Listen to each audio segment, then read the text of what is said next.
Have you ever wished you could simply feel lighter? Not just physically rested, but mentally at peace. To fall asleep without the weight of regret, anxiety or frustration, and to wake up with a clear mind and a steady heart. Most people chase happiness during the day and miss it at night.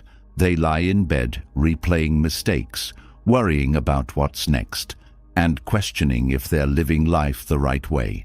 They carry their struggles into sleep, and then wonder why each morning feels just as heavy as the last. But there's a better way. You see, happiness doesn't begin with a perfect life. It begins with a trained mind. And that's where Stoicism comes in, not as a set of cold rules, but as a guide to living lighter, thinking clearer, and letting go of what doesn't matter.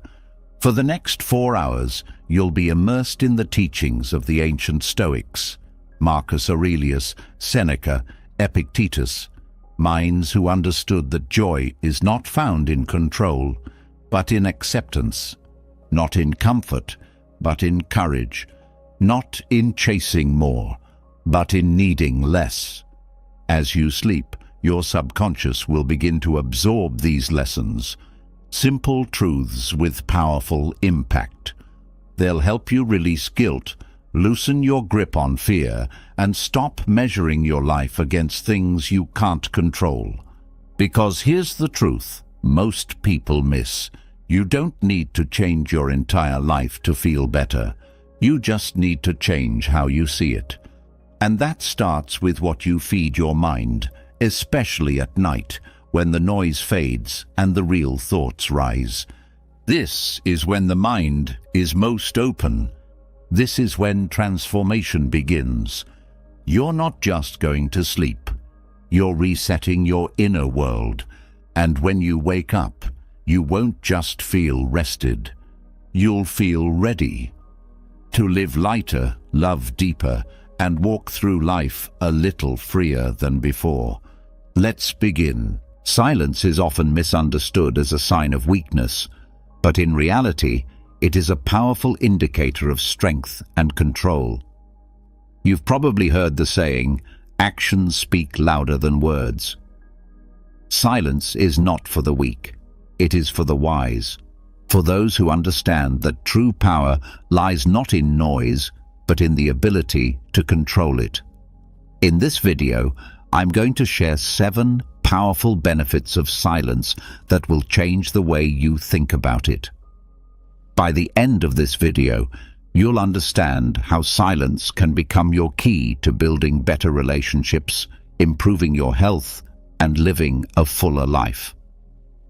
We will explore how silence can improve your observational skills, help you achieve emotional control, save your energy, enhance your decision-making, establish authority, prevent unnecessary conflicts, and earn you more respect.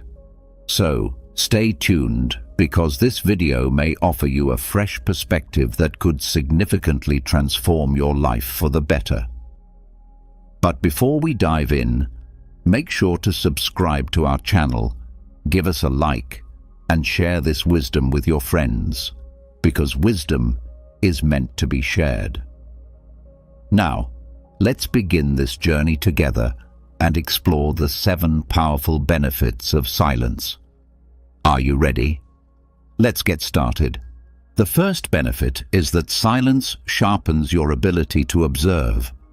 Imagine how silence can turn you into an incredibly focused observer, helping you notice the small details that would otherwise slip by unnoticed. It's like having the keen eye of an eagle, able to pick up the tiniest nuances and the most important details in any situation. Silence is your secret weapon for honing your focus and sharpening your observation skills. Just as a magnifying glass brings small objects into clear view, silence brings the critical aspects of any situation into sharp focus. The ancient Stoic philosophers recognized the immense power of silence. They understood that wisdom flourishes in quiet contemplation. Seneca, one of the great Stoic thinkers, once said, "Silence is a fence around wisdom." He was emphasizing that silence nurtures and guards the wisdom that emerges through careful observation and understanding. In our daily lives, we often miss crucial details, whether it's in a meeting where we overlook vital information or during a conversation where we're not truly listening. These missed moments can lead to misunderstandings, mistakes, and lost opportunities. The solution? The power of silence. Embrace silence, and you will witness your observation skills and focus improve like never before. Think of silence as your personal magnifying glass, helping you intensify your ability to pay attention. This translates into becoming an exceptional observer, able to spot even the most subtle details and important information that others might overlook. By practicing silence, you can become a master of focus and observation, making the world around you clearer and more precise than you've ever experienced before. The second benefit is emotional control. Silence is the key to mastering your emotions and maintaining balance in your reactions. It's not just a magical tool, it's a powerful weapon that empowers you to stay calm and think before reacting. Imagine being in the middle of a heated discussion. Silence becomes your shield, giving you that crucial moment to pause and reflect before you respond. This pause allows you to regain control over your emotions and ensures that you respond thoughtfully rather than impulsively.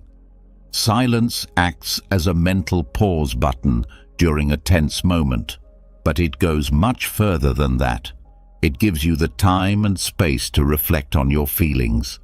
By taking that moment, you can understand why you're feeling a certain way and decide if those emotions are truly justified.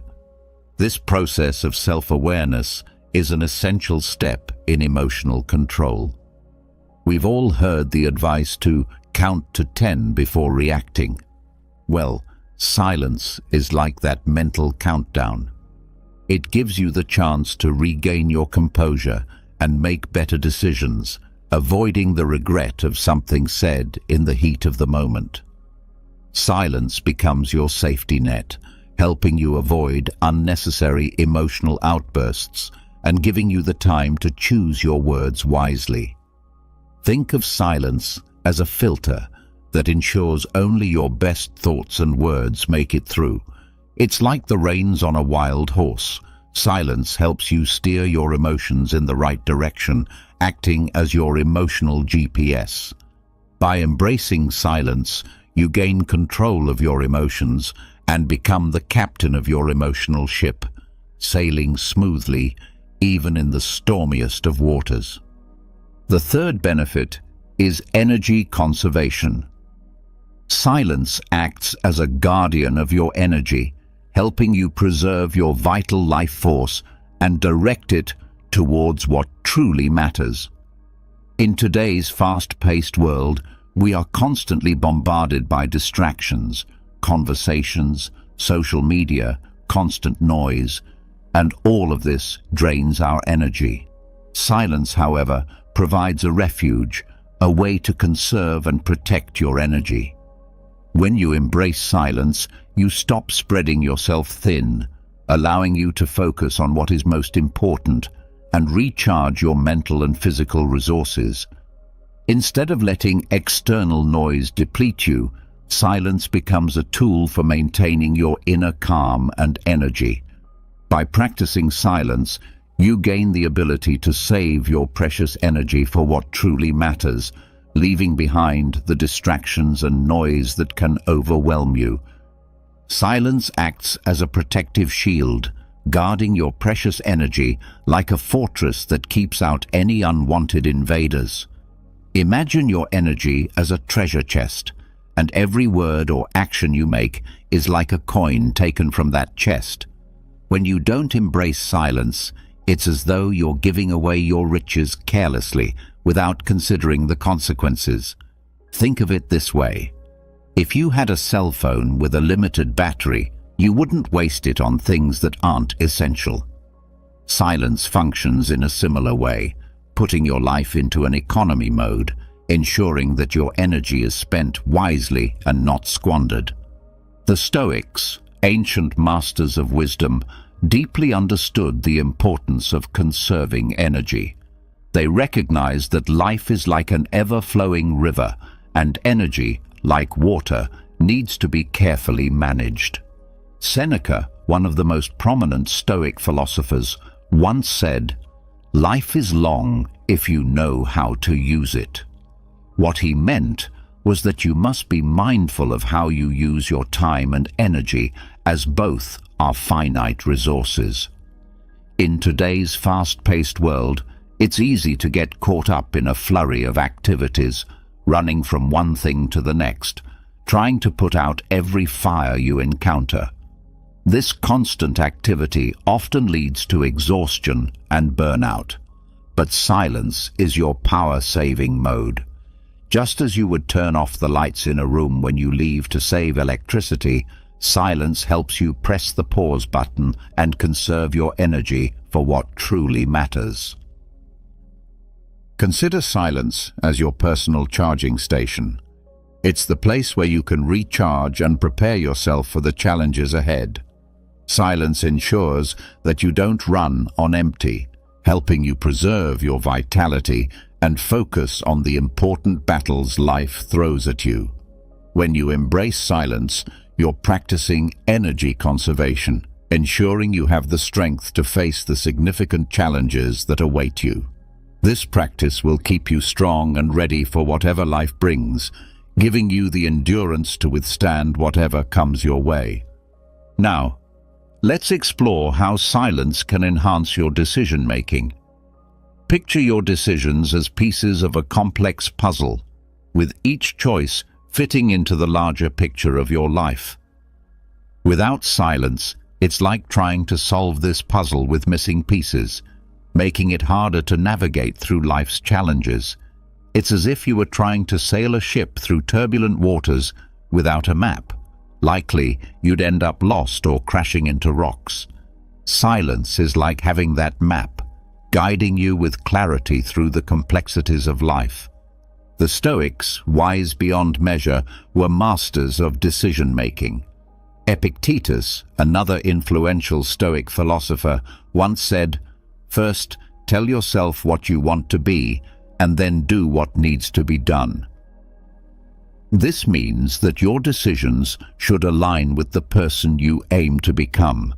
In the chaotic world we live in, we often find ourselves in situations that demand immediate decisions. It's like being trapped in a maze with multiple paths, unsure of which one to take.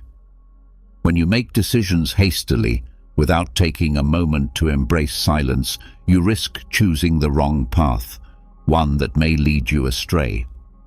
Silence gives you the space to reflect and make deliberate, thoughtful decisions that are aligned with your long-term goals and values.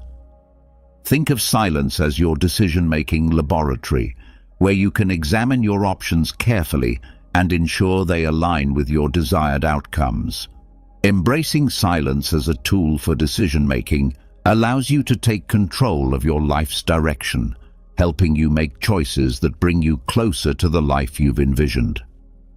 By valuing your decisions and not rushing through them, you safeguard your future and ensure that you are consistently moving toward your personal vision of success.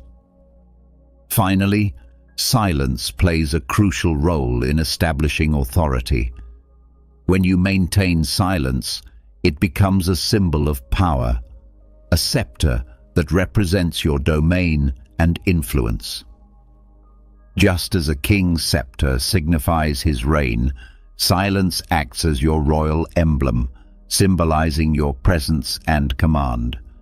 Imagine yourself as a leader of a team. When you speak, people listen, not out of fear, but out of respect for your wisdom and authority. Silence gives you a real, undeniable presence that commands respect. It's not about dominating others through words or force, but about cultivating an aura of quiet strength that others naturally respect. Your silence becomes your most powerful tool for establishing authority in any situation, allowing you to lead with grace, wisdom, and unspoken influence. Silence is a powerful tool that can command attention and respect from those around you. Think of it as a sign of genuine authority. When you remain silent, your presence speaks volumes and demands the attention of others. This is not about overpowering people with words, but about commanding respect through your silence. It is akin to a king wielding a scepter, a symbol of their reign and authority. In the grand stage of life, silence serves as your emblem of leadership, representing your wisdom and strength. In everyday situations, such as meetings or family discussions, silence ensures that when you do speak, your words have weight. If you're constantly talking, your authority may be diluted. But silence amplifies your presence. It's like turning up the volume on a speaker, allowing your words to have more impact. A well-timed silence, followed by carefully considered speech, leaves a lasting impression. It ensures that when you do speak, people listen, not because they are afraid, but because they respect your wisdom. Silence, far from being a passive gesture, becomes a vital tool for establishing authority. It is not about saying nothing, but about being strategic with your words. It is the art of impactful communication, where you command respect not through volume, but through the thoughtful power of your presence. In this way, silence serves as a shield, protecting you from unnecessary conflict and promoting harmony. It helps you maintain peace and encourages understanding in your interactions. By embracing silence, you are cultivating an environment where peace prevails and meaningful dialogue can flourish. Silence also acts as a safeguard against unnecessary conflicts. Life can often feel like a battlefield, and conflicts are like hidden traps waiting to ensnare us. In moments of tension, silence acts as a shield, protecting you from falling into these traps. It offers a strategic pause, giving you the space to think before reacting, reducing the likelihood of unnecessary confrontation. The Stoics, wise philosophers of ancient times, understood the power of maintaining inner peace. They knew that conflicts often arise from our reactions rather than the events themselves. By choosing silence, you avoid stepping into arguments and instead approach situations with a clear mind, looking for resolution rather than escalation. Silence is not passive. It is your strategic tool for maintaining peace and avoiding conflicts. It allows you to listen, understand, and find common ground with others. It is a bridge between opposing sides, ensuring that conflicts are resolved through conversation rather than confrontation. By embracing silence, you can navigate life's challenges with greater calmness, preventing misunderstandings and promoting unity. This approach leads to more peaceful, constructive interactions and positions you as a diplomat of peace, someone who can foster understanding and harmony in even the most difficult situations. Silence is also crucial in earning respect. It is a means of showing who you are, rather than simply telling others. In the great theatre of life, silence serves as your performance, and it is this performance that earns you respect. The old adage, "Actions speak louder than words," holds true, and in this context, silence becomes your action. It is a clear signal that you are a person of substance, someone worth listening to. The Stoics believed that living virtuously and according to one's principles was the key to earning respect. In your daily interactions, respect is the currency that comes from acting consistently with your words. When you do not remain silent, your words can lose their impact, and your actions can become lost in the noise. Silence, however, serves to highlight your actions and words, allowing them to shine more brightly. By speaking less and saying more, you allow your words to captivate and command attention. Silence ensures that your speech does not overwhelm, but rather resonates with clarity and authority.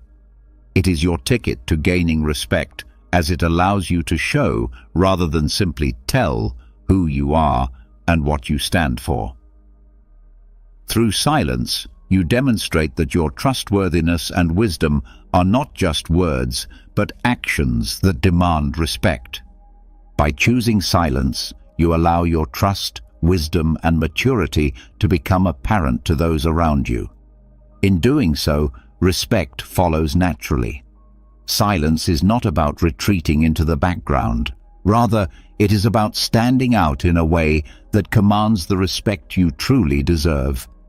When you embrace silence as a tool, you turn your actions into a powerful reflection of your character and principles. This is your path to becoming someone who garners admiration, not through loud declarations, but through a composed presence and the quiet strength that speaks volumes. As we explore these profound insights into wisdom, the time has come to take responsibility and put these principles into action. Take a moment to reflect on what you've learned and commit to applying it. Declare to yourself, "I am a warrior in my own life." This is not just a statement, it's a promise to yourself to live with purpose, embracing the power of silence and wisdom in your daily interactions. As we conclude this exploration of the 7 remarkable benefits of silence, I hope you found both inspiration and wisdom that you can apply in your own life. Always remember that silence is never a sign of weakness.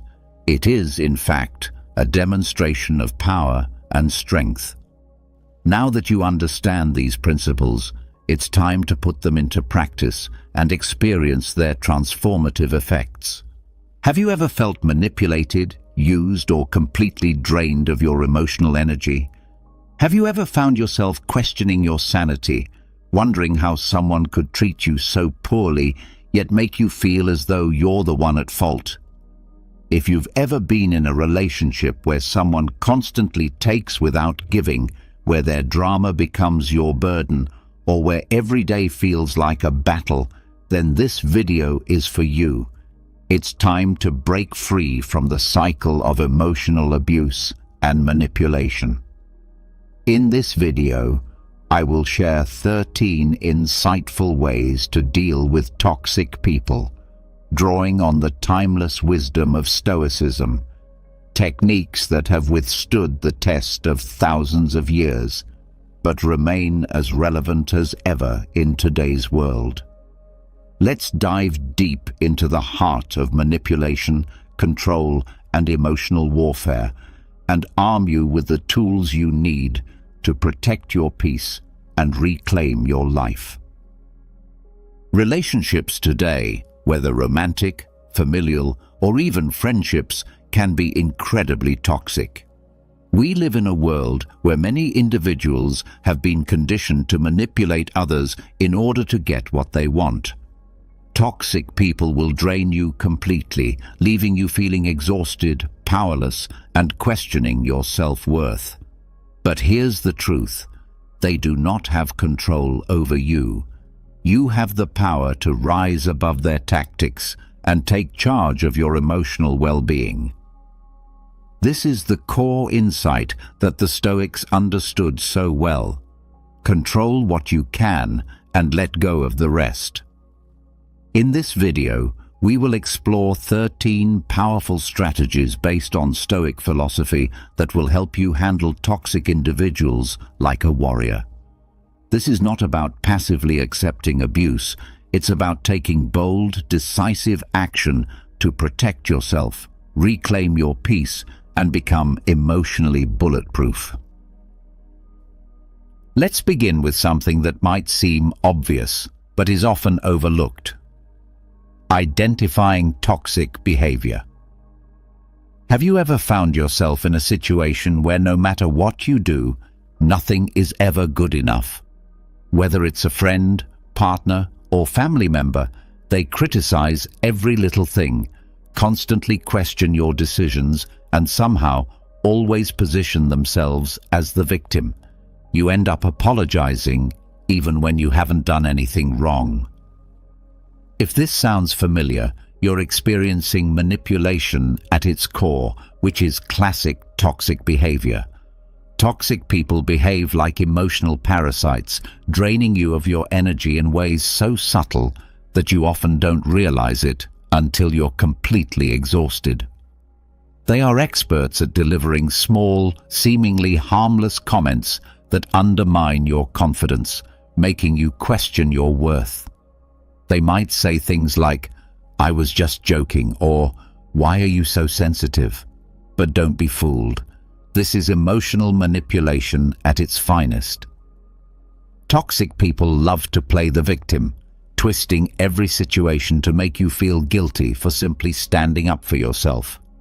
How many times have you heard, "I can't believe you would do this to me," or "After everything I've done for you, this is how you treat me"? These are manipulation tactics designed to make you doubt your instincts and lower your defenses.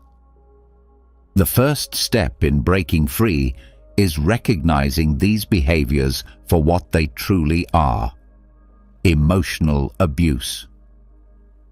It's not just a bad day or a miscommunication. It's a deliberate attempt to control and manipulate you.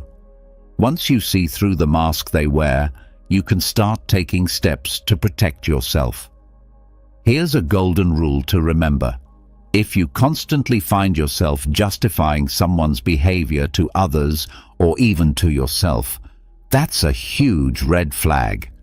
Healthy relationships don't require you to explain away mistreatment. Toxic ones do. Now, let's address a powerful truth. It's not personal.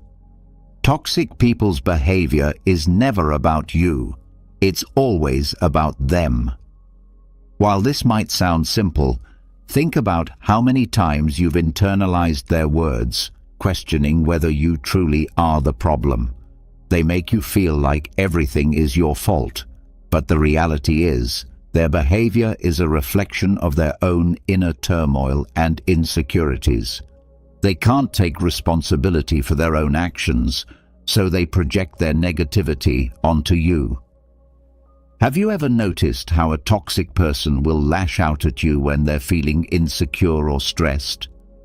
Maybe they've had a bad day at work or are unhappy with their own life, but instead of dealing with their own issues, they take it out on you.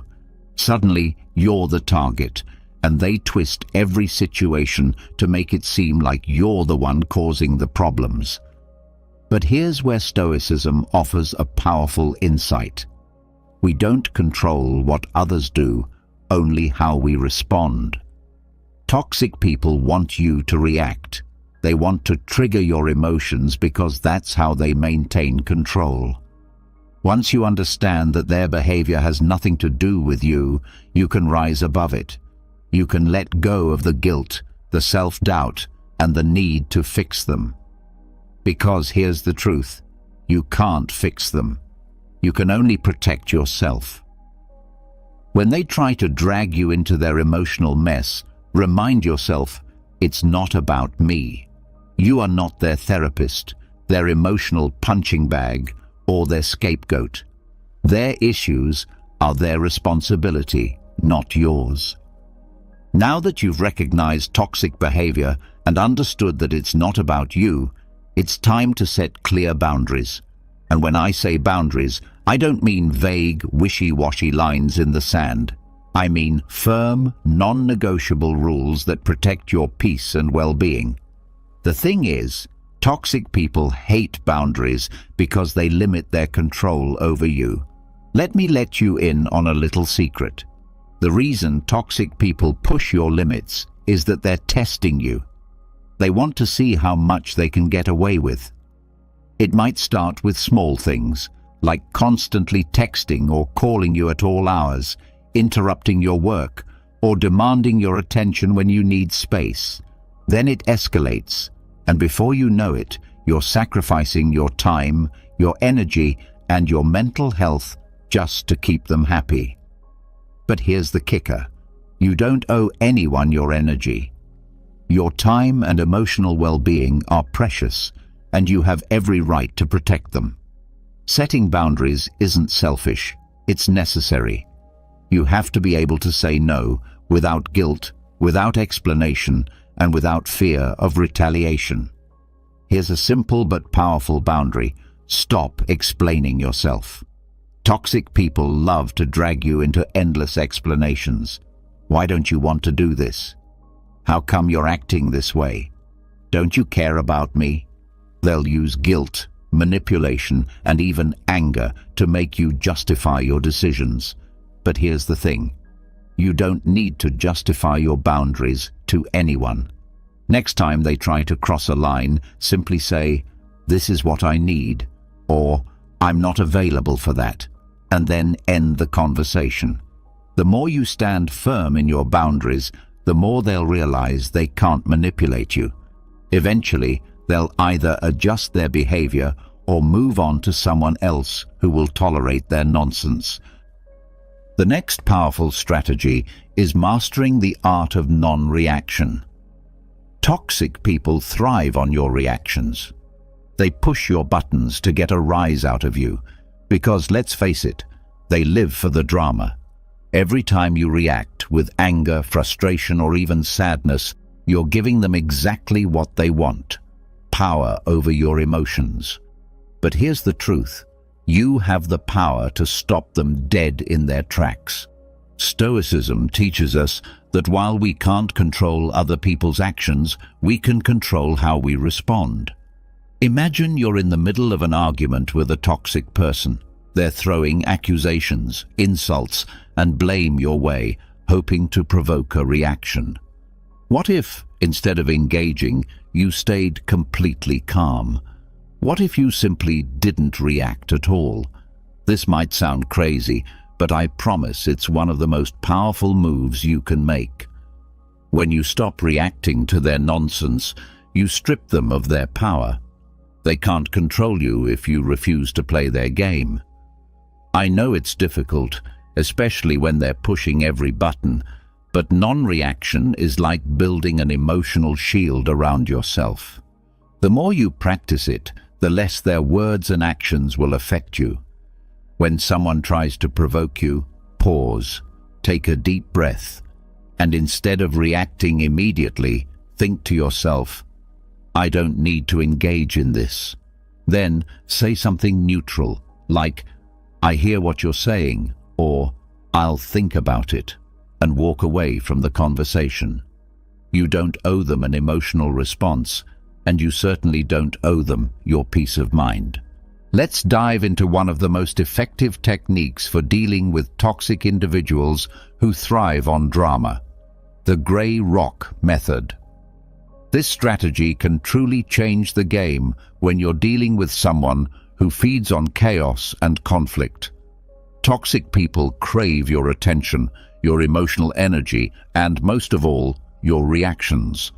So, how do you deal with them? By becoming as boring and unremarkable as possible, like a gray rock. Picture this. Every time this person tries to stir up drama or provoke you, you respond with the most dull, neutral response imaginable. They're expecting you to react emotionally, whether it's by exploding, crying, or getting into a heated argument, but instead you stay calm, indifferent, and completely uninterested in the turmoil they're trying to create. By doing this, you deny them the emotional fuel they need to keep the drama going. Why does this work? Because toxic people feed off your emotional responses.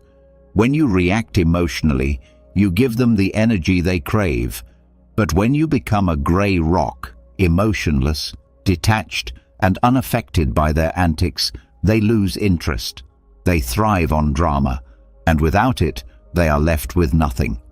Over time, they may adjust their behavior because they're not getting the reactions they expect, or they may simply move on to someone else who will feed their need for chaos.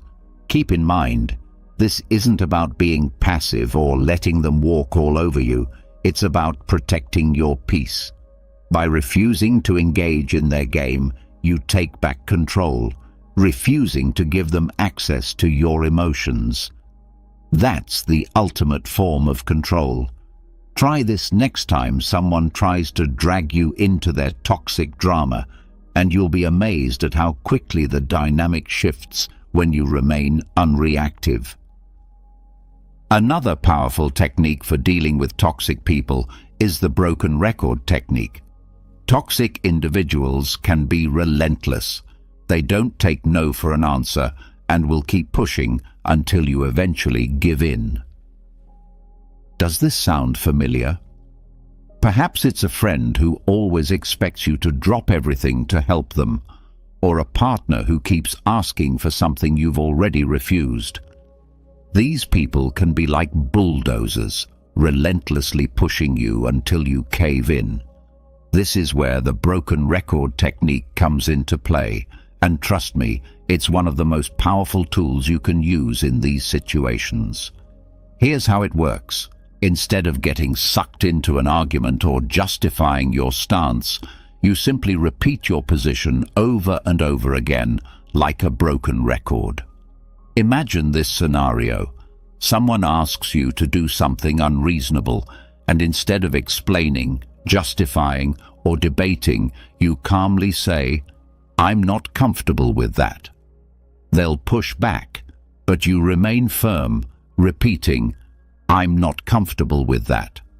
No emotion, no defensiveness, just calm, steady repetition. Eventually, they'll realize they can't break through your wall, and they will either give up or reveal their true colors. This technique works especially well in close relationships where toxic individuals feel entitled to your time, energy, or resources. The beauty of the broken record technique is that it doesn't escalate the situation, but it firmly reinforces your boundaries. Toxic people thrive on wearing you down, but when you stand your ground with unwavering consistency, they lose their grip. Remember, your boundaries are non-negotiable, and you don't owe anyone an explanation for protecting your peace. One of the hardest truths you may need to accept when dealing with toxic people is that sometimes the best way to protect yourself is to limit your exposure to them. Some people are just bad for you, no matter how much you love them or how long you've known them. They bring nothing but negativity into your life, and the more time you spend with them, the more drained and unhappy you become. Toxic people can be emotional parasites. They feed off your energy, your kindness, and your attention. But here's an important truth to remember. You don't owe them anything, not your time, not your emotional energy, and definitely not your mental health.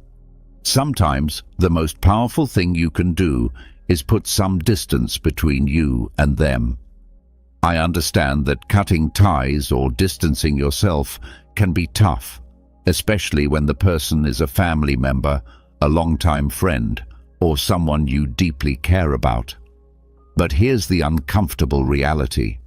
Your well-being must come first. If someone constantly makes you feel small, stressed, or emotionally exhausted, it's time to consider limiting your exposure to them. This doesn't mean you don't care about them.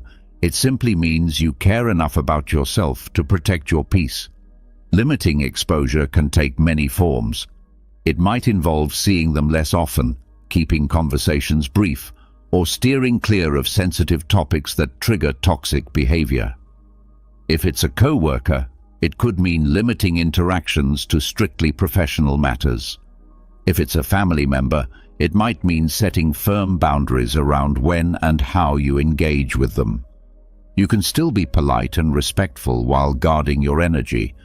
Your mental health is priceless, and toxic people do not have the right to take that from you. Building a strong support system is another powerful way to deal with toxic people. One of the most insidious tactics toxic individuals use is isolation. They'll undermine your other relationships, either subtly or not so subtly, making you feel as if they're the only ones you can rely on. Over time, they chip away at your confidence, making you doubt your judgment and distancing you from the people who genuinely care about you. This is how they maintain control, by feeding off your dependency and keeping you trapped in their toxic web. But here's a powerful truth. You don't have to go through this alone. Building a solid support system is one of the most effective ways to combat the influence of toxic people. Surround yourself with people who genuinely care about your well-being, who support your growth, and who respect your boundaries. Whether they're family, friends, or a community of like-minded individuals, having a network of people who support you will make a huge difference in how you handle toxic relationships. When you have people in your corner who uplift you, it becomes much harder for toxic individuals to tear you down. Your support system should consist of people who encourage you to be the best version of yourself, those who challenge you to grow in ways that feel empowering, not draining. These are the friends who call you out when you're slipping, but they do so with kindness, not judgment. They're the ones who respect your boundaries, support your decisions, and never make you feel guilty for choosing what's best for you. When you have a tribe of people who love and respect you, toxic people lose their power because they can no longer isolate you. Remember, the stronger your support system, the weaker the toxic person's grip on your life. Find your people, lean on them, and let their positivity reinforce your own strength. Self-care is a necessity when dealing with toxic people. Toxic individuals can be exhausting, whether through emotional manipulation, constant criticism, or relentless negativity. They have a way of draining you. That's why self-care isn't just a luxury, it's a vital tool for protecting yourself. Think of self-care as your emotional armor, shielding you from the corrosive effects of toxic relationships. Without it, you're vulnerable to burnout, resentment, and emotional exhaustion. So what does self-care look like when you're dealing with toxic people? It's more than just bubble baths and spa days, though those can certainly help. True self-care involves making decisions that protect your emotional, mental, and physical well-being. It's about knowing when to say no without feeling guilty and creating space for yourself to recharge, reflect, and recalibrate. Most importantly, it's about recognizing that your needs are just as important, if not more important, than anyone else's. Toxic people will never prioritize your needs. They'll expect you to put them first, to sacrifice your time, energy, and well-being for their benefit. But here's the key: you don't have to do that. You have the right to put yourself first, to take care of your mental health, and to refuse to let their negativity drain you. Self-care might involve taking breaks from social interactions, practicing mindfulness or meditation, or engaging in activities that bring you joy and fulfillment. Self-care also means recognizing when you've reached your limit. If a toxic person is pushing you too far, it's okay to take a step back, create space, and focus on your healing. Stoicism teaches us the importance of maintaining inner peace, and self-care is the foundation of that peace. When you prioritize your well-being, toxic people lose their power over you because you no longer depend on their approval or validation. Dealing with toxic individuals can feel overwhelming, but one of the most crucial realizations you need to have is this: you cannot fix them. No matter how deeply you love them, how much effort you put into understanding their behavior, or how many sleepless nights you spend trying to help them, you are not responsible for their healing.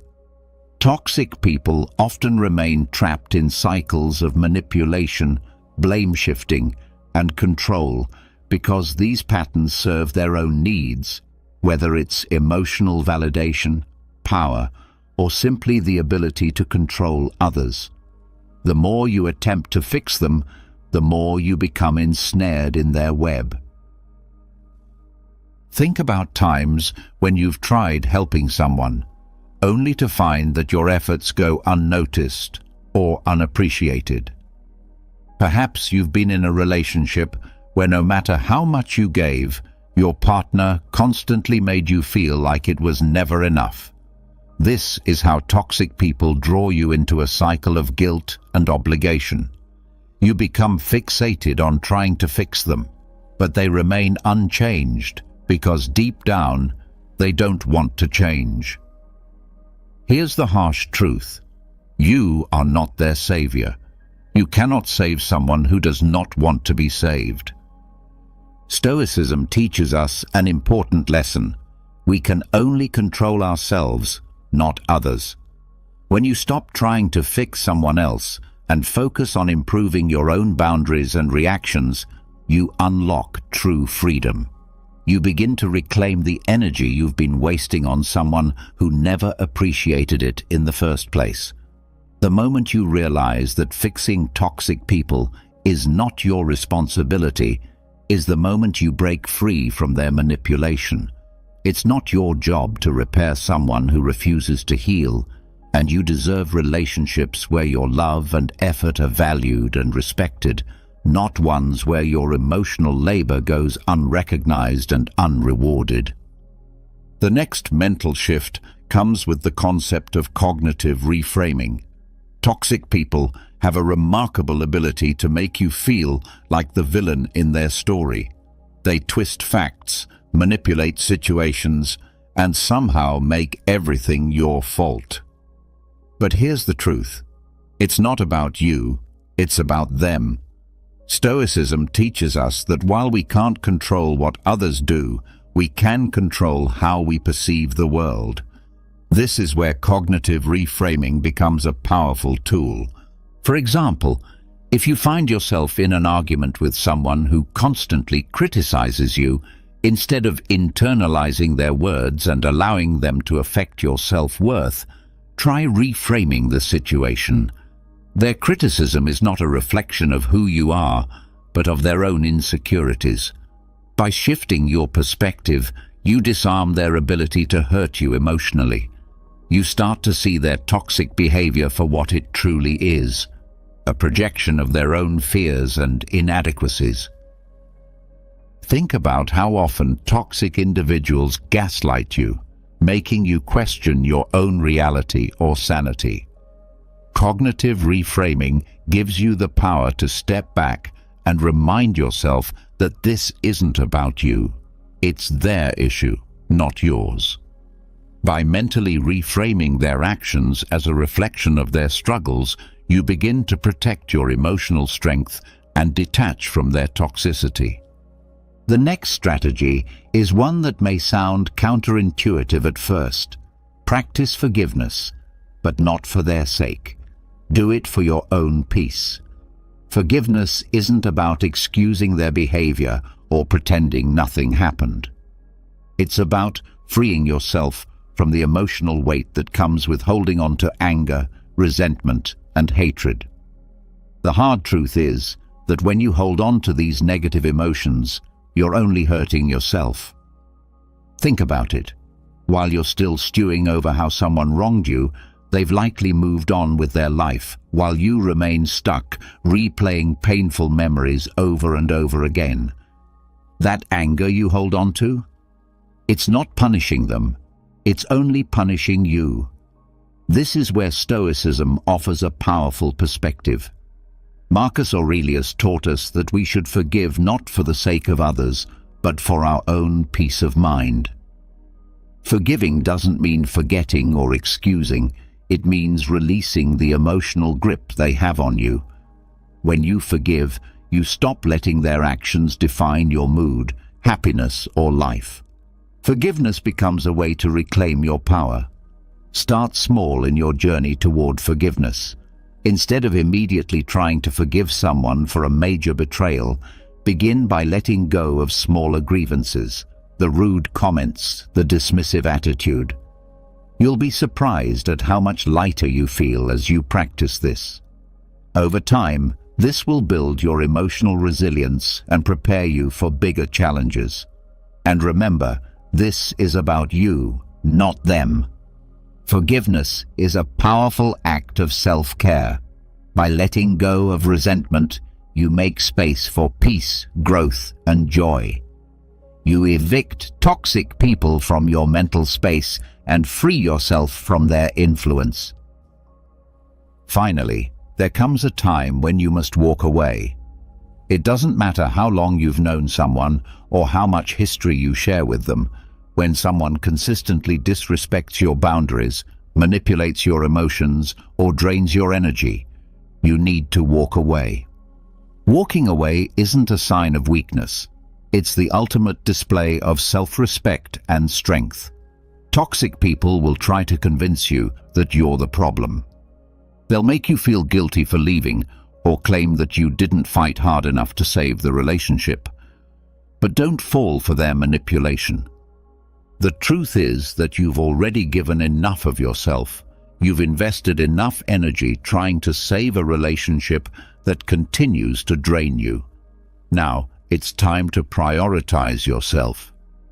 Imagine being in a toxic romantic relationship where your partner constantly undermines you, insults you, or makes you feel like you're walking on eggshells.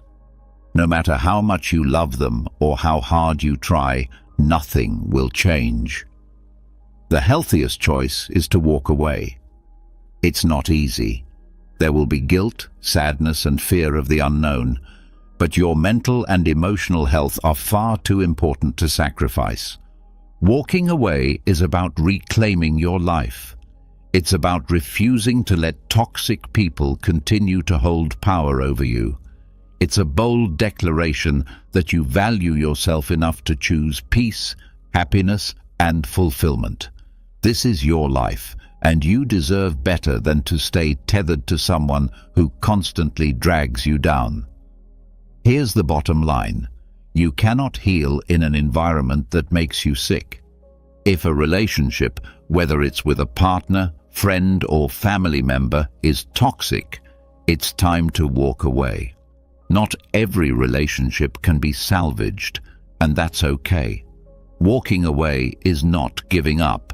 It's choosing to live on your own terms. It's about creating space for healthier, more loving relationships to enter your life.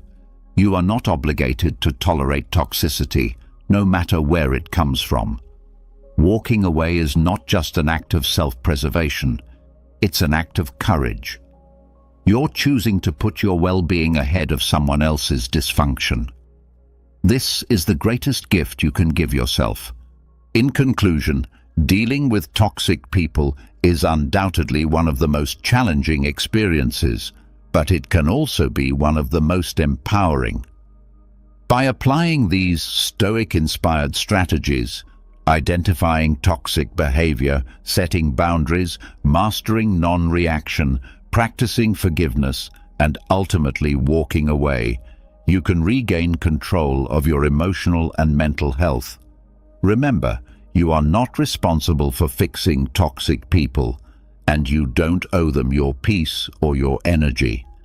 You are responsible for yourself, and that is your greatest power.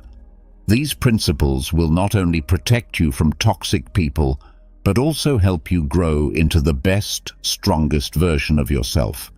You deserve relationships that nurture you, not ones that drain you.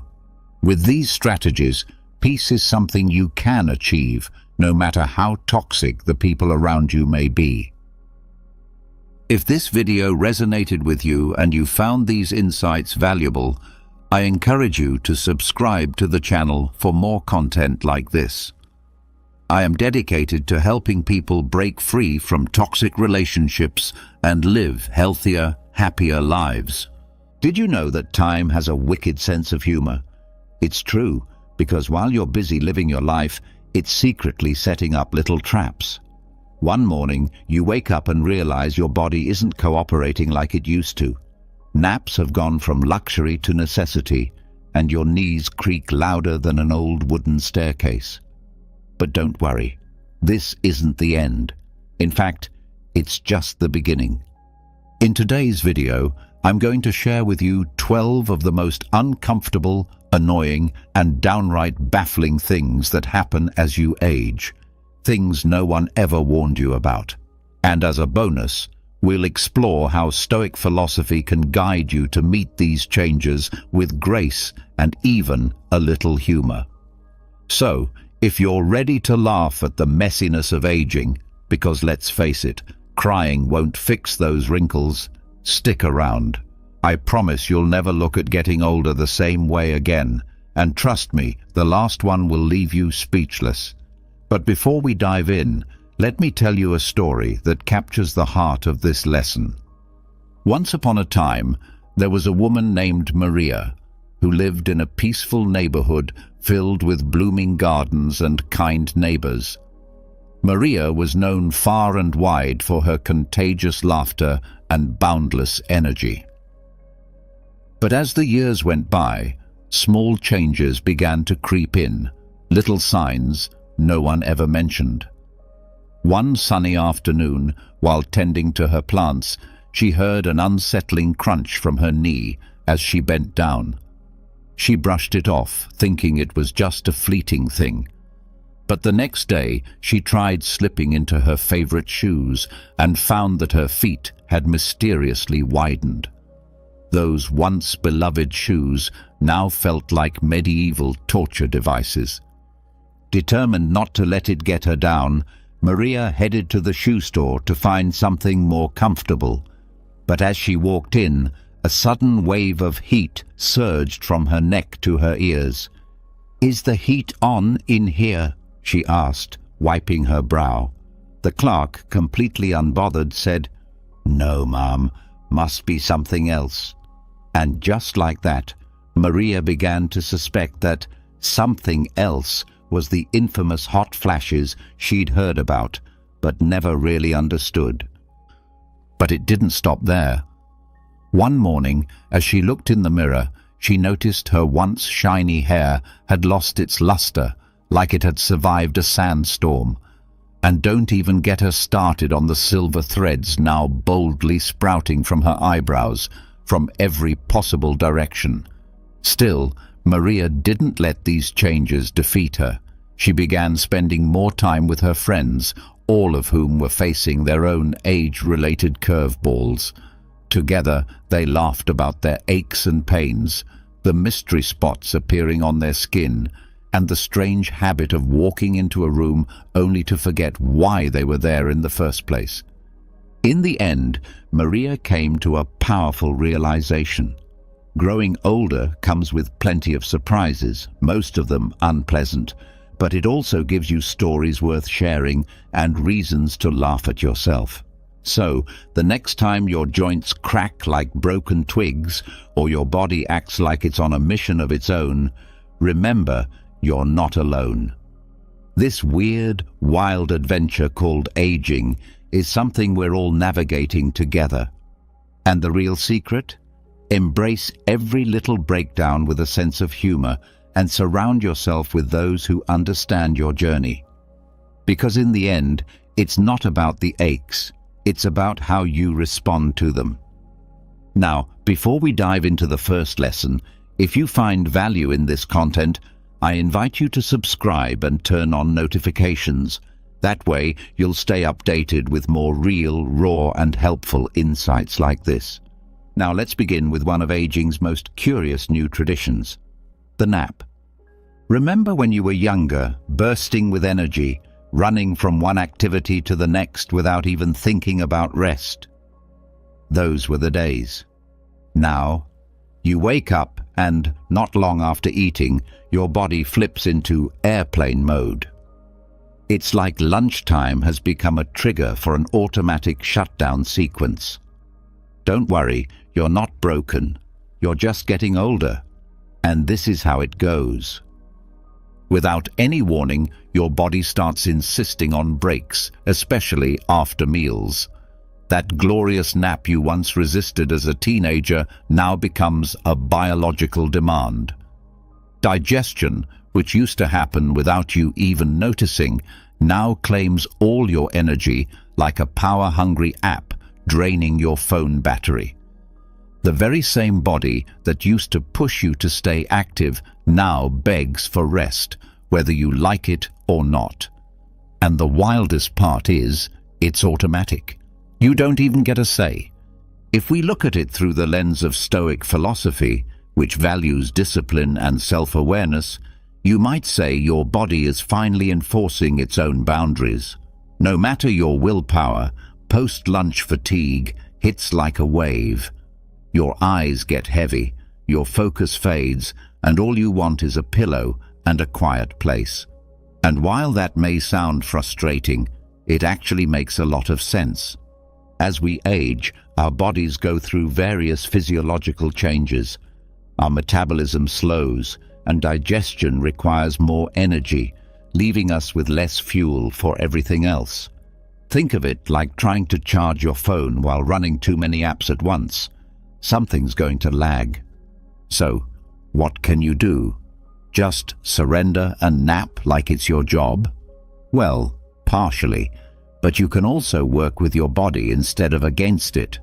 Try lightening your meals. Swap heavy lunches for lighter fare like fruits, vegetables, and lean proteins.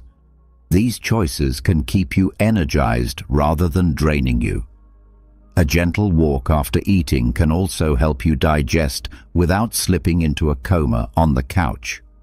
And don't underestimate the power of hydration. Sometimes that exhaustion is just dehydration in disguise. Ultimately, aging doesn't mean defeat. It means transformation. And while naps may feel like a nuisance, they're actually a sign your body is prioritizing its health. So instead of resisting, lean into it. Make your airplane mode as comfy as possible. As the Stoic Epictetus once said, rest is not idleness, it's preparation. Your body is getting ready for what's next. Now, let's talk about the next unavoidable surprise, the silent rebellion of your knees. No one told you this would happen, right? They made aging sound like some distant drama you'd watch from afar, something that happened to other people. Maybe they said that getting older meant becoming wise, offering sage advice and sipping tea. They left out the part where you'd spend half your day hunting for a wrinkle cream that actually works. And now, here you are. Not quite as young, not quite as limber, and suddenly aware that your knees have declared war. At some point, without warning, those trusty joints started making odd noises, creaks, cracks, little groans that sound like you're bending an ancient wooden beam.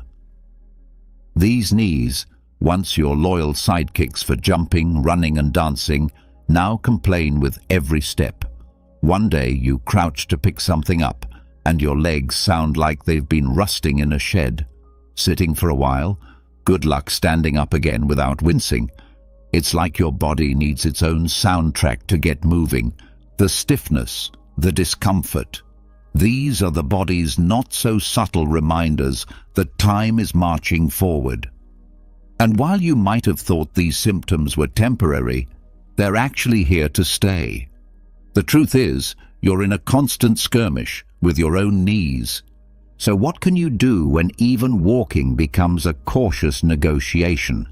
That's where Stoic wisdom comes in. It teaches us to accept what we cannot change and focus instead on what we can control. Rather than curse your creaky joints, shift your mindset. You're not the same person you once were, and that's okay. It doesn't mean you've lost. It just means it's time to adapt. Stop measuring yourself by who you used to be and start embracing who you can become now. If your knees can't handle high-impact exercise, that's not a failure. It's an invitation to discover new forms of movement. Go for a walk, take up swimming, try yoga, adjust, adapt. Listen to your body and move accordingly. The key is to keep your body in motion, not to cling to the belief that everything must be exactly as it once was. Yes, it's likely your knees will never be what they were. Time is relentless, you already know that. But if you stop interpreting this as some kind of personal failure and instead embrace the transition, you can move forward with grace. The creaking of your joints isn't the finale, it's simply the prologue to a new phase of your life. Your body is evolving, but that doesn't mean you have to bury the past or surrender to it. You still have the power to decide how to move into the future with deeper wisdom and fewer unrealistic expectations. So the next time you hear a crack or feel that odd twinge when you stand up, don't spiral into drama. It's not a catastrophe. It's a quiet reminder that even though the body grows older, your response is still fully yours to command. The Stoics taught us to zero in on what lies within our control, and one of those things is our outlook on the inevitable changes life brings. The battle with your knees might seem like a losing one, but your attitude, that's what defines how the rest of the journey unfolds. As Seneca so wisely put it, the real defeat doesn't lie in a body that ages, but in a mind that refuses to embrace the passage of time. Your memory too starts playing tricks on you. Has it ever happened that you walk into the kitchen, open the fridge, and stare blankly, having completely forgotten why you came? It's like there's someone inside your brain who suddenly decides to flip the switch and leave you groping in the dark. But take heart, you're not the only one. Memory begins pulling these stunts on all of us, especially as the years start stacking up and age begins to make itself known. No one tells you this openly. There's no grand announcement that your mind may start misfiring. It's as if the handbook for aging without losing your mind was passed around with missing pages. As we progress through life, memory changes, quietly, persistently. You start noticing that recalling things isn't as effortless as before. Remember when you could memorize long to-do lists with ease? Now, you wake up at 3 a.m. wondering if you left the car key in the ignition or forgot to switch off the bathroom light. Of course, no one warned you about this. It sneaks up like a magician's last trick, catching you off guard, leaving you stunned, not knowing whether to laugh or cry. But aging isn't only about memory loss. It comes with other subtle shifts, mysterious aches, wrinkles appearing in places you hadn't noticed before, the growing sense that your energy slips away like sand through your fingers. Still, nobody tells you that these discomforts don't spell doom. They're opportunities. Opportunities to adjust your perspective, to live differently, not desperately searching for some elixir of youth, but learning to accept life as it is, not as it once was. It's not a complex equation. The first step is acceptance. Accepting that your body and your memory aren't what they once were. But there is something far more enduring than physical youth: your mindset. The Stoics, our philosophical allies, taught a crucial lesson. We don't control everything that happens to us, but we do control how we respond to it. So, instead of throwing a tantrum every time you forget why you walked into a room or groan at the sound of your joints, you get to choose a different reaction. Maybe the answer doesn't lie in avoiding these changes, but in finding calm within them. One simple practice the Stoics recommended for gaining mastery over our minds is daily reflection. No need for odd postures or mystical silence, just a few quiet minutes each day to reflect on what truly matters and how you can respond better to what you cannot change. If you adopt this, then the next time you wander into the kitchen and forget why, you won't get angry. You'll simply take a breath, chuckle at the absurdity of it all, and move on. Yes, aging is uncomfortable, and no, it's not as pretty as the movies make it out to be. But that doesn't mean it's not worth enjoying. What you still have, the one thing that hasn't abandoned you, is your ability to see clearly, to embrace what remains.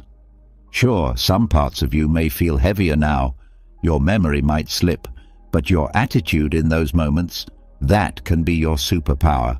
Like a Stoic proverb says, time can reshape the body, but it can never steal our capacity to view life with perspective.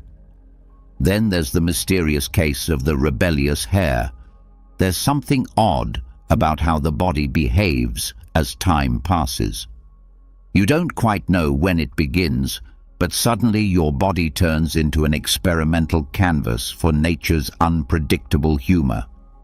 One morning, you catch your reflection and boom, there's a stray hair on your ear, or worse, your nose. And you're left wondering, how did this even happen? It's nature's strange plan for aging. Nobody sends you a memo, and it's definitely not in the aging handbook. It's as though life itself is in on a cosmic joke, and you're the punchline.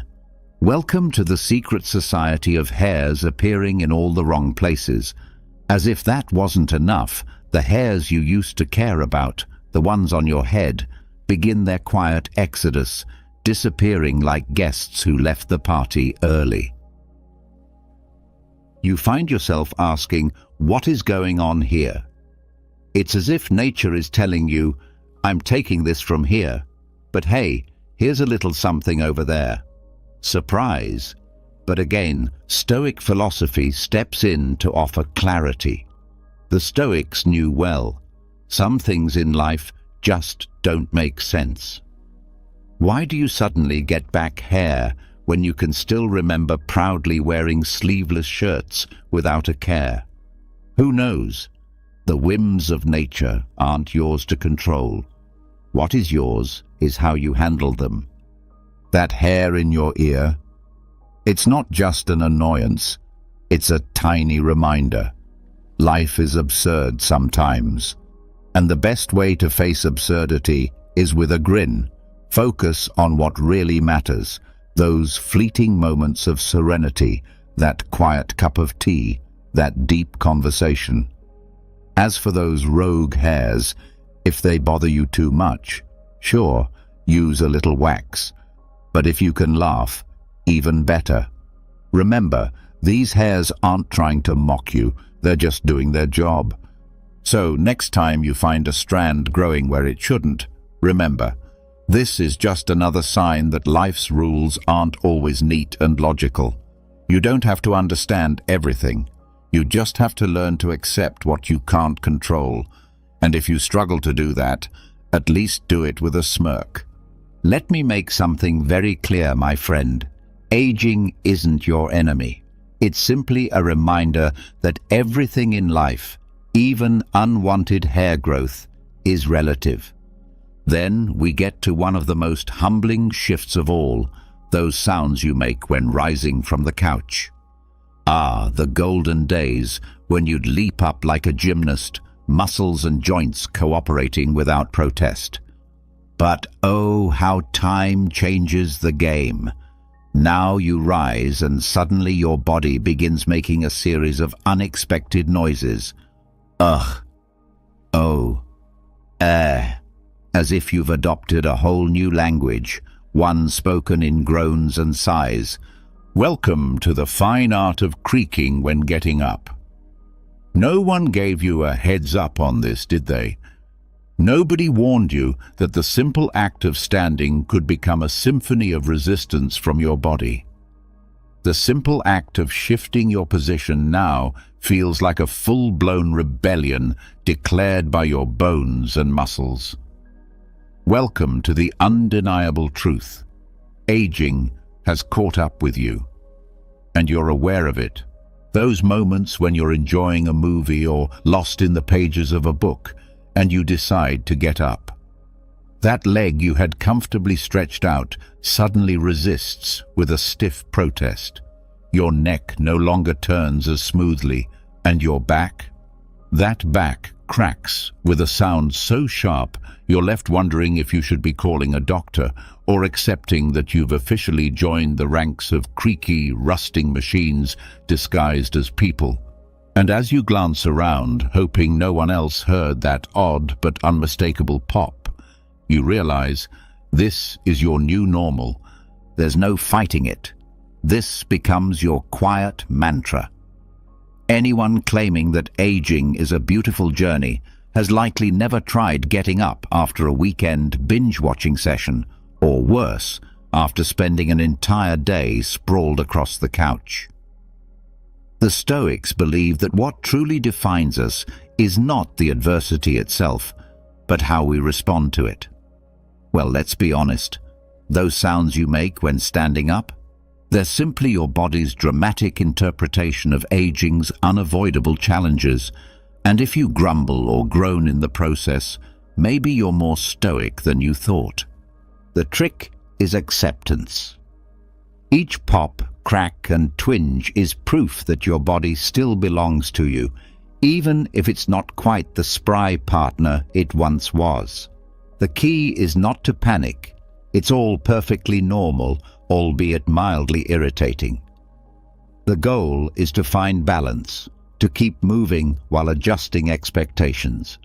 And if you find yourself lounging on the couch with a groan loud enough to echo through the entire building, the wisest thing to do is to take a breath, calm yourself, and move deliberately. Each sound is simply a message from your body, a reminder that it's still operating, just on different terms. Even the act of standing becomes an opportunity for self-awareness, not a desperate effort to move silently. Like any reliable machine, your body needs routine maintenance. Before launching into the daily battle of rising from the couch, give yourself a few moments. Stretch. Wake up those muscles that have been on standby for hours. Stretching doesn't just reduce those odd noises. It signals that you still care about this vessel you live in. Think of your body like an old car. Maybe it's not flashy anymore, but with some care and a little love, it still runs. And it's yours.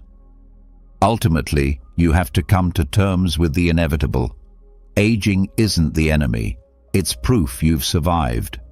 The real tragedy would be never aging at all. So even when your joints sound like an old screen door in the wind, remember that every creak is a badge of honor, evidence that you're still getting up and still moving forward. Those sounds? They're not a sign of defeat. They're the music of a life lived. Don't let the aging process or its minor discomforts steal your joy. As the Stoics would say, these small troubles are simply part of nature's design.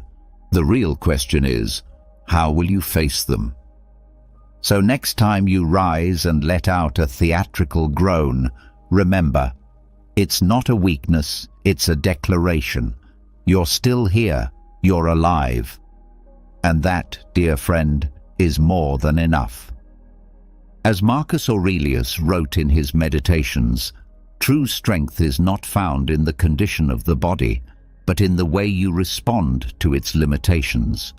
If you were once the type who viewed your closet as a personal fashion runway, brace yourself for one of life's biggest surprises. The seductive outfits of yesteryear have now been quietly swapped for something far more practical: comfort.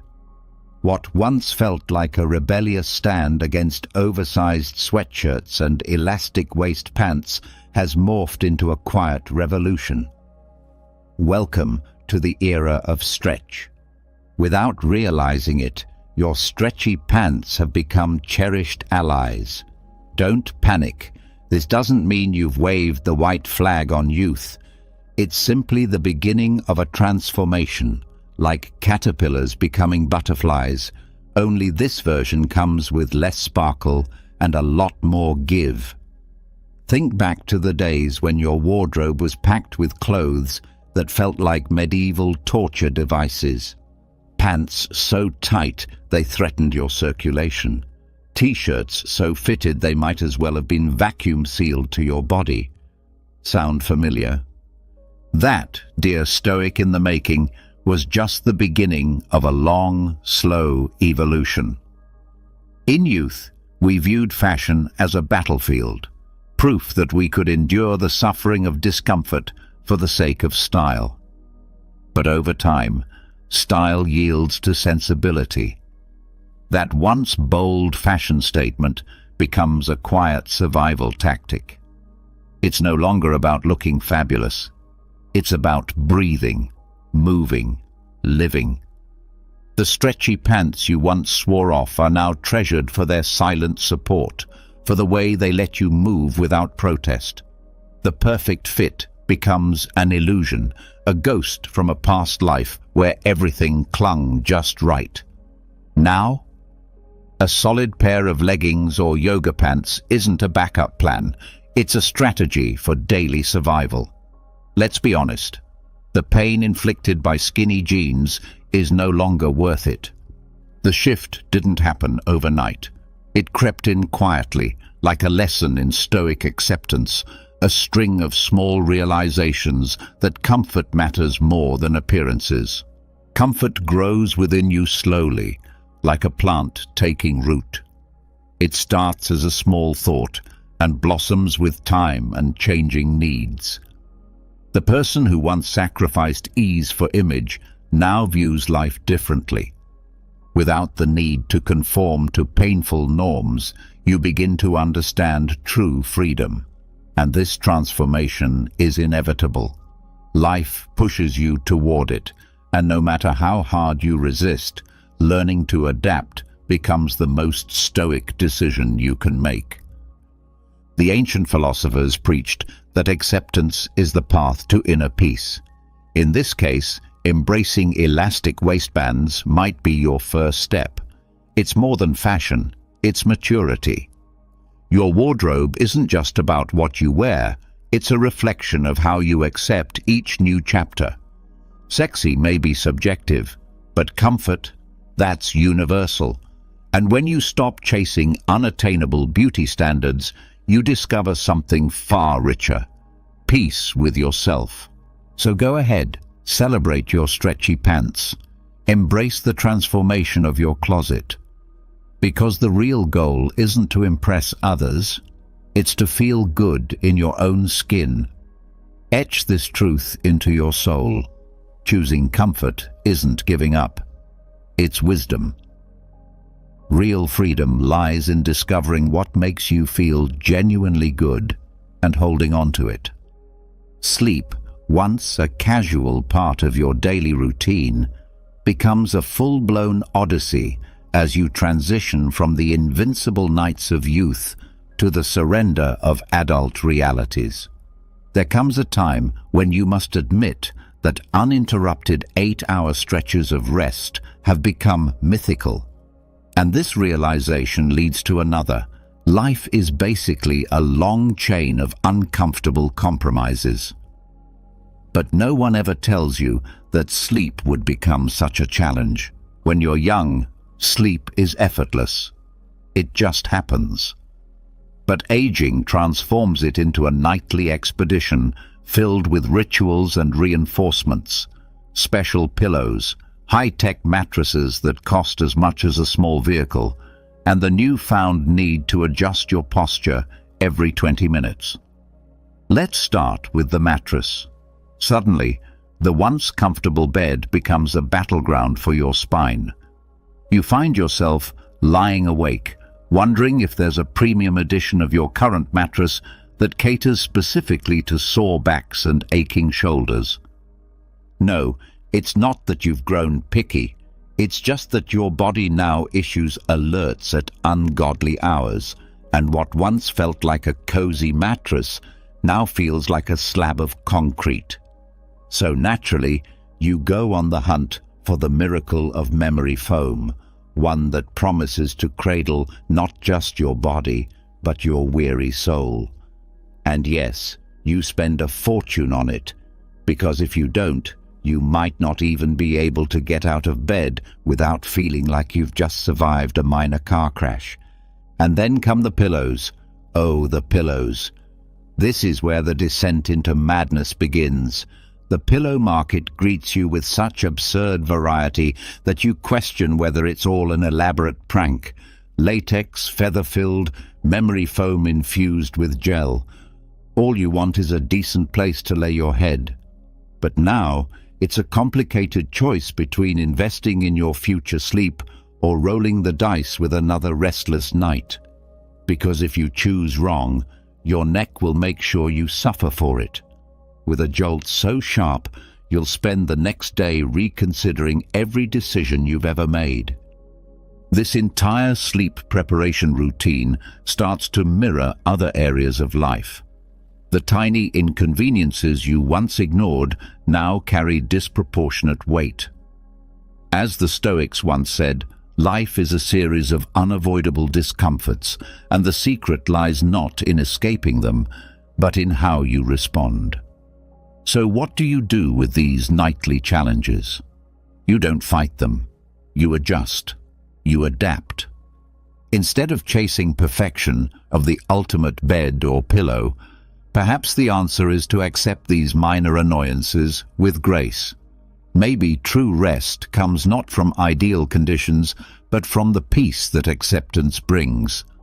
And in that sense, even the battlefield of bedtime becomes another place where your stoic mindset shines, not in avoiding discomfort, but in choosing how to live with it.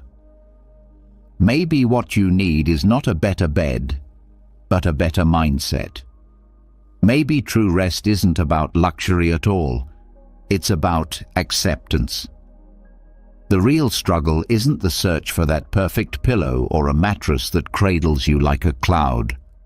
No, the real struggle is about coming to terms with the fact that, like everything else in life, sleep is something that changes with age. As the Stoics often remind us, we may not be able to control everything that happens, but we can always control how we respond. So why keep waging war against pillows and mattresses when you can learn to rest, truly rest, by simply accepting things as they are? Perhaps comfort doesn't come from external perfection, but from an internal decision not to make every little discomfort into a battle. The aches, the night sweats, the tossing and turning, what if they were just part of the rhythm of life? And maybe the key to genuine comfort lies in not taking all of these minor irritations so seriously. As the saying goes, accept what you can't change and calmly work on what you can. Which brings us to another part of the journey. Welcome to the vitamin aisle. Remember the days when your diet was mostly pizza, sugary drinks, and gum? Back then, your secret to survival was a couple of painkillers and a long nap, or so you thought. But everything changes with age. Now, your once light-hearted stroll through the grocery store is a strategic march through shelves of tiny bottles, capsules, and colorful pills. No, this isn't a scene from a sci-fi film. This is your new reality. The once familiar supermarket now feels like a mini pharmacy. Your afternoons, once filled with spontaneous laughter, are now dotted with doctor appointments and new prescriptions. It hits you gradually, that feeling that getting out of bed without groaning is now something to be proud of. Nobody warned you about this part, but time has a way of reminding you that pizza and soda no longer cut it. This is where the vibrant pills enter the picture, the so-called magical supplements promising to bring back your energy or at least make standing up less of an ordeal. You're no fool. You know there's no miracle powder that can rewind the clock. Grandma's remedies don't quite hit the same anymore. Instead, you're bombarded with an endless variety of supplements marketed as the keys to longevity. The vitamin aisle becomes a paradise for salespeople whispering promises of renewed youth into your ear. And naturally, you begin to wonder, are these things really as effective as they claim to be? The answer, like most things in life, is it depends. Stoic philosophy teaches us to focus on what we can control and accept what we cannot. These vitamins aren't going to transport you back to your 20s, but they might help your body function a little more smoothly. But here's the catch. If your plan is to rely on pills while staying glued to the couch, your results will likely include nothing more than indigestion and a higher grocery bill. The real secret isn't in believing these supplements are magic. It's in understanding that they are meant to support a lifestyle, not replace it. Eating well, exercising, sleeping adequately, and managing stress. These are the foundations. Sure, they require more effort than popping a pill, but they actually work. Vitamins are helpful, yes, but they are not miracle workers. Aging is inevitable, and no capsule can freeze time. The sooner you accept that your body has changed, the sooner you can adapt and still enjoy life in new ways.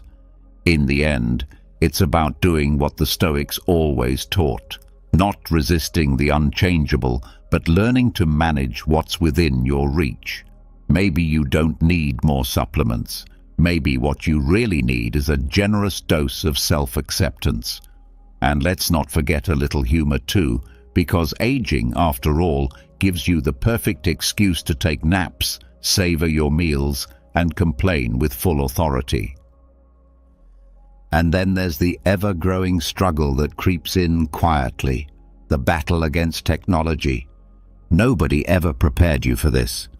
As if the wrinkles, the aching joints, and fading eyesight weren't enough, there's something even more subtle and cruel that settles into your life. This overwhelming digital age that seems to have no mercy. And let's be honest, my friend, you're not winning this one. It starts innocently enough, maybe a new phone, a smart TV, or a laptop update. But before long, your kids, and worse, your grandkids, have become your unofficial tech support. These new household heroes navigate digital systems with ease, while you're left trying to figure out what happened to the remote control you once thought was the most complicated thing you'd ever use. Now, you're dealing with smartphones that update while you sleep, laptops that seem to have moods of their own, and devices that expect you to have the patience of a saint. And let's be real, even the Stoics would struggle here. The worst part? It's not just that you don't understand how it all works, it's that you don't want to understand it anymore. What once was a simple gadget now feels like a Rubik's Cube made of code and buttons. And when something inevitably malfunctions, your younger relatives look at you with a blend of pity and disbelief, like somehow you personally sabotaged the Wi-Fi just by touching your phone, as if your fingers were digital landmines. Accept it. You've lost this battle, and that's okay. You were raised to believe that effort and persistence solve everything. But this is a generational shift. And the smart move now is to delegate. Let go of the guilt. Not every glitch is yours to fix. When your screen freezes, you don't need to dive into a rabbit hole of tech forums. Just hand it over. Your grandkids? They are the new tech wizards. They'll not only fix your settings, but might even teach you how to enjoy this strange digital landscape. And while they work their magic, take a breath. Channel your inner Stoic. Getting upset won't bring back the battery life or recover that forgotten password. There's wisdom in knowing when to pause and ask for help. No, you may never master the group chat, but you do know who has stronger Wi-Fi and a better handle on cookies and caches than you have on grandma's pie recipe. So when the tech world gets too loud and too fast, remember, being wise doesn't mean knowing everything. It means knowing who to call when things fall apart. As Bree says, life isn't about being the best at everything. It's about knowing when it's time to ask for help. And finally, we arrive at yet another chapter in this ever-changing journey. The revenge of the sensitive stomach. Remember those glorious years when you could eat anything at any hour and never suffer the consequences? You could devour pizza at 3 a.m., eat chocolate like it was oxygen, and your stomach wouldn't even flinch. Those days, sadly, are long gone. Now, even a small indulgence is paid back in full, with burning sensations, bloating, or that slow creeping discomfort that haunts you after every rich bite. Nobody warned you about this. No one told you that aging comes with a more delicate digestive system, one that turns into an unforgiving dictator.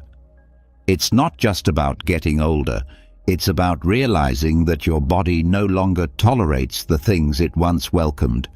That once indestructible metabolism now raises a red flag at the slightest hint of spice or fat.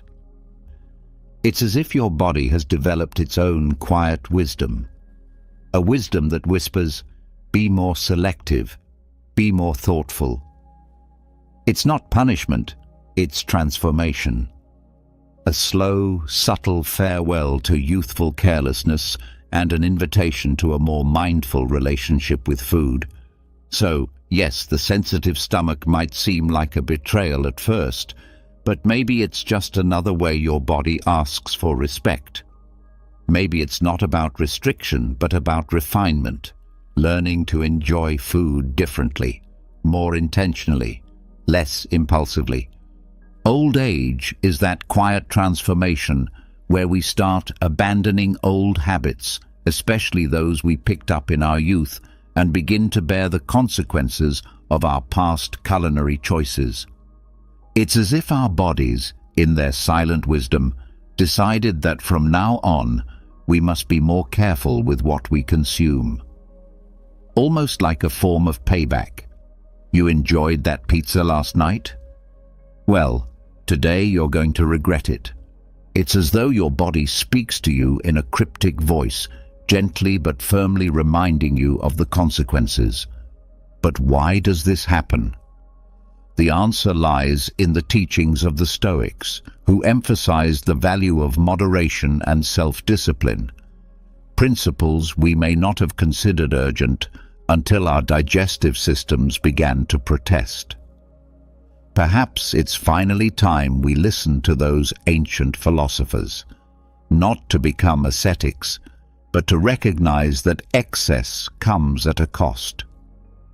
Eating mindfully is one way to shield ourselves from those uncomfortable aftermaths, those moments when we ask ourselves, when did I become someone who can't even enjoy ice cream without regretting it?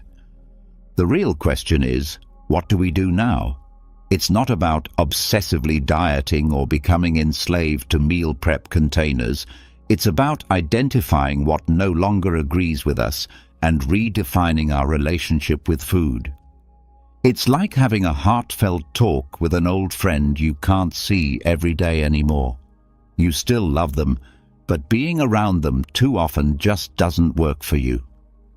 The solution might not be saying goodbye forever, but rather visiting in moderation.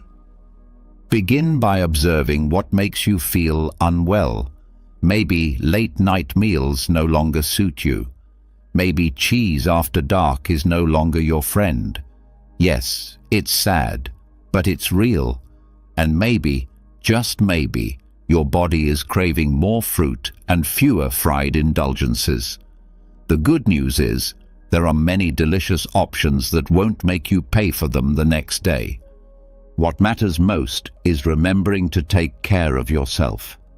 The Stoics remind us that real freedom comes from self-mastery. And if that means listening to your gut, literally, then welcome to the club. Life doesn't have to be all sacrifice, but you also can't keep ignoring the signs. In the end, the aging body becomes less forgiving. The sensitive stomach's revenge is very real, but it's something we can manage. The key is moderation, paying attention to what your body is telling you, and above all, knowing this isn't the end of the world, though it might be the end of carefree pizza nights. Let me tell you again, in case you missed it, self-care isn't about restriction. It's an act of love for yourself. Then there's the weekly doctor's appointment. Remember when your calendar was filled with spontaneous get-togethers and last-minute adventures? Those days seem to have faded, replaced now by something far less glamorous: regular visits to the doctor. Adulthood, which once promised freedom and maturity, has begun to look more like a cycle of medical checkups than fun-filled afternoons with friends. And the most surprising part? No one warned you. No one prepared you for this unexpected plot twist in life. Here we are, standing on the threshold of maturity, where bachelor parties are now swapped for cholesterol screenings and monthly dental checkups. It's as though your body, once it reached a certain age, decided to deliver a quiet but firm reality check. Not because you've become a more responsible person, but because life decided it's time to remind you, sometimes sharply, that time leaves traces. You begin to notice your body isn't cooperating the way it used to. There's the knee that creaks, the mysterious back pain, and the blurry vision you once brushed off as nothing.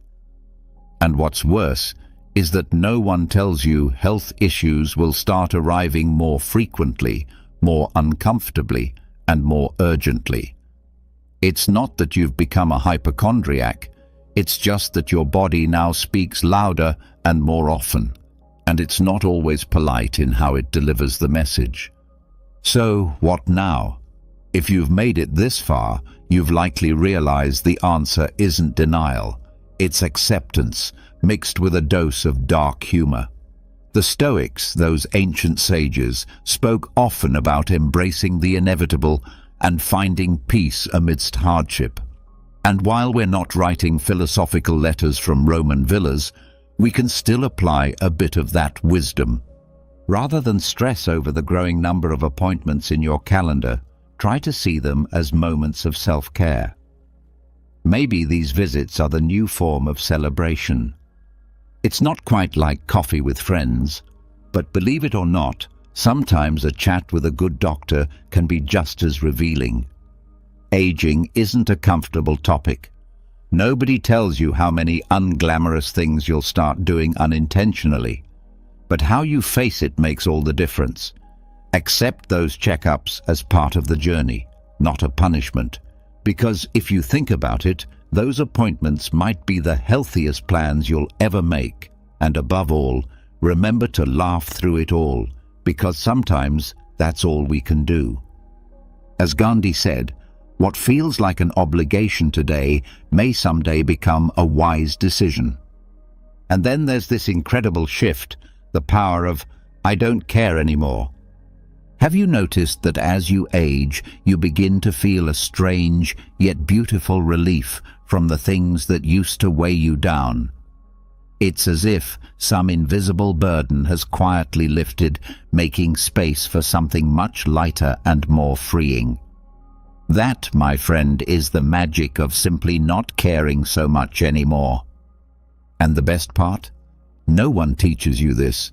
You discover it all on your own with time, and far from being a loss, it's a gift. In our younger years, we're haunted by social pressures, constantly wondering what others think, how they see us, and whether we're living according to some unspoken rule book. It's like being trapped under a microscope of judgment. You bend and stretch to meet expectations. Sounds familiar, doesn't it? But then, somewhere along the line, you begin to ask, does this really matter? And that's when the magic begins. A switch flips. Suddenly, the need to please others disappears. Because let's be real, how many times have you stressed over someone's judgment, only to later realize they probably don't even remember your face? This is where the Stoics come in again.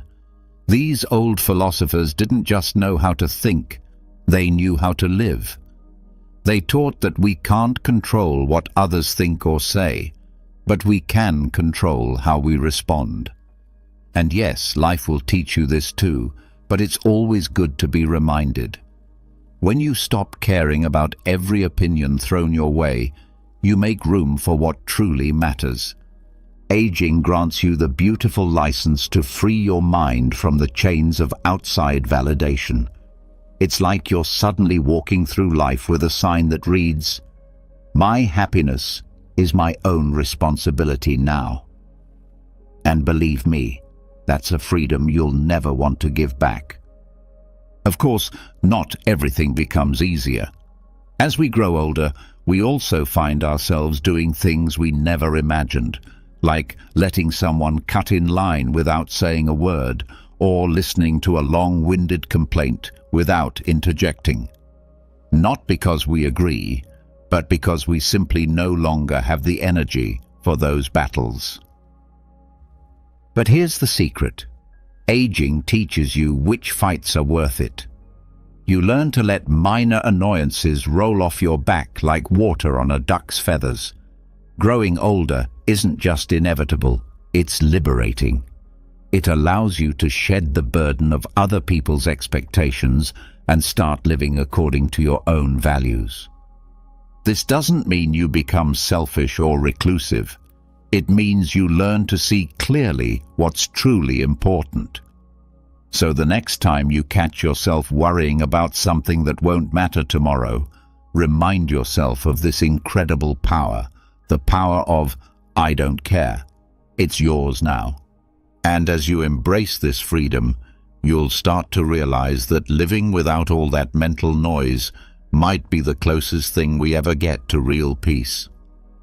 As Carl Jung once said, life is far too short to live under the microscope of other people's expectations. We all desire to be attractive. But what if I told you that you could become deeply magnetic without even saying a single word? Yes, that's right. Let's explore how you can develop habits that make you socially appealing in complete silence. Not only that, but we're going to do it through the lens of Stoic philosophy. So, if you're ready to understand how to radiate calm, presence, and power, all while embracing true attractiveness, then stay with me.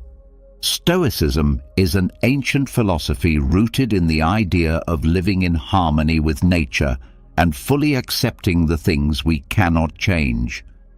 It's a path of inner strength, discipline, and wisdom.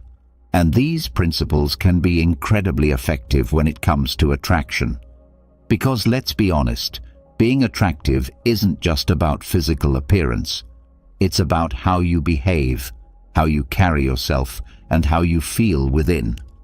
Let's break this down into key habits you can cultivate to become quietly captivating. We'll be diving into ideas like confidence, serenity, presence, and more. Each of these habits will be deeply grounded in Stoic thought, and I'll share powerful quotes from famous philosophers that bring each idea to life. This way, you're not just learning how to become more attractive, you're also immersing yourself in a philosophy that has the potential to completely transform your life. So get ready, because we're about to embark on a journey that won't just elevate your presence in the eyes of others, but will also shape you into a wiser, more grounded human being. Before we dive deeper, I'd really appreciate it if you gave this video a like so it can reach more people. And if you don't want to miss any of my upcoming content, go ahead and subscribe and hit that notification bell.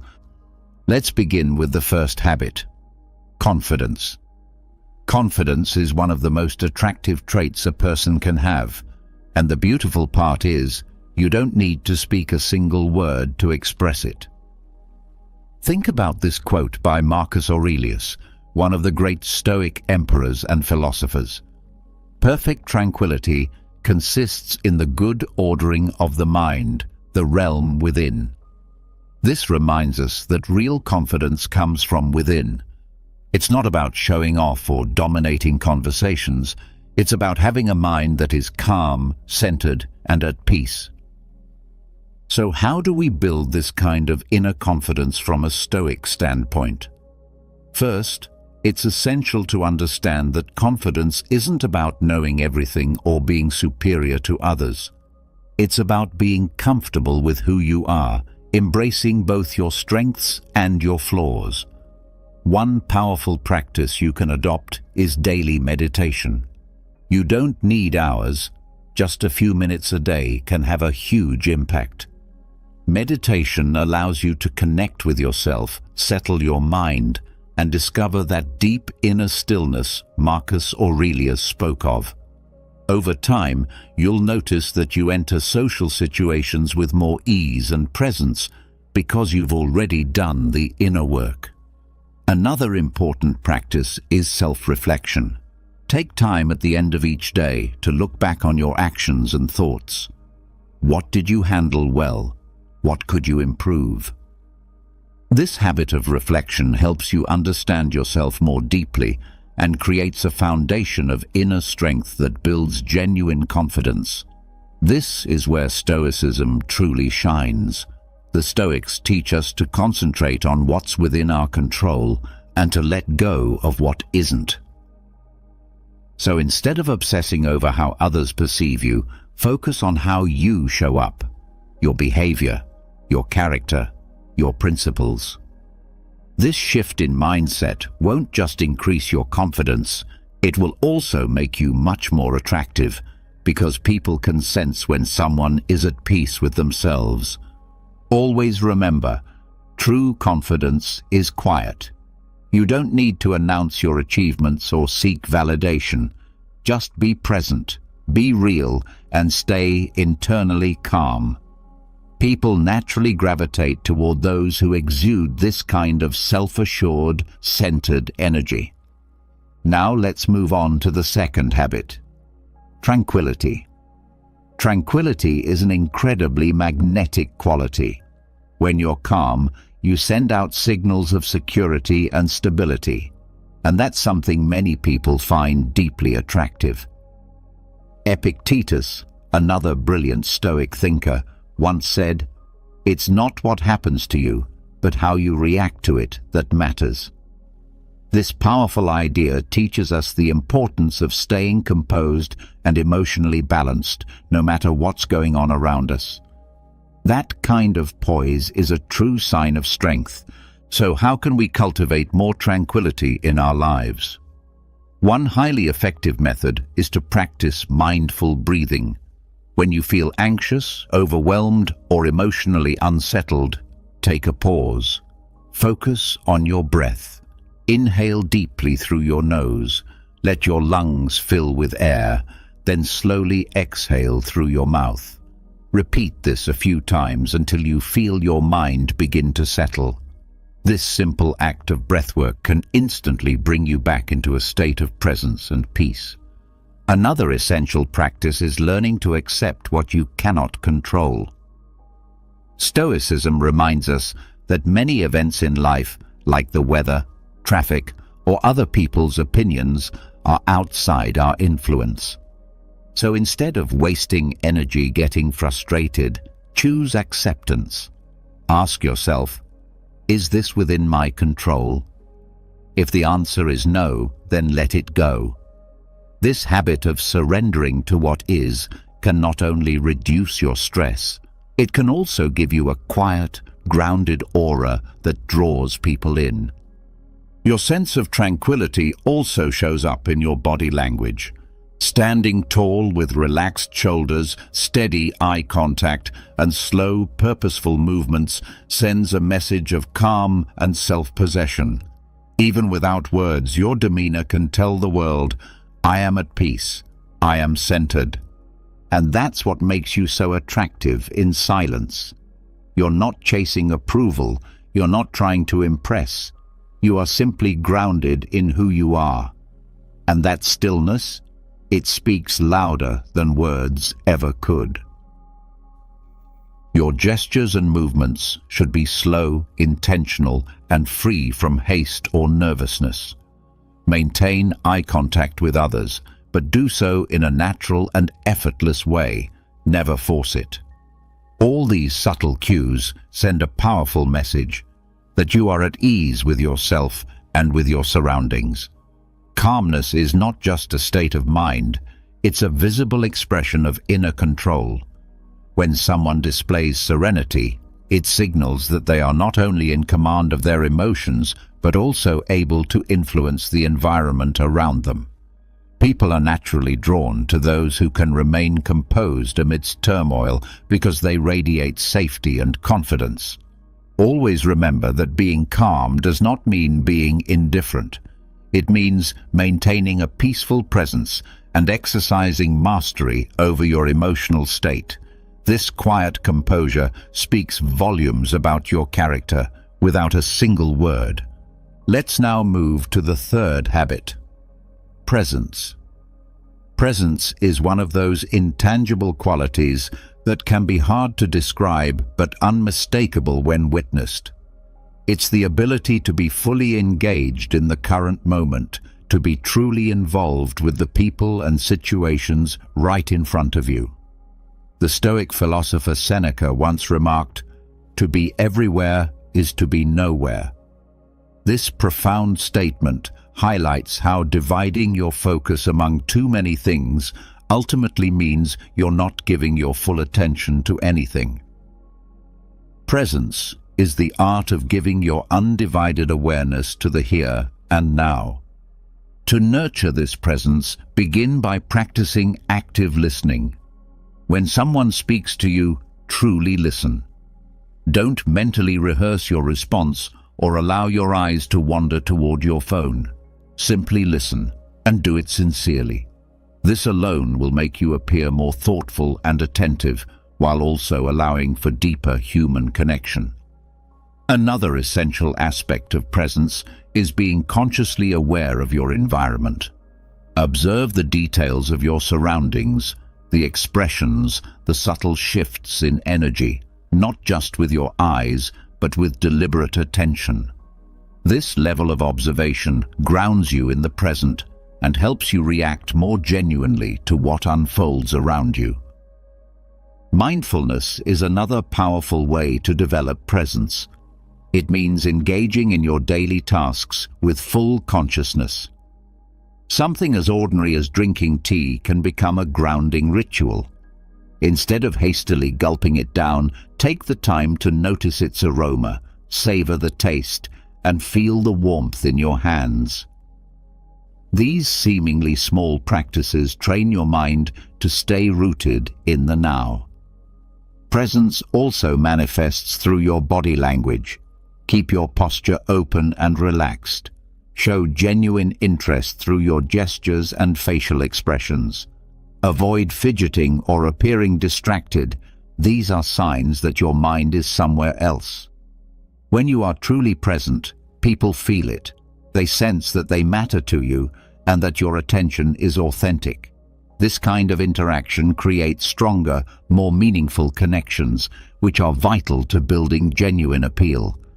Remember, being present doesn't mean dominating the spotlight. It means being fully tuned in to the moment and to those around you. It's a quiet power that conveys both respect and attentiveness, and it's incredibly compelling. Now we move to the fourth habit: integrity. Integrity is one of those foundational virtues that always stands out, even when unspoken. It's about living in harmony with your principles and values, being truthful, consistent, and reliable in everything you do. Epictetus once said, "First, say to yourself what you would be, and then do what you have to do." This quote emphasizes the necessity of aligning your actions with your beliefs. Integrity can't be faked. It must be deeply rooted within your character. To develop integrity, you must first become aware of your own values. What truly matters to you? What principles do you want to guide your life? Take time to reflect on these questions and ensure that your daily actions reflect your answers. When your behavior aligns with your inner beliefs, you naturally exude authenticity, which is inherently attractive. Another essential part of integrity is honesty, not just with others, but also with yourself. This means being able to acknowledge your mistakes and choosing to learn from them. People admire those who have the courage to face their flaws and are committed to personal growth. Being truthful frees you from the exhausting burden of maintaining false appearances and allows you to live with ease and sincerity. Integrity also means keeping your word. If you promise to do something, follow through. Reliability earns trust, and consistency builds a strong reputation. Being someone who can be counted on is a rare and valuable quality, and one that makes you stand out. It shows that you are dependable, stable, and worthy of respect. Lastly, integrity shines through in how you treat others. Approach every person with kindness and respect, regardless of who they are or what they can offer you. This behavior reveals your character more than words ever could. It creates an atmosphere of mutual trust and dignity. When you live a life rooted in integrity, you become someone guided by unwavering principles. People are drawn to honesty and genuineness because these traits foster trust and admiration. Ultimately, becoming someone who others can trust and respect is one of the most powerful ways to increase your silent influence. These qualities reflect emotional maturity and a stable character, something that naturally draws others in. Now, let's move forward with the fifth habit, self-restraint. Self-restraint, also known as self-control, is a vital quality that not only enhances your personal appeal, but also reveals a profound inner strength. In a world where many people react impulsively, someone who can exhibit self-restraint stands out significantly. Marcus Aurelius, one of the most respected Stoic emperors, once said, "You have power over your mind, not outside events. Realize this, and you will find strength." This timeless wisdom reminds us that while we cannot control everything happening around us, we do have control over how we respond to those events. So, how do we cultivate self-restraint? The first step is learning to recognize your emotions without allowing them to overpower you. When you find yourself in a tense or triggering situation, take a brief pause to breathe deeply and observe your feelings before responding.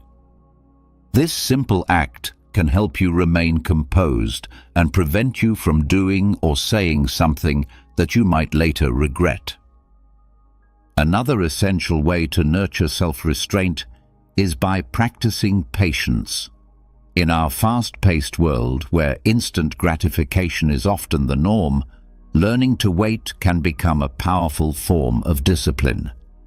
Patience reflects the ability to delay immediate desires in pursuit of something more meaningful and enduring. It's a quiet strength that shows you're not controlled by your impulses. Moderation is also a critical part of self-restraint.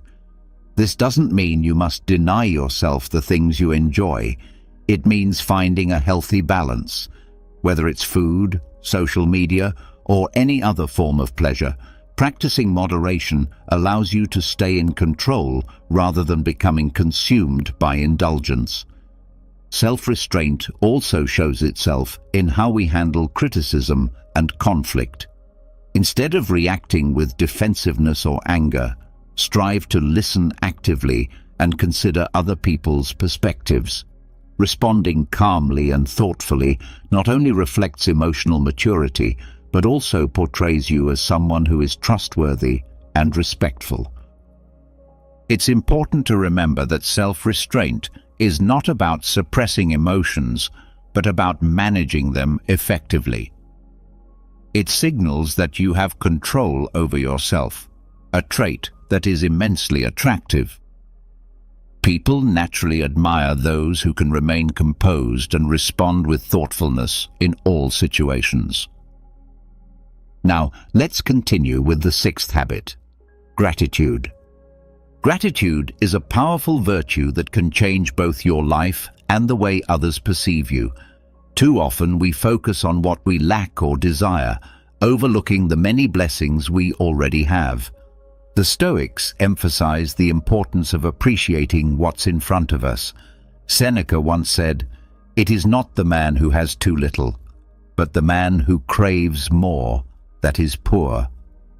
This quote teaches us that true wealth lies in valuing what we have, not in endlessly chasing more. Gratitude shifts our mindset toward positivity and helps us cultivate an inner sense of peace and contentment. So, how can we actively develop a grateful heart? One effective method is to keep a gratitude journal. Set aside a few minutes each day to write down 3 things you are thankful for. These could be small moments, like the sun shining through your window, or significant blessings like the health of a loved one. This simple practice helps train your mind to notice and appreciate the good around you. Gratitude can also be expressed in everyday interactions. Be thankful for the people around you, from family and friends to strangers who assist you throughout the day. A sincere thank you may seem small, but it can leave a lasting impression and show others that you truly value their efforts and presence. Another meaningful way to practice gratitude is through daily reflection. Take a moment each day to think about the good things that happened. Even on hard days, seek out at least one positive detail. This consistent attitude of thankfulness makes you more positive and optimistic, traits that naturally attract others. When you embody gratitude, you radiate a kind of energy that draws people in. Those around you feel uplifted and appreciated, sensing your deep appreciation for life. Furthermore, a grateful attitude builds resilience by helping you focus on what's still good, even during tough times. Gratitude is more than just saying thank you. It's about living with a deep sense of appreciation and recognizing the value in both the big and small parts of life. It not only brings more joy and satisfaction to your life, but it also makes you more appealing and pleasant to be around. Now, let's move on to the 7th habit: humility. Humility is a virtue that is often misunderstood, yet it holds incredible power. Being humble doesn't mean thinking less of yourself. It means thinking of yourself less and being more mindful of others. Epictetus once said, "It is impossible for a man to learn what he thinks he already knows." This quote reminds us that humility is essential for personal growth and continuous learning. True humility involves acknowledging that we don't have all the answers and that there is always something new to understand. It's the openness to learn, the willingness to listen, and the courage to admit when we're wrong. These qualities don't make you weak, they make you wise. Humility creates space for growth. connection, and meaningful relationships. In a world where ego often dominates, a humble person stands out, not through loudness or showiness, but through quiet strength and grounded confidence. It's not about downplaying your worth, but about lifting others up while staying rooted in who you truly are. True wisdom is not about thinking less of ourselves, but rather thinking less about ourselves and more about others. As Epictetus, the great Stoic philosopher, said, "It is impossible for a man to learn what he thinks he already knows." This powerful quote emphasizes that humility is a crucial part of growth. It involves acknowledging that there is always something to learn, and it is an acceptance that we do not hold all the answers. This mindset opens the door to continuous learning, personal development, and the deepening of wisdom. So, how do we cultivate humility? First, we must embrace the fact that we don't know everything. This is often one of the hardest lessons to learn, especially in a world that pressures us to appear knowledgeable or expert in everything. But recognizing and admitting our limitations does not make us weak. Rather, it makes us more approachable and open to learning. It also invites new opportunities for personal growth. Another way to nurture humility is by listening more than we speak. Giving others the opportunity to share their experiences and insights without interrupting or imposing our own perspectives is a powerful practice. True listening comes with the intention to understand, not merely to respond. This kind of deep listening demonstrates respect and consideration for others, which is an essential aspect of humility. Humility also manifests in how we treat others, regardless of their status or position. Every person we encounter has a unique story and valuable experiences to offer. When we treat everyone with equal respect and dignity, it shows that we appreciate people for who they are, not for what they can do for us. This attitude fosters a sense of equality and understanding, making it incredibly attractive because it conveys genuine appreciation for others. It is also important to learn from our mistakes. Nobody is perfect, and everyone makes mistakes, but how we respond to them makes all the difference. Instead of defending ourselves or making excuses, practicing humility means admitting when we are wrong and showing a willingness to learn and improve. This ability to be vulnerable and honest about our failures reflects great strength, not weakness. When we consistently practice humility, we become more approachable and authentic. People feel comfortable around us because they don't have to worry about impressing or competing with us. Humility creates a space of acceptance and understanding, which in turn makes us more relatable and trustworthy. It is essential to remember that humility is not a sign of weakness.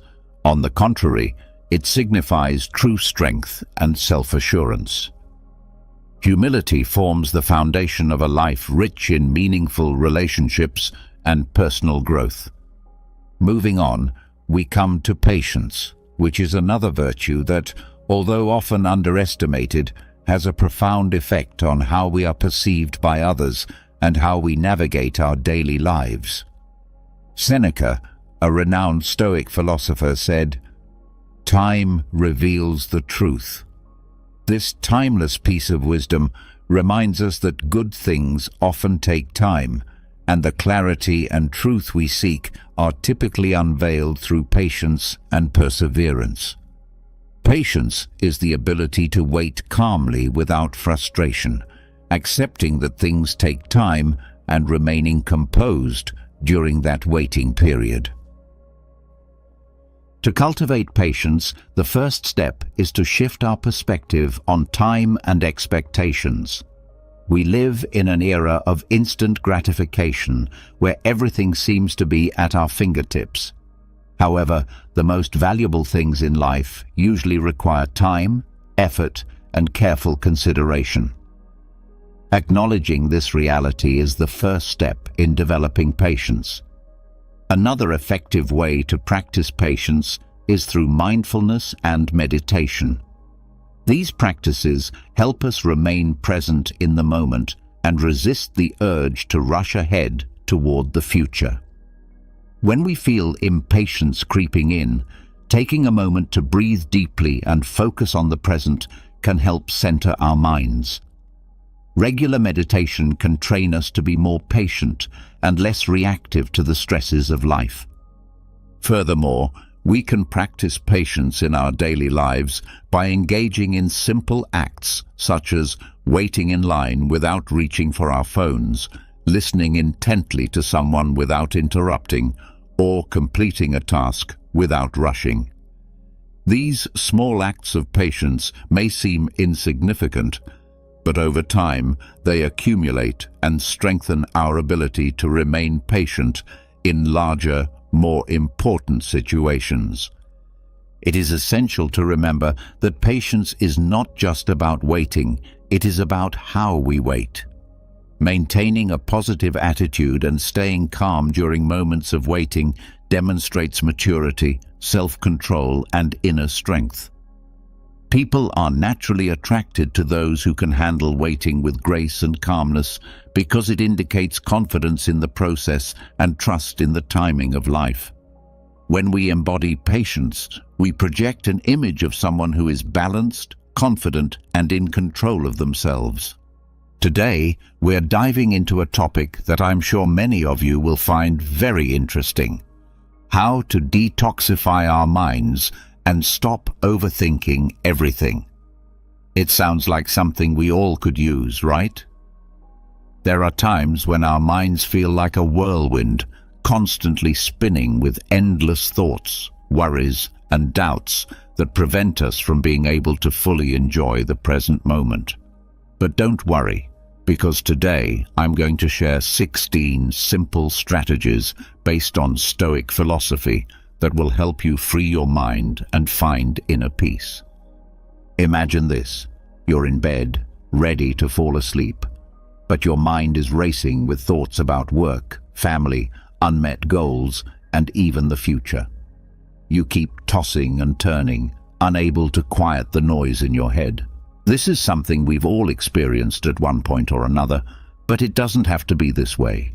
The Stoics, with their ancient wisdom, teach us that we can train our minds to be calmer and more focused. And that's exactly what we're going to explore today. These 16 strategies, grounded in Stoic philosophy, are designed to help us live a more serene and balanced life. We'll take a closer look at each strategy, explaining not only how to apply them in our daily lives, but also why they work and how they can transform the way we think. To make this even more meaningful, I'll accompany each strategy with a special quote from a Stoic philosopher that will inspire you and help you understand the concept better. Let's start with the first strategy: the power of positive affirmations. This may sound simple, but it's often overlooked, and yet it can have a great impact. Seneca, a well-known Stoic philosopher, once said, "The greatest part of happiness depends on our disposition, not our circumstances." Positive affirmations are statements we repeat to ourselves with the intention of fostering a positive mindset and empowering ourselves. They are important because our thoughts have a profound effect on our perception of reality. If we constantly tell ourselves negative things, we'll begin to see the world in a negative light. However, if we change that internal dialogue and start telling ourselves positive things, our perspective can change drastically. For example, imagine waking up in the morning and the first thought you have is, "Today is going to be a difficult day." That thought will likely influence how you approach the rest of your day. But if instead you tell yourself, "Today I have the opportunity to do amazing things," that affirmation can motivate you and set a more positive tone for your day. Positive affirmations work because they help us reprogram our minds, shifting our focus toward achievement rather than fear. This reduces anxiety and rumination, helping us stay focused on constructive thoughts. I encourage you to start using positive affirmations in your life. Identify areas where you feel insecure or negative and create affirmations that counteract those thoughts. For instance, if you're worried about not being good enough at your job, you might say, "I am capable and confident in my skills." Repeat these affirmations daily, especially in moments of doubt or stress. How do you feel about trying positive affirmations today? I encourage you to pick one that resonates with you and start using it. Now, let's move on to the second strategy: simplifying your life. It might seem like an obvious concept, but it's something we often forget to do.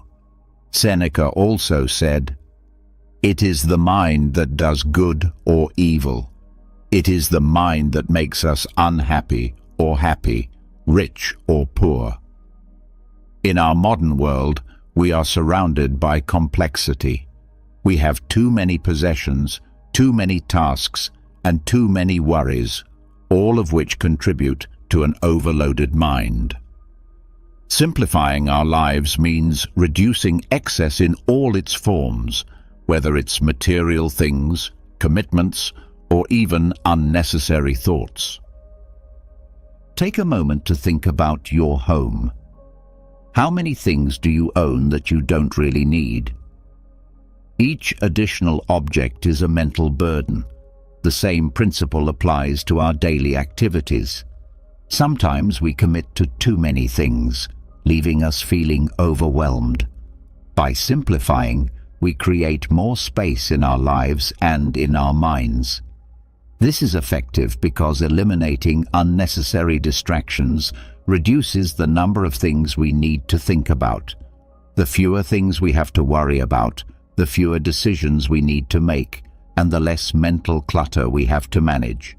This opens up more time and energy to focus on what truly matters. Start by decluttering your environment. Get rid of things that you don't need or that don't bring you joy. Then take a look at your commitments and see if there's anything you can simplify or delegate. Lastly, try simplifying your thoughts by practicing mindfulness and focusing on the present moment. This will help reduce mental clutter and bring a sense of calm to your life. Let's move on to the third strategy: limiting the information you consume. In today's digital age, we are constantly bombarded with information. While some of it is valuable, much of it is not. This constant influx of information can overwhelm our minds and prevent us from being present. By limiting the amount of information we take in, we can reduce unnecessary distractions and maintain better focus. This approach can be particularly challenging in today's digital age, but it is crucial for our mental well-being. As Marcus Aurelius wisely stated, "The happiness of your life depends on the quality of your thoughts." Our thoughts are deeply influenced by the information we take in, and in a world flooded with constant streams of news, social media, emails, and messages, it's easy to feel overwhelmed.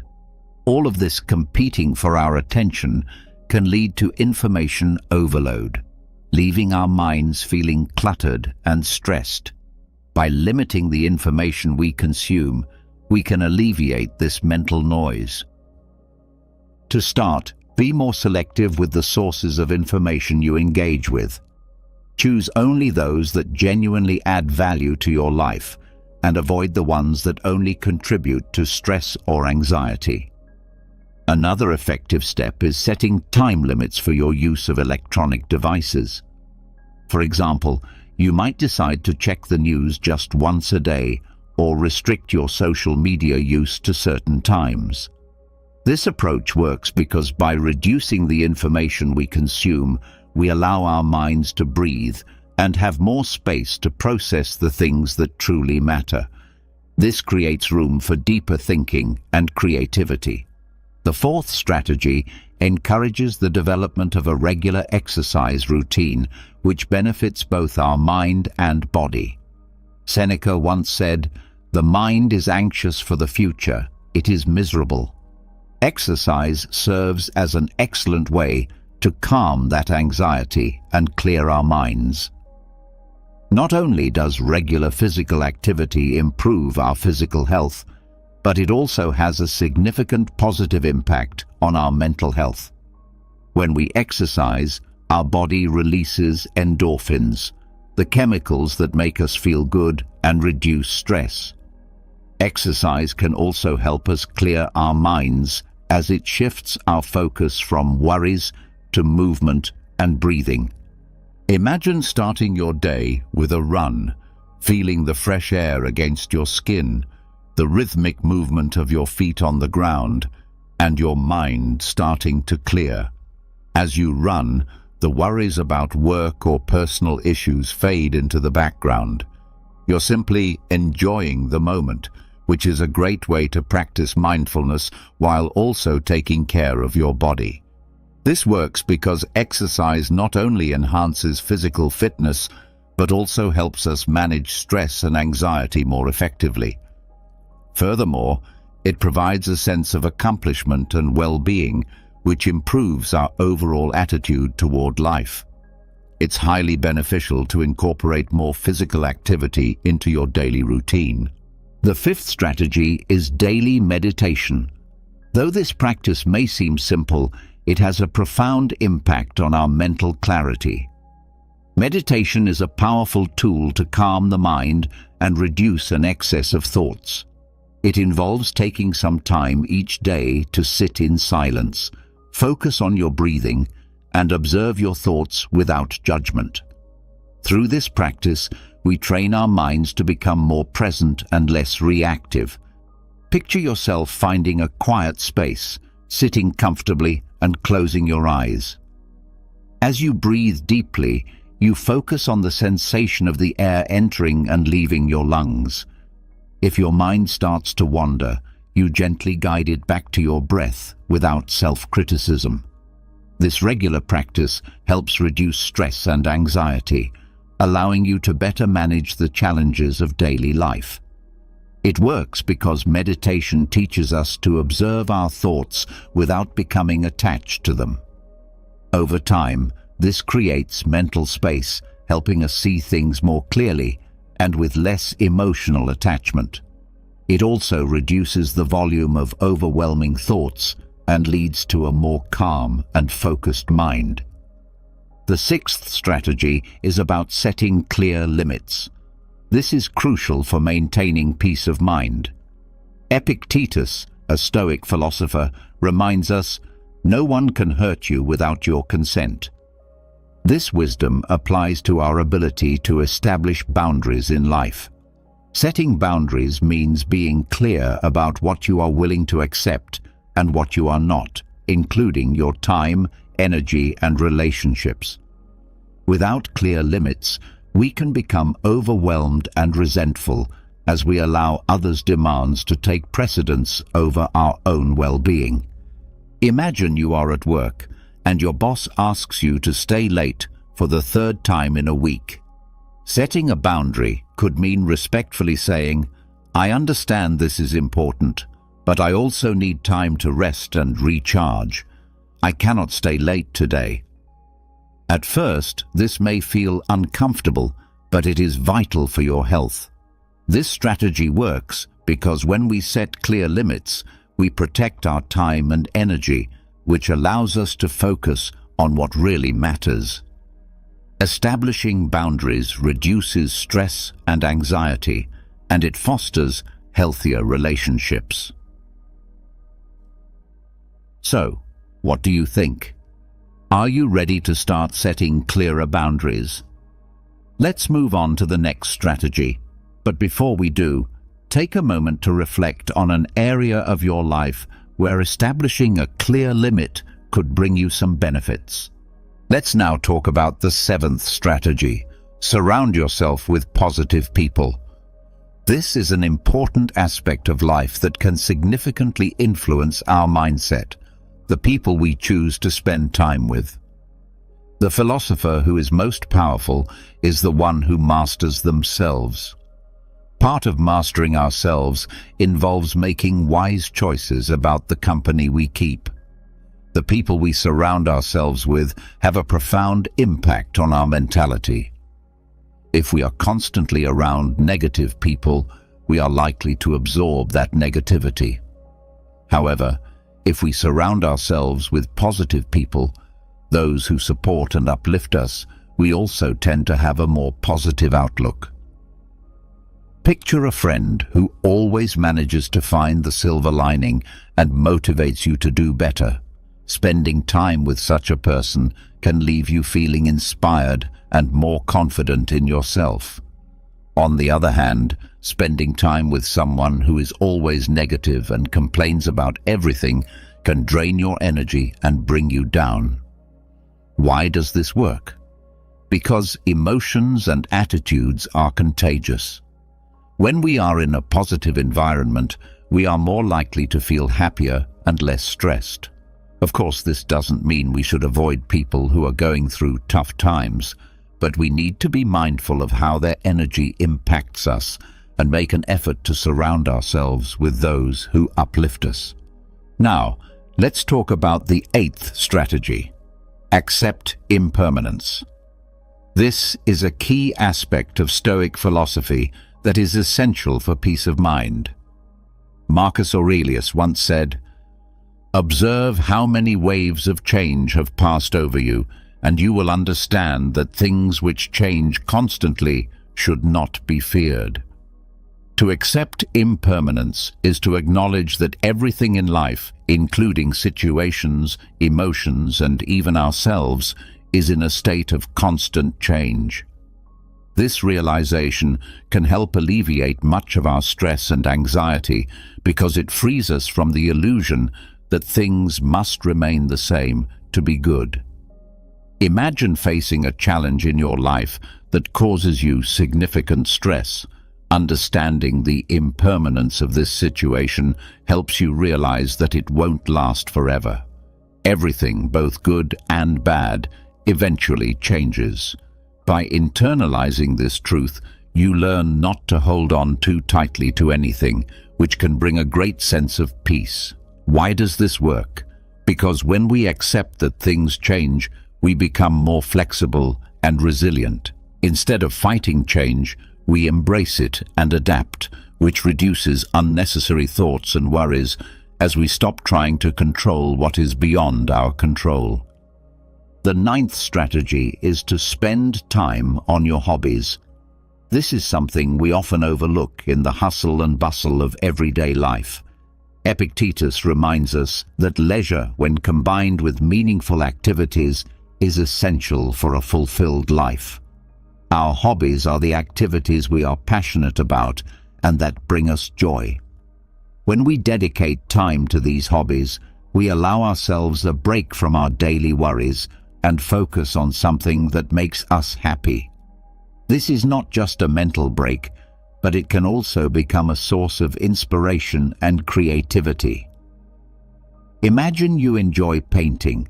If you set aside an hour a day for painting, it can be a wonderful way to clear your mind, express your emotions, and reconnect with yourself. It's not about being the best at your hobby. It's about enjoying the process and allowing yourself that time for self-care. Why does this work? Because when we give ourselves permission to engage in activities that bring us joy, we nourish our soul, reduce stress, and help maintain a healthy balance in our lives.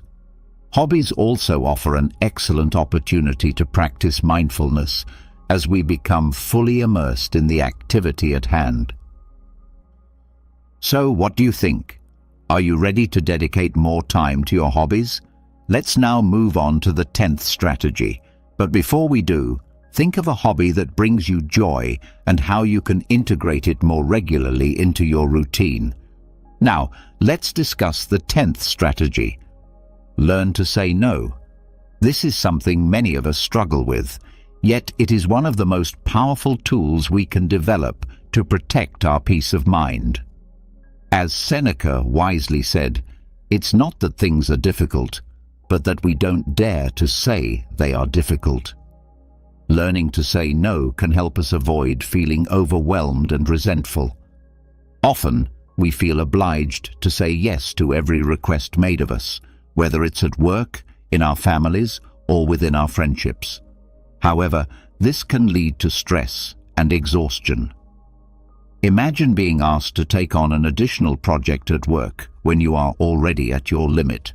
Saying yes might only add to your stress, but saying no in a firm yet respectful way helps protect your time and energy. Why does this work? Because when we learn to say no, we are protecting our mental well-being and setting healthy boundaries. Saying no allows us to focus on what truly matters without taking on more than we can handle. It enables us to prioritize what truly matters and avoid the exhaustion that comes from overcommitting. Saying no does not mean being selfish. Rather, it is an act of self-care that makes us more effective and happier. By saying no, we protect our time and energy, ensuring we can focus on what is most important. So, what do you think? Are you ready to start saying no when it's necessary? Take a moment to reflect on a recent situation where you could have said no and consider how it might have reduced your stress level. Next, let's talk about the importance of cultivating patience. Patience is a key virtue in maintaining serenity and composure in difficult situations. Marcus Aurelius once said that life is more like a battle than a dance, as we must be constantly alert and prepared for unexpected challenges. Patience is the ability to tolerate delays, problems, or suffering without becoming angry or anxious. In today's fast-paced world, where instant results are often expected, cultivating patience is essential for reducing frustration and stress. When we practice patience, we are better able to handle difficulties and reduce overwhelming thoughts. For instance, imagine you are in a long queue waiting for your turn. Instead of becoming impatient, you take a deep breath and use that time to reflect, observe, or simply relax. Why does this work? Because patience allows us to accept things as they are, without trying to force them to be different. This reduces mental resilience and anxiety, helping us make more informed and thoughtful decisions. Reflect on a recent situation where you could have been more patient and how it would have changed your experience. Now, let's explore the 12th strategy: finding time for nature. Spending time outdoors in nature can have a profoundly calming effect on our minds. Nature offers us an opportunity to disconnect from the noise and busyness of everyday life, reminding us of the beauty and simplicity of the world around us. Imagine taking a walk in the park or hiking through the woods. You feel the fresh air, hear the birds singing, and see the greenery surrounding you. This simple act can help clear your mind, reduce stress, and make you feel more connected to the world around you. Why does this work? Because nature has a restorative effect on our brains, helping us relax and recharge. Moreover, being in nature encourages mindfulness as we focus on our senses and the present moment, allowing us to be fully immersed in the experience. Another important strategy is to take a regular digital break. In our digital age, we are constantly connected to our devices, which can lead to information overload and a constantly busy mind. A digital disconnection involves taking a break from electronic devices and the constant stream of information they bring. Imagine spending a whole day without checking your phone, reading emails, or scrolling through social media. At first it might feel strange, but soon you'll notice a sense of freedom and peace of mind. You will have more time to be present, enjoy activities without interruptions, and reconnect with yourself. Why is this effective? Because disconnecting digitally gives our minds a rest from the constant bombardment of stimuli, reducing stress and anxiety. It allows us to be more focused and present in our lives, and also helps us develop a healthier relationship with technology, using it in a more intentional and mindful way. Finally, let's talk about the power of practicing forgiveness. Epictetus taught that it is not what happens to us, but how we react to it, that matters. Forgiveness is not about justifying the negative behavior of others, but about freeing ourselves from the grip of resentment and bitterness. When we hold on to grudges, we keep the wounds of the past alive, which only causes us more pain. Practicing forgiveness allows us to heal and move forward. Imagine that someone has hurt you. Forgiving them does not mean that what they did was right, but it means that you choose not to let that hurt control your life any longer. By forgiving, you release the emotional charge associated with the incident and allow your mind to focus on more positive and meaningful things. These negative emotions consume a significant amount of our mental energy, leaving us drained and focused on the past. By letting go of grudges and choosing forgiveness, we free ourselves from this weight, allowing our minds to focus on the present and on positive aspects of life. This shift not only lightens our emotional load, but also reduces the frequency of negative thoughts. In turn, we can improve our mental health, making room for more positivity and allowing us to live fuller and happier lives. So, what do you think? Are you ready to embrace the practice of forgiveness? Take a moment to reflect on a situation where forgiving someone could have a profound impact on your life, and think about how that could change your experience moving forward. Next, we move on to the fifth strategy, keeping a personal journal. Writing in a journal is a powerful practice that can help you organize your thoughts and emotions. Marcus Aurelius, in his Meditations, demonstrated how writing can serve as a tool for introspection and achieving mental clarity. By regularly recording your thoughts, you give yourself the freedom to express your emotions, helping you understand them better and find solutions to your problems. For instance, imagine you're feeling overwhelmed by a challenging situation in your life. Writing about it in your journal allows you to explore your feelings, process your thoughts, and consider possible approaches to the issue at hand. This act not only helps you navigate through your emotions, but also alleviates mental burden by transferring your thoughts from your mind onto paper. Why does this work? Because writing organizes our thoughts and offers a fresh perspective, which is incredibly helpful for reducing stress and anxiety. Journaling acts as a form of self-therapy, fostering personal growth and enhancing self-understanding. The final strategy we will discuss is practicing self-compassion. As Shaker often reminded us, we suffer more in our imaginations than in reality. Self-compassion involves treating yourself with the same kindness, patience, and understanding that you would offer to a dear friend. When we make mistakes or face challenges, it's easy to become self-critical and harsh on ourselves. However, practicing self-compassion allows us to accept our imperfections and gives us permission to be human. Imagine you've made a mistake at work. Instead of mentally punishing yourself, you decide to be kind to yourself, telling yourself that mistakes are part of being human and that it's important to learn from them and move forward. This approach not only alleviates stress and anxiety, but also cultivates a growth mindset and resilience. Why is this effective? because self-compassion helps us manage stress and pressure in a healthier way. Instead of adding unnecessary suffering through self-criticism, we support ourselves with understanding and love, which enables us to recover more quickly from setbacks and maintain a calmer, more balanced mind.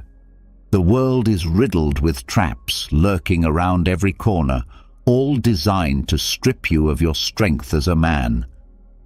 Just take a moment to observe the popular Netflix shows being promoted, or consider the kinds of individuals society now places on a pedestal. Virtually nothing escapes the influence of a larger agenda, one aimed at controlling minds. Men are being conditioned, subtly yet powerfully, to accept weakness as a new norm. There's a well-known story that illustrates this perfectly, a story about a lion that I want to share with you. If this is your first time on my channel, I would truly appreciate your support. Please consider subscribing and liking the video so I can keep bringing you content like this in the future. Once upon a time, there was a mighty lion, feared by all who crossed his path. One day, this lion fell deeply in love with a farmer's daughter. But there was a major obstacle. The farmer despised the lion. When he discovered the lion's affection for his daughter, he became determined to prevent their union at any cost. So the cunning farmer devised a plan and summoned the lion. He told the lion that he would only permit the marriage under one condition, that the lion must first remove his sharp claws. To the lion, it seemed like a small sacrifice for such a great reward. So, for the sake of love and with the hope of winning the farmer's approval, he went to a stone and deliberately shattered his own claws. The next day he returned to the farmer, proudly announcing that he was now harmless and ready to claim his bride. But the farmer was not done. He added another condition. The lion must now break off his sharp teeth and fangs. Again, the lion agreed, willing to give up even more of himself to attain what he desired. He removed his fangs and teeth, then returned once more. But this time, the farmer did not meet him with kindness. Instead, he attacked the lion and killed him. Now defenseless, the once powerful beast could not protect himself. The very things that had given him strength and identity had been willingly discarded, one by one. This story holds a powerful message. Brothers, the world we live in today is no different. There are forces at play far greater than most of us realize, and they have meticulously crafted a system, a matrix, designed to keep men enslaved to their impulses, their cravings, and their desires. But here's the hard truth. You can blame the farmer, you can point fingers at the elite and the system all you want. But in the end, it was the lion who made the choice to surrender. Voluntary discipline is the sacred virtue every man must embody, whether in his professional ambitions, financial journey, or romantic life. Every man is born with a deep desire to feel powerful, assertive, and in control. This is not arrogance.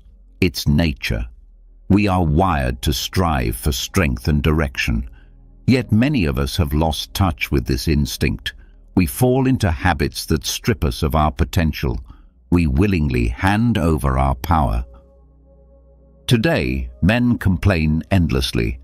They squander their money on meaningless pleasures, drugs, pornography, and even apologize for things that don't require an apology. In doing so, they develop habits that weaken them from the inside out. One such habit is mocking others. This isn't a topic that gets much attention, but it's crucial. As a man of high value, you should never elevate yourself by tearing others down. Mocking others in an attempt to look superior reveals insecurity and a lack of respect. Authentic masculinity isn't about dominance over others, it's about self-mastery. Think about the example of crabs in a bucket. When one crab tries to climb out, the others instinctively pull it back down. Similarly, when someone around you attempts to rise, to improve, or to pursue a better life, there are those who feel threatened or envious and try to hold them back. That kind of behavior is neither noble nor productive. If you find yourself making fun of others, understand this: in that moment, you are placing yourself beneath them, period. That doesn't mean you should ignore mistakes or never correct others, but correction should come from a place of guidance, not ridicule. As a man, it is your duty to mentor and uplift your brothers, not to belittle them.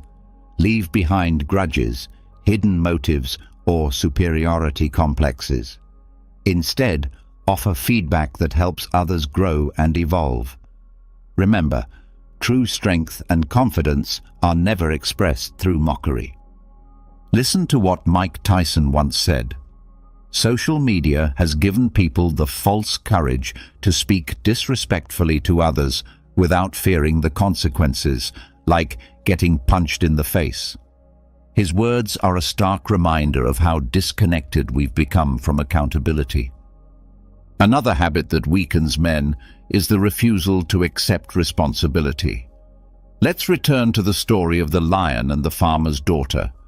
Ultimately, the lion's downfall wasn't caused solely by the farmer's deception. The real reason lies in the lion's failure to embrace his responsibility. His duty was to live as the powerful predator he was created to be. His claws and teeth were not just weapons, they were symbols of his identity and nature. But he chose to abandon that for acceptance. Many of us do the same in our lives. We run from our responsibilities instead of owning them with pride. But responsibilities are not burdens. They are the very foundation of who we are as men. I want you to say this out loud.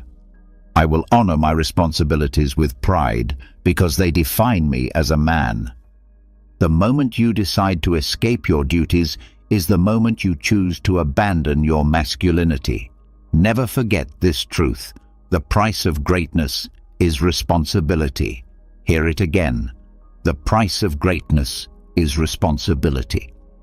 This principle not only strengthens your own identity, but it also brings stability and growth to those around you. Responsibility should not be something we avoid or hand off to others. It should be embraced as the very path to fulfillment, greatness, and becoming the men we were always meant to be. There's a tendency among many men today to run from failure.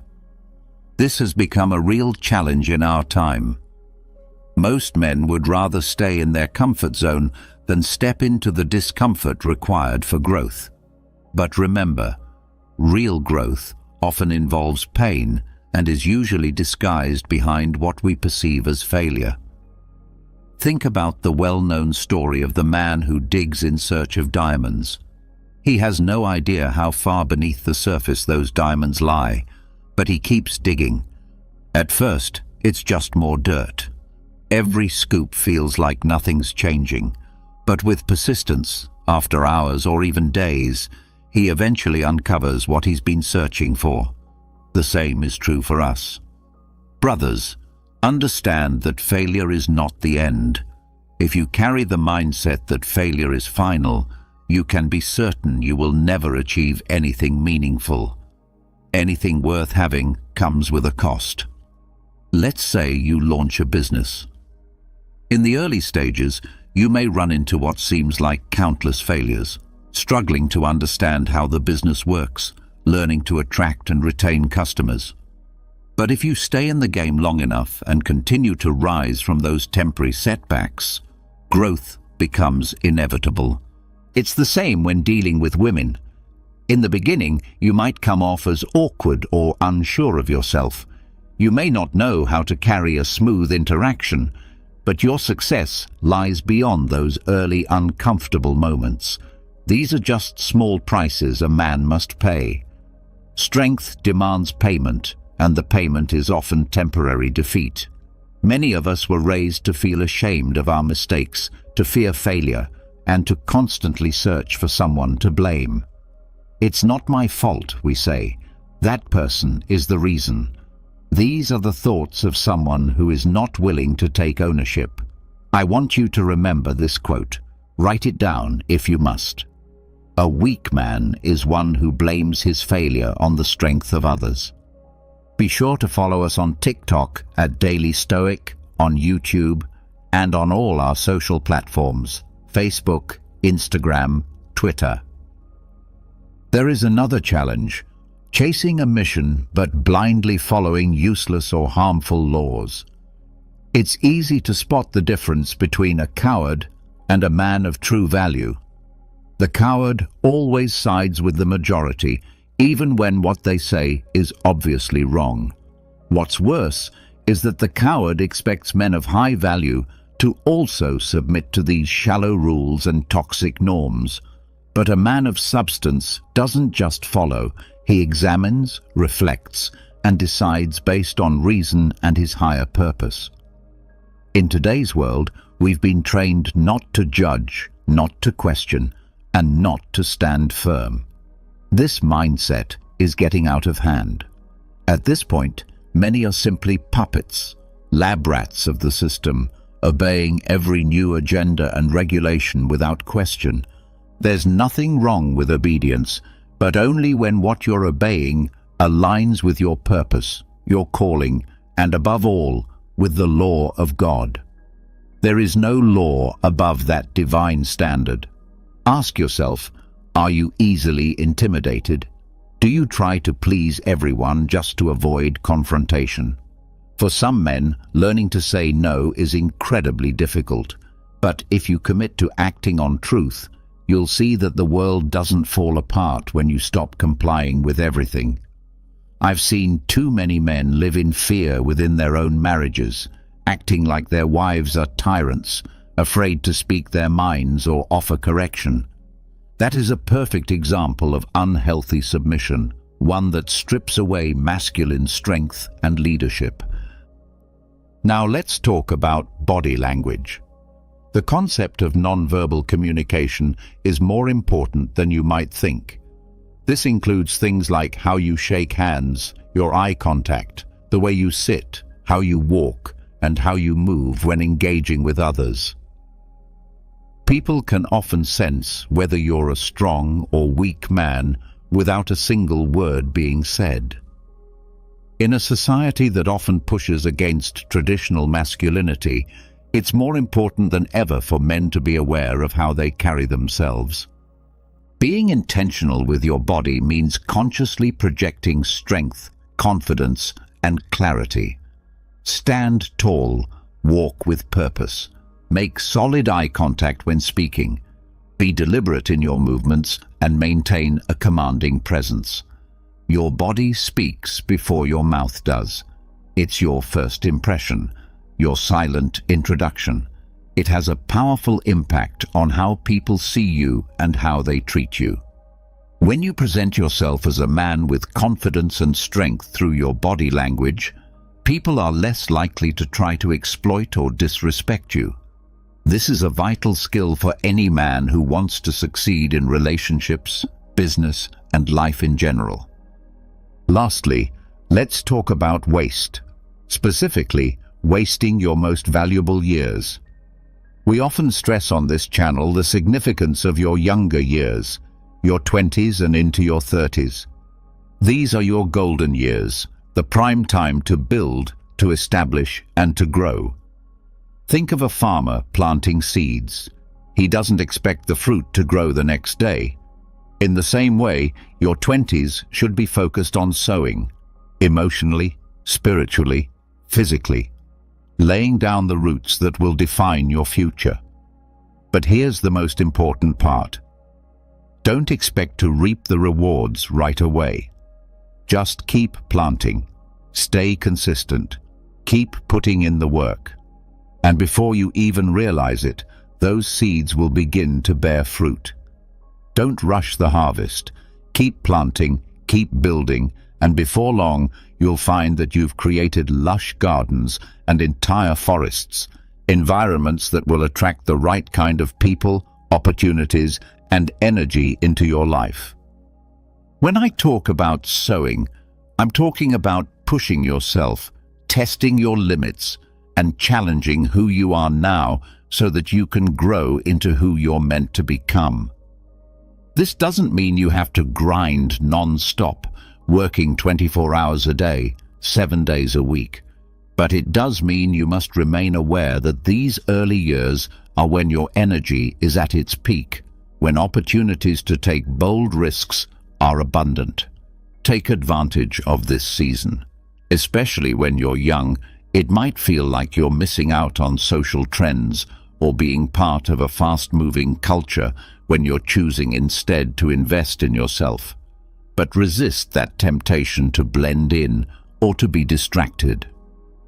You may not fully grasp it now, but with time and maturity, you'll deeply appreciate the discipline and focus you showed during these early years. To reinforce this truth, listen to what the wisest man who ever lived said about youth. Solomon once wrote these powerful words, "You who are young, be happy while you are young, and let your heart give you joy in the days of your youth. Follow the ways of your heart and whatever your eyes see, but know that for all these things God will bring you into judgment." In other words, enjoy your youth, but also live it with purpose and accountability. Now, let's talk about another common trap, being lazy and unproductive with your time. The way you organize your day, how you manage the hours you've been given, plays a significant role in your personal development.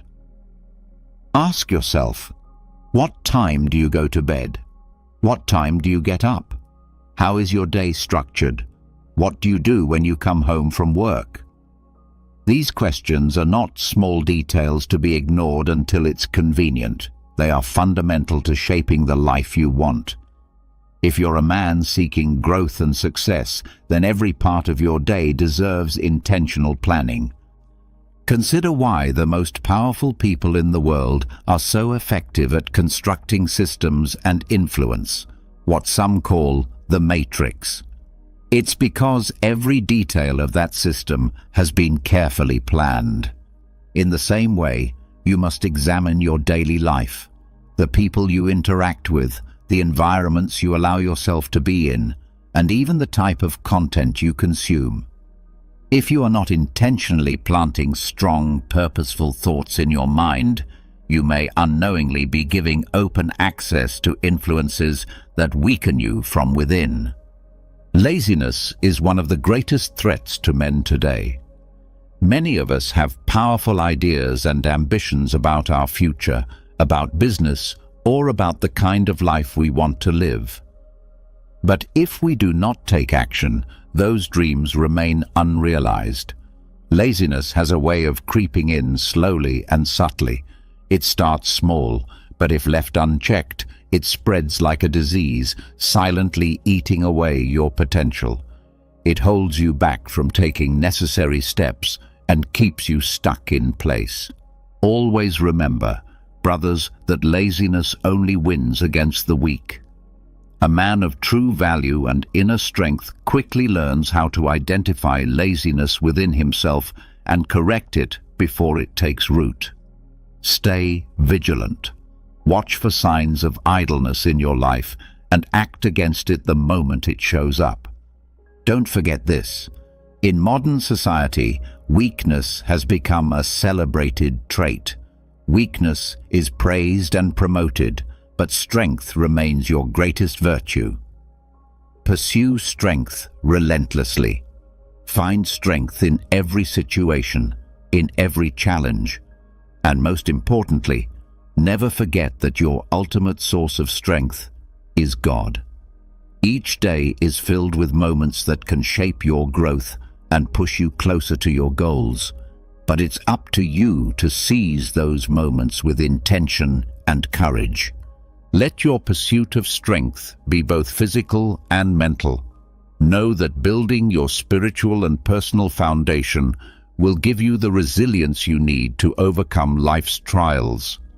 We live in a world constantly filled with distractions and persistent worries, making it incredibly easy to slip into the snare of overthinking.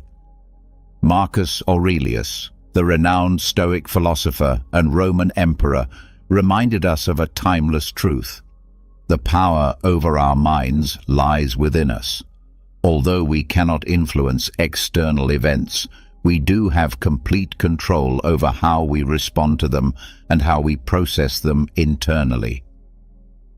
If this is your first time visiting my channel, I kindly ask you to support this work by subscribing and liking this video.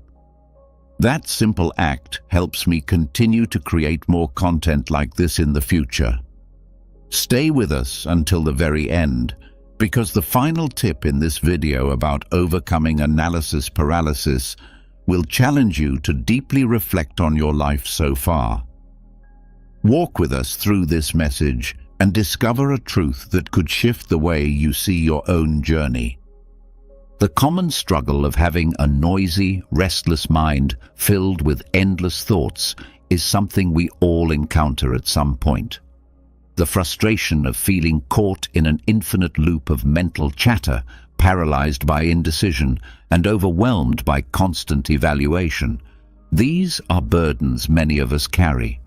The issue with excessive thinking is that it locks us into a continual state of worry, constantly pulling us into the past or launching us forward into future anxieties, preventing us from being fully present.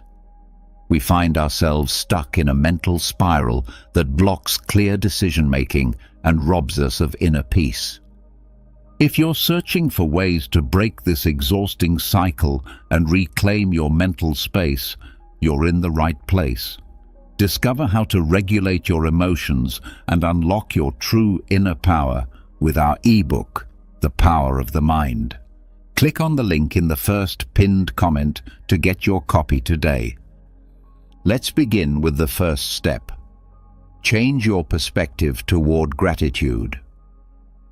Our minds often lead us astray, pushing us into a maze of over-analysis about what we lack, what might go wrong, or what we have yet to achieve. This endless loop can leave us drained and discontent. Overthinking frequently grows from a mindset focused on what's missing or negative, which overshadows the good already present in our lives. Seneca once said that true happiness lies in embracing the present moment without anxiously waiting for what's to come.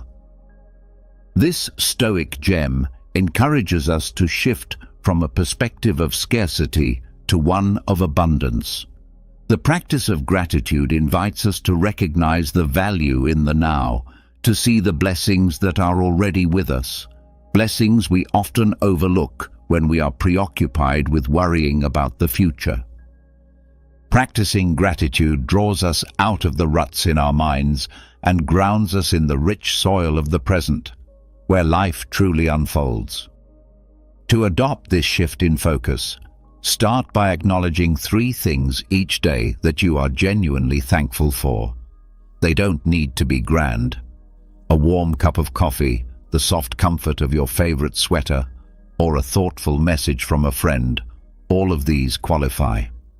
This small, consistent practice helps redirect the mind away from over-analysis and toward appreciation for what is currently in your life. When anchored in gratitude, you begin to quiet the mental noise of excessive thought, while also deepening your appreciation for everyday experiences. Gratitude enhances the positives in life and gradually transforms your inner dialogue from one of lack to one of abundance.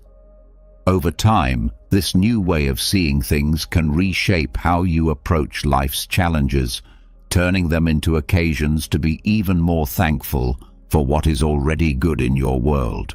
This shift isn't just about feeling better in the present. It's about building a foundation of inner contentment that can carry you through the inevitable highs and lows of life. Next, embrace impermanence and the art of letting go. Let's be honest. Our minds often get stuck in loops, replaying past mistakes or fixating on what might happen next.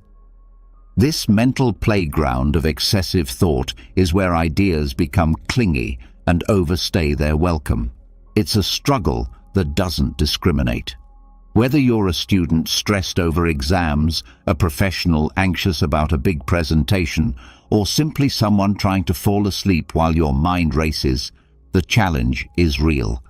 But even in this mental chaos, we can find solace in the wisdom of Epicurus, who once said that a man who fears death will never do anything meaningful while he's alive. Though it might sound intense, at its core, this quote speaks to the essential Stoic idea of impermanence. Everything changes, including those thoughts that seem to have built a permanent home in our heads. Often we treat our thoughts as if they are fixed parts of who we are, as if they are unchangeable. But Stoicism gently reminds us that nothing is truly permanent, not even the thoughts that weigh us down. Letting go doesn't mean giving up.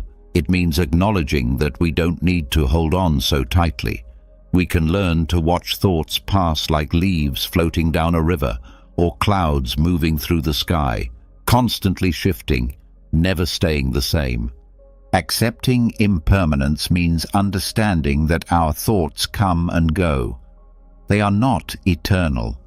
This realization can be a powerful source of hope, especially when you feel stuck in the depths of overthinking. Embracing impermanence in a practical way means forming the habit of letting go, cleansing the mind of thoughts that no longer serve us. This practice not only offers immediate relief, but also plants a deeper awareness that change is natural and necessary. Incorporating this awareness into your daily routine can radically transform your relationship with your thoughts. The goal isn't to forcibly evict them, but to allow them to leave when their time is up. Letting go isn't weakness, it's strength. It's a bold choice to stop letting unnecessary thoughts take up space in your mind for free. As you become more skilled at this practice, you'll begin to notice a quiet, clear space within you, a peacefulness that has always been there, simply hidden beneath the noise. Embracing impermanence isn't just another tool, it's a shift toward a calmer, more present way of living. And finally, remember to stay with us through the end of this journey. The last insight will invite you to deeply reflect on your life so far and open your heart to a shift that could redefine how you see your path ahead. This realization can offer a sense of relief and hope when you find yourself caught in a web of overthinking.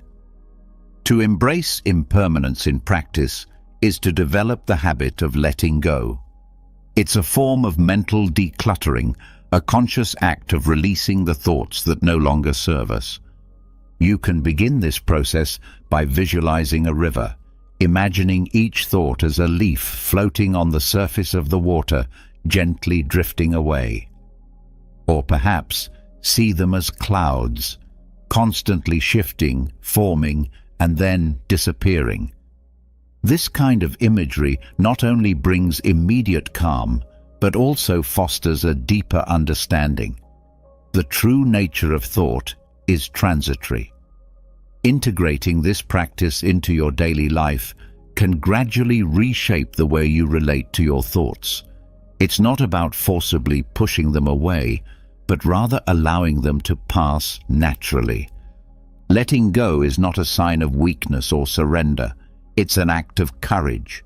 It shows that you are choosing not to let repetitive, unhelpful thoughts occupy your mental space without permission. As you get better at this, you'll begin to notice a newfound clarity, a peaceful mental space that was always within you, hidden beneath the noise of excessive thinking.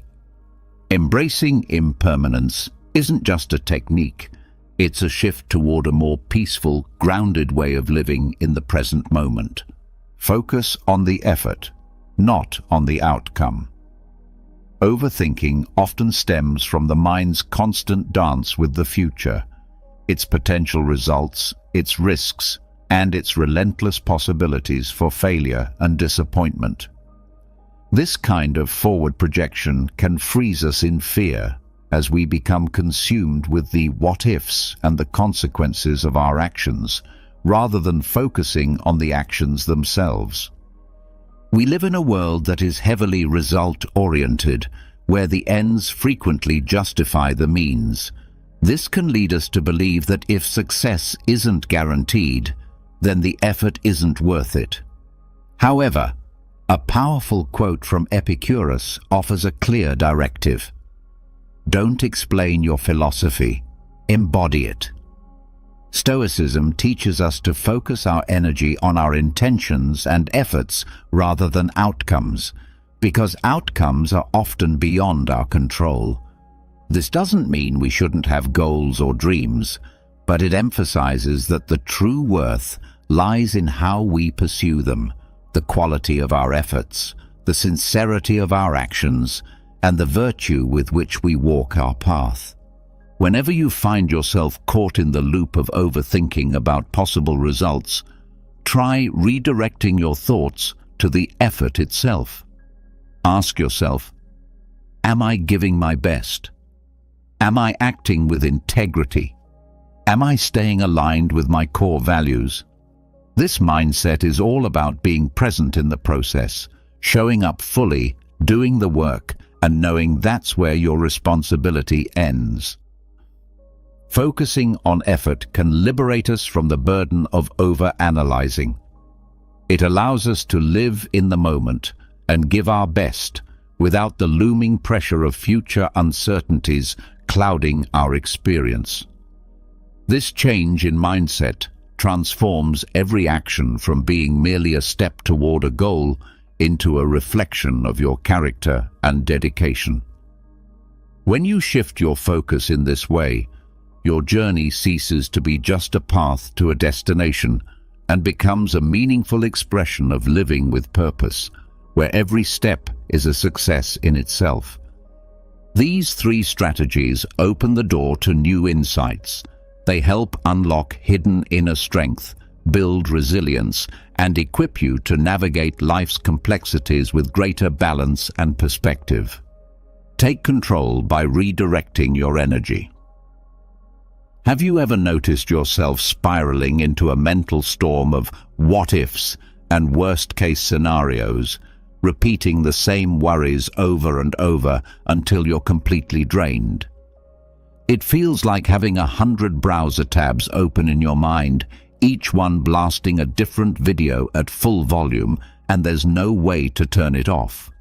This chaotic mental state is a hallmark of modern life, where the constant pressure to keep up with everything can trap us in a never-ending cycle of overthinking. But just as a cluttered desk needs tidying up, so does a cluttered mind. Redirecting your mental energy isn't just about achieving peace. It's about regaining control and quieting the endless noise of possibilities so you can actually experience the present. Seneca, another great Stoic thinker, expressed this wisdom beautifully when he said that true happiness lies in enjoying the present without anxious dependence on what the future might bring. This timeless advice becomes a guiding principle for regaining control by shifting your focus. Start by anchoring yourself in the present. Choose a single task, no matter how small, and commit your energy fully to completing it.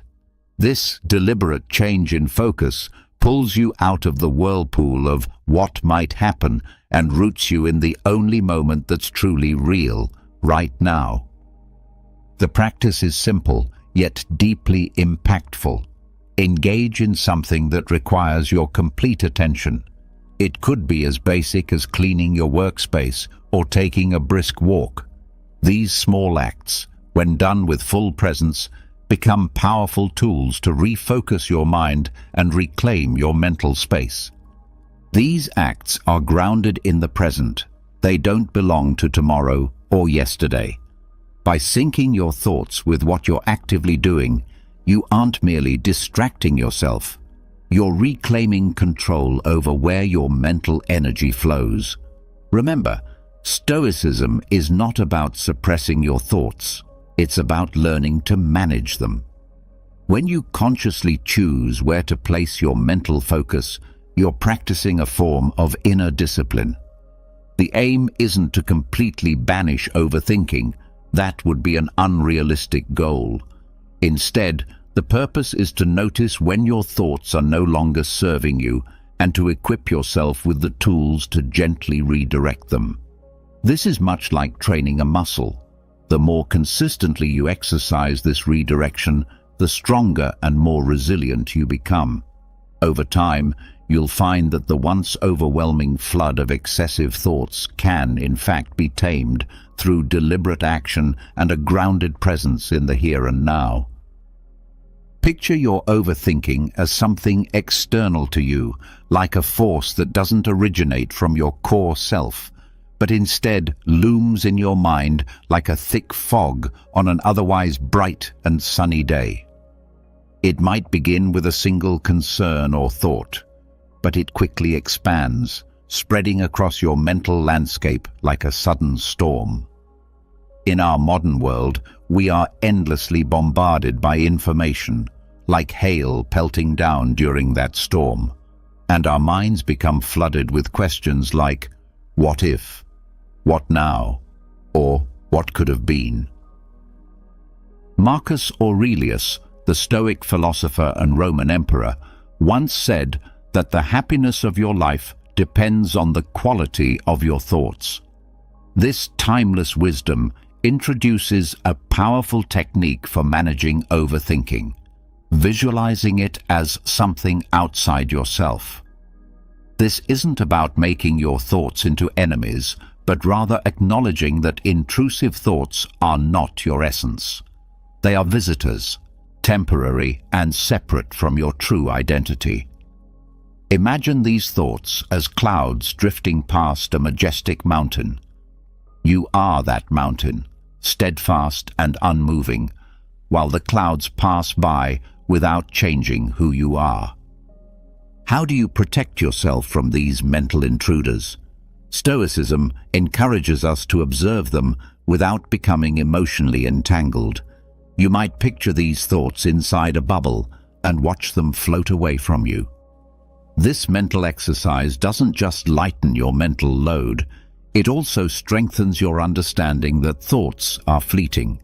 They only gain the power to disrupt your peace if you choose to hold on to them and grant them that authority. Practicing this form of visualization builds a mental reflex that helps you release these thoughts before they escalate into emotional storms. As you become more skilled at distinguishing yourself from the chaos of excessive thinking, it gets easier to recognize that you are not merely the sum of your thoughts. This awareness acts like a protective shield, like wearing earplugs in a loud, crowded place. It's a deliberate and continuous effort, one that strengthens with consistent practice. When you find yourself slipping back into overthinking, pause and visualize that thought as nothing more than noise, detached from your core self. Doing this isn't just a way to defend against mental clutter, it's a declaration that you're reclaiming your mental space and your inner peace step by step. Every time you apply this technique, you're enhancing your ability to stay calm and rooted, even amidst internal chaos. It's a reminder that you can find serenity, not by eliminating thoughts, but by changing your relationship with them. Stay connected with us on our Stoic Daily accounts on TikTok, YouTube, and other social platforms like Facebook, Instagram, and Twitter for more wisdom. Another powerful method to manage overthinking is to create a designated worry period. Worrying is part of the human experience. These concerns often linger at the back of our minds, like the constant hum of a refrigerator, sometimes barely noticeable, yet always present. Such worries can hijack your thoughts at any time, when you're trying to work, spending time with friends, or attempting to fall asleep. It feels as though your mind is a stage, and worries are uninvited actors barging in without warning. But let's reflect on this bold insight from Epictetus, the Stoic teacher. If you want to improve, be content to be thought foolish and stupid. At first glance, this may seem unrelated, but it's a courageous call to prioritize your inner peace over the fear of appearing naive or complacent. Creating a worry period is a strategic move. It gives your worries their moment on the stage, but only during a planned encore, not the main performance. Set aside a specific time each day, maybe 20 minutes in the afternoon, when you allow yourself to focus completely on your worries. During this window, dive into those concerns, examine them, trace their roots, write down what's truly bothering you. Ask yourself, how likely are these scenarios? What actions can I take, if any? This focused session often reveals that many of your fears are like shadows, large in appearance but lacking substance. By confronting them intentionally, you strip them of their power. They lose the ability to lurk in the background, stealing your peace when you least expect it. Practicing this technique doesn't mean you give in to worry. It means you take control of when and how it enters your life. And with each passing day, as you consciously engage with your thoughts rather than letting them run rampant, you become more capable of navigating life with clarity, strength, and calm. Engaging in this deliberate practice helps train your mind to understand that there is a designated moment to worry, and that moment is not supposed to span across your entire day. When the set time for worrying is over, you move on with your day. You've acknowledged your concerns, given them a space to breathe, and now it's time to let them go. By compartmentalizing your worries this way, you reclaim control over your time and energy. The aim is not to eliminate worry altogether. That would be an unrealistic goal, but to contain it, thus minimizing its influence over your daily life. This method is like tidying up your mental space. It's about organizing your thoughts, placing each one where it belongs, and enjoying the serenity that comes with a clutter-free inner world. Often, you'll find that these concerns lose their intensity once they're not allowed to wander unchecked. Life begins to feel a bit lighter, a bit more bearable, and even more enjoyable. When overwhelmed by a storm of thoughts, break them down into manageable actions. Overwhelming thoughts can hit like an emotional avalanche, making us feel as if we're carrying the weight of a boulder on our backs. Our problems seem to carry the weight of the world, and we find ourselves buried under the thick fog of our own minds. This experience isn't unique to you. It's a shared part of being human, and it's intensified by the modern world's constant demands to excel in every area: work, relationships, personal development, and social image. This relentless pressure can leave us paralyzed by fear and indecision. But there's a way through. Marcus Aurelius, the Stoic emperor, once said, "The impediment to action advances action. What stands in the way becomes the way." This profound idea serves as the foundation for a vital technique, converting overwhelming thoughts into clear, actionable steps. When your mind is entangled with a massive worry or a complicated issue, don't try to solve it all at once. Instead, break it into smaller, doable tasks. Ask yourself, what is the next step I can take? Not the 10th, not the 5th, just the very next one. It might seem minor, but it's incredibly effective. By focusing on this one step, you redirect your energy from anxiety into productive motion. It's like working out a huge knot, loosening it strand by strand. This doesn't mean ignoring the complexity of your problems. It means tackling them with purpose, precision, and patience. Every small action builds momentum, and as you move forward, you'll look back and realize that what once felt like an immovable boulder is now just a collection of small pebbles. You've progressed, one step at a time.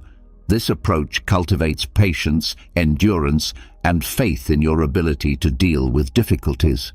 What once seemed impossible becomes something you've already moved past. Overthinking transforms into clarity and a sense of accomplishment. Sometimes, the key to escaping the maze of overthinking lies beyond yourself.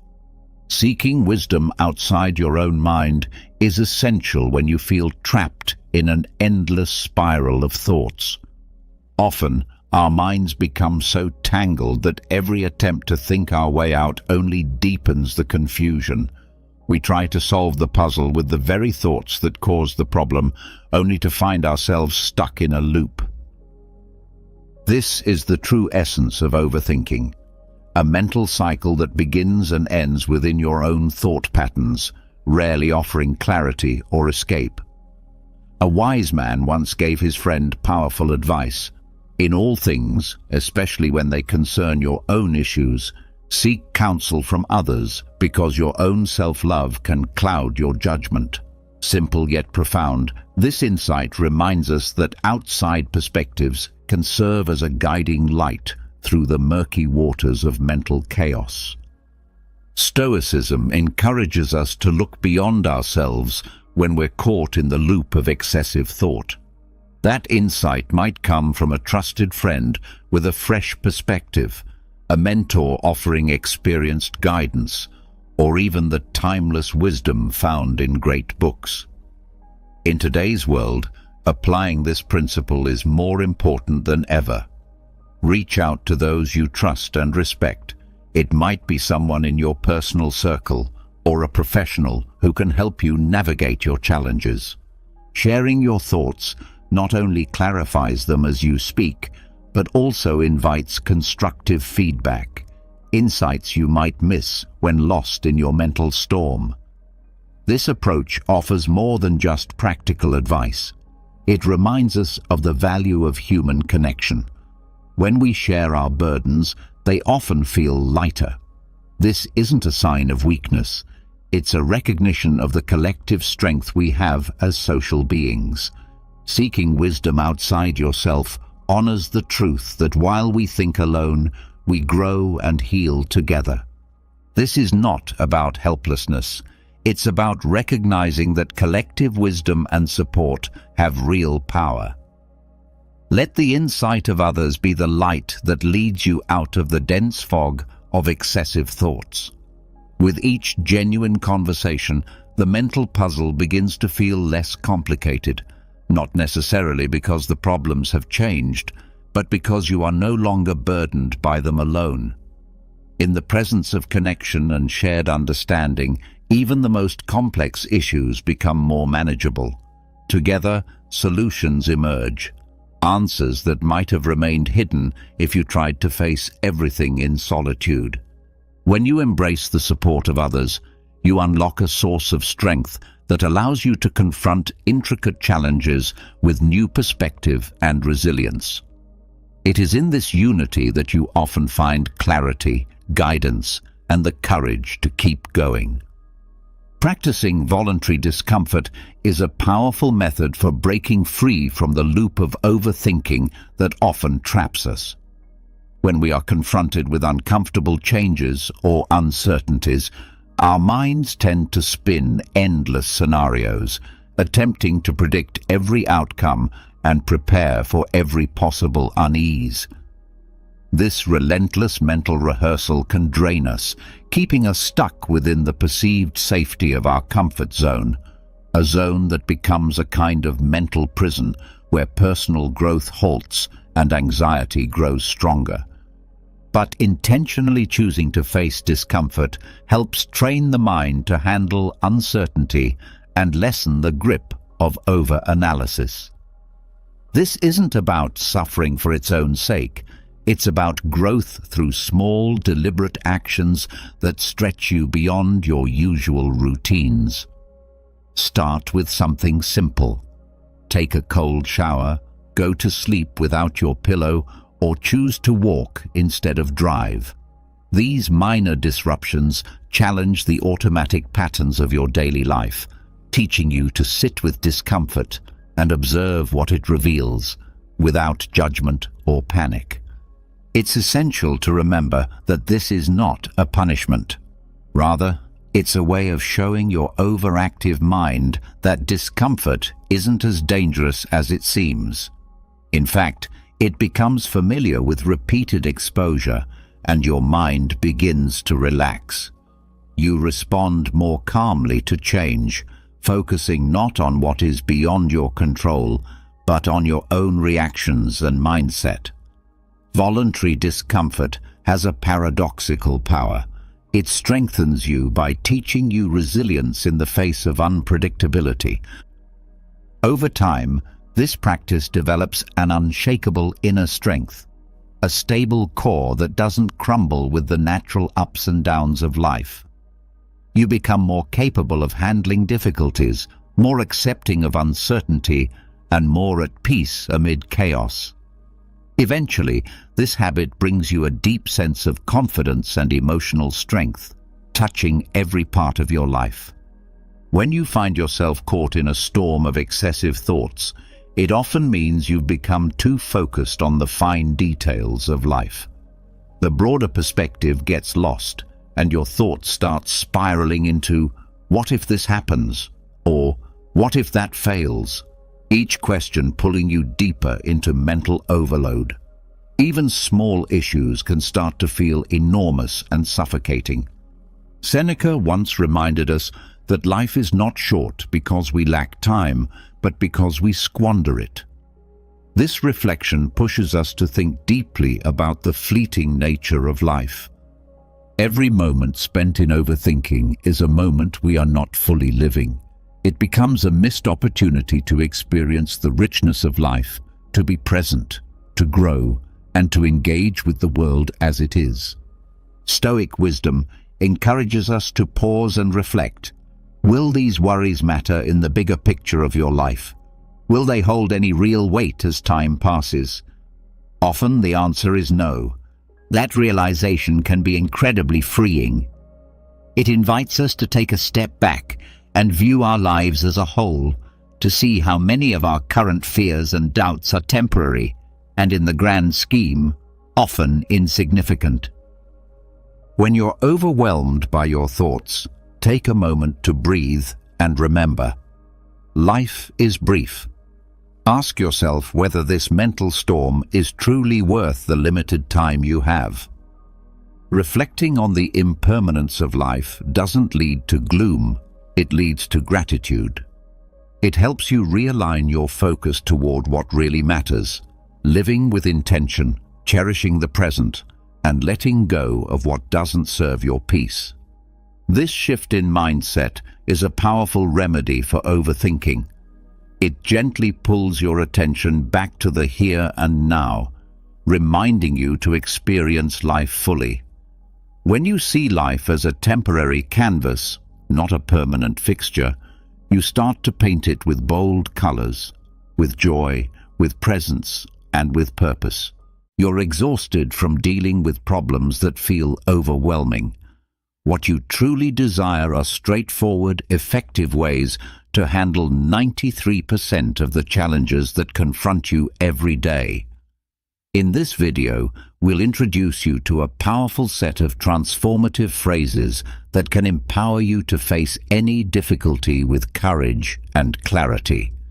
These inspiring statements are designed to give you the mental boost you need to navigate adversity with strength, make wiser decisions, and gain greater mental clarity. I encourage you to stay with us until the very end, because that's where you'll find some of the most valuable insights lessons that can fortify your plans and help you stand strong no matter what life throws at you.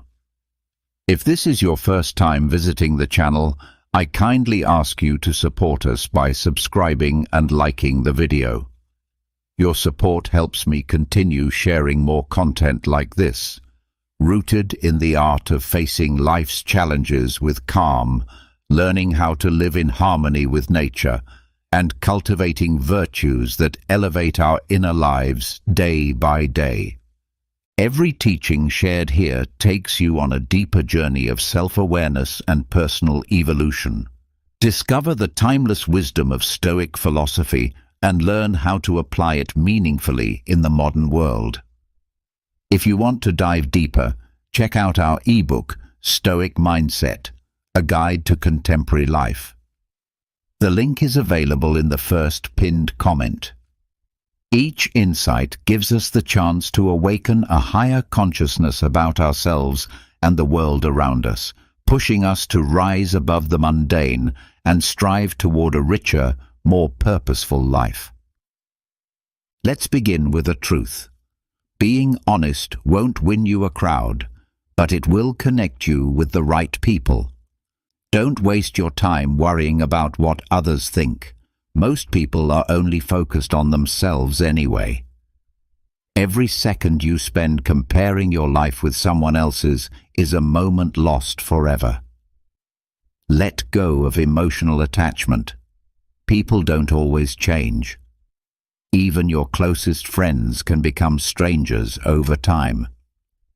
Find contentment within yourself. If your happiness depends on someone else's presence, then you're placing your strength in something fragile. Share your growth. Set your own goals. That way, motivation will follow naturally.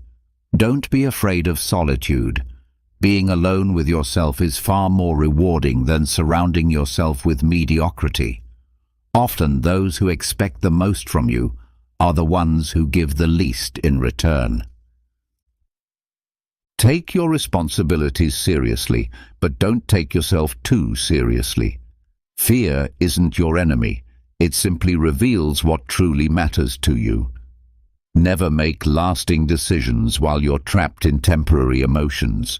If you place someone on a pedestal, they'll only be able to look down on you. People offer advice based on their limited viewpoint. You don't have to voice every thought you have, and don't do anything you'll need to lie about later. Light travels faster than sound. This is why some people appear intelligent until they start talking. Stop chasing happiness outside yourself. It has always been within you. You owe nothing to your past self, but you owe everything to who you are right now. Self-care begins when you realize that you are your own greatest hurdle. Your parents may not have had academic credentials, but that doesn't mean their advice lacked wisdom. Stop rejecting their guidance with pride. Move through life with quiet confidence. Don't overthink. It complicates situations, heightens worry, and makes things worse than they actually are. Before letting anger control you, ask yourself if what's upsetting you will matter in 10 years. Your body is the only one you'll ever have. It's incredibly strong, but it can only return what you give to it. If someone makes a big show of telling the truth, you can bet they're not being honest. Your power lies in what you choose to do with your time. You'll never mess up your role in life by being authentic. Don't compare your behind the scenes to someone else's highlight reel. Missing someone doesn't mean you need to bring them back into your life. Sometimes missing them is just part of letting them go. You may first be drawn to a partner's appearance, but one day you'll realize it's their character that shapes the life you share, especially the kind of children you raise. You can't have everything. Life requires sacrifice. To find out who your true friends are, pay attention to who speaks positively about you behind your back, and truthfully, to your face. Letting go is incredibly hard, but it's also one of the most liberating things you'll ever do. The more you confront fear and collect victories over it, the more fearless you'll become. Don't make someone your priority if they treat you as an afterthought. If you try to be everyone's friend, you'll end up betraying yourself. You were born with 2 ears and 1 mouth. Use them accordingly. The most powerful truth you must embrace is change. You don't live just once. You live many lives within this one lifetime. Life becomes more beautiful and fulfilling when you learn to see the good in others. You can cut down all the flowers, but you can't stop spring from coming. Let people's actions speak louder than their words. They will always show you more through what they do than what they say. Everything you do connects to something else. Those dots will one day form a pattern that gives you understanding and direction. Commitment gets you started. Consistency moves you forward, and persistence ensures you don't stop. You can fall in love more than once, so don't fall apart when someone leaves. Sometimes, that's life's way of making space for something better. If someone tries to bring you down, it's a sign you're above them. Don't make promises you don't intend to keep. What means little to you might mean everything to someone else. Going back to an ex is like showering and then putting on your old, dirty clothes. Keep your mind open and act like an artist, but learn and adapt like a scientist. Your purpose isn't something you find in a distant place. You create it right where you are by pouring meaning into your present life. Everything can change in a single moment, so rather than coasting through life, appreciate every moment and do as much good with it as you can. You become truly rich, not through possessions, but through meaningful experiences. Don't overthink. Act. Clarity is born from movement, not endless contemplation. You can't think your way into a new life. You must live your way into it. Your life reflects your mindset. Chasing happiness leads to disappointment until you realize that happiness is the path, not the destination. All you have is now. What you do with it matters. Be wise enough to ask for guidance, but even wiser in choosing who you ask. If you want to leave something behind, let it be your ego. Gratitude transforms the way you see the world. The more grateful you are, the more beauty you'll notice, the more generous life becomes, and the happier you'll feel. You may not forget all the painful moments, but eventually you'll stop letting them trouble you. Until that day comes, don't stress over them too much. Success isn't about having all the resources. It's about how creative and resourceful you are with what you have. Fear dictates most people's lives and creeps into their decisions. Learn to conquer it, manage it, and celebrate your strength every time you overcome it. You can't reach new shores without leaving the safety of the shore. It's never too late to pursue the things that matter most to you. Don't let pessimistic voices discourage you.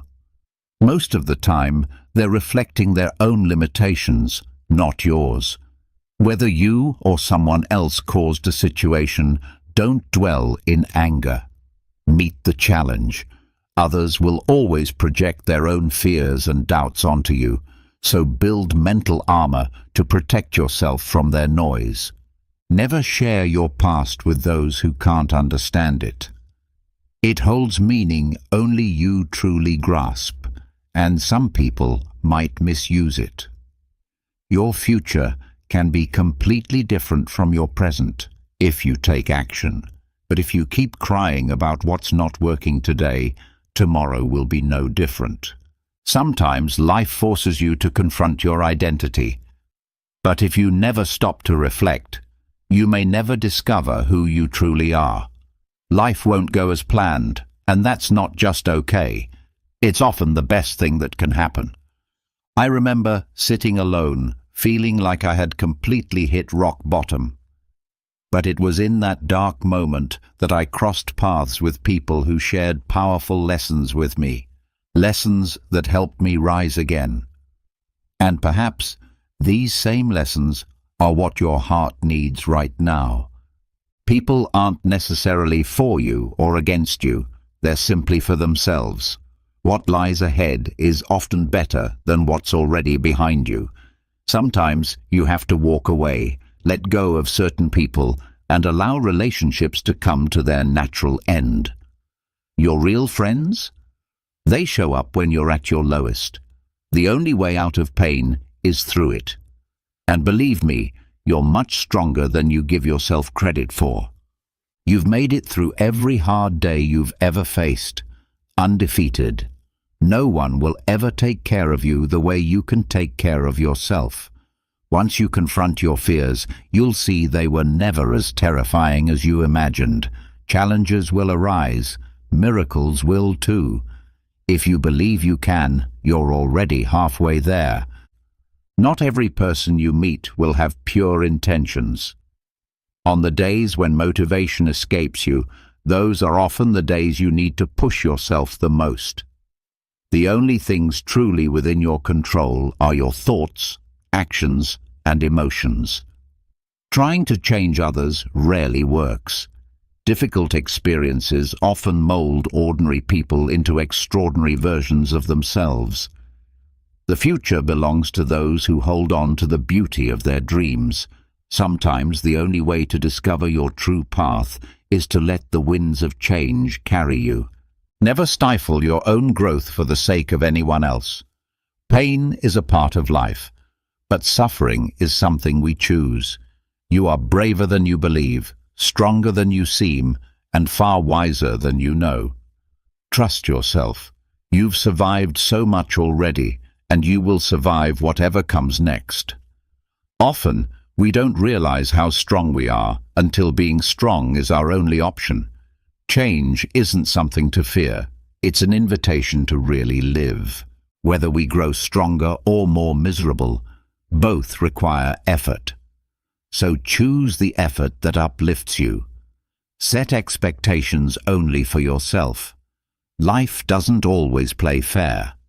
Sometimes liars and cheaters seem to get ahead, but even when it all looks hopeless, keep fighting, keep hoping, keep wishing. Change doesn't happen by chance.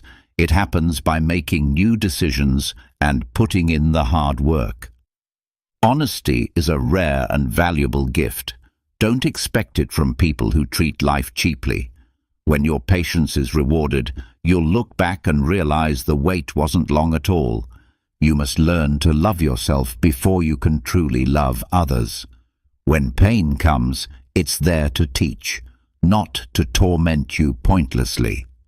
Wisdom often stems from experience, and experience often comes from making poor choices. Don't allow your past memories to confine your future potential. The only limits in life are the ones we believe in our minds. Rather than wishing obstacles away, we need to face them with courage. Letting go isn't a one-time decision. It's a daily practice. The hardest roads often lead to the most beautiful destinations. Eventually, you'll reach a point where you'll need to either turn the page, write a new story, or close the book completely. When you emerge from a storm, you won't be the same person who walked into it. Courage is the foundation of all virtues. Without it, you can't consistently practice any other. Most people will disappoint you the first chance they get. It's not falling into the water that drowns you, it's staying there. There is only one risk in life that should truly terrify you: the risk of doing nothing. Every new chapter in your life will demand a new version of you. Take the first step with faith. You don't need to see the whole staircase. Just trust in the next step. Don't let anyone convince you that you don't deserve what you want. Life's biggest danger is in being too cautious. The most crucial lesson: learning how to push through bad days so that better ones can be built. Let your self-improvement consume you so much that you have no time to criticize others. Many people unnecessarily complicate their lives, as if life isn't already complicated enough. One of the hardest lessons is accepting that not everyone wants what's best for you. True happiness doesn't come from having no problems. It comes from learning how to manage them. Sometimes we must experience absolute despair before we can truly feel overwhelming joy. Hard times are often hidden blessings, even though they bring suffering. But eventually, they make us wiser and stronger. Running through imagined scenarios in your mind is futile. Reality will always be different. People will enter and leave your life, and often those you thought would stay forever become fleeting memories. Healing happens at the pace of your forgiveness. A little madness helps us enjoy life, while a little wisdom helps us avoid mistakes that could make it harder. Tough times don't create heroes. They reveal the hero already inside of you. Happiness isn't the absence of difficulty, it's the resilience to face it. The most courageous thing any of us can do is to step out of our old stories and into the lives we were meant to live. Nothing will ever change for you unless you change. You may think you know someone, but often you only know the version you want to believe in. It takes time, but eventually you learn. Life doesn't give you anything without expecting something in return. Instead of wasting energy on what you can't control, focus on what you can build. Maturity is when you stop blaming, stop making excuses, and start making real changes. You won't always understand everything right away, and sometimes it's the goodbyes that set you free. The person you're meant to become is the one you choose to be. When you have a clear purpose, no one needs to push you. Your passion will drive you forward. Life changes for the better when you accept that you don't need all the answers, and you can drop the act of pretending you do. Knowing you are the reason behind someone's smile, or the reason someone believes in love again, that's everything. It's never too late to reinvent yourself. Some actions, no matter how persistent, bring bitter results. Sometimes you have to release parts of yourself in order to feel whole. Obstacles aren't dead ends. If you hit a wall, find a way to climb it, break through it, or walk around it. You might not always get what you want, but if you try, you just might get what you need. The first step to progress is deciding that you can't stay where you are. One of life's toughest lessons is knowing which bridges to cross and which to burn. Pay attention. Life sends you lessons when you're ready to receive them. Facing your emotions brings lasting peace, far more than suppressing them ever will. If you believe in something deeply, protect it. Be mindful of your thoughts when you're alone, and of your words when you're with others. If you don't live your life, someone else will try to live it for you. Be thankful for what you already have while pursuing what you want. If life teaches us anything, it's that wishing alone won't make something real. Sometimes you won't fit in, no matter how hard you try, and that's okay. Being alone is better than being somewhere you don't belong. Every journey has a final chapter. Don't rush. When one door closes, another opens. But if you stare too long at the closed one, you'll miss the one already open for you. Trust your instincts, even when everyone else is trying to change your mind. Never take people for granted. You never know how much they mean to you until they're gone. Never walk away from a real challenge. It's in those moments that life teaches you its most powerful lessons. You are the only one who can be both your biggest ally and your worst enemy. And that choice is yours. You can't control how others behave, but you can always control how you respond. Don't cry because something ended. Smile because it happened. Sometimes losing everything is what helps you discover who you truly are. People grow through experience if they're open to learning from their mistakes. Difficult moments show us that we're far more resilient than we imagined.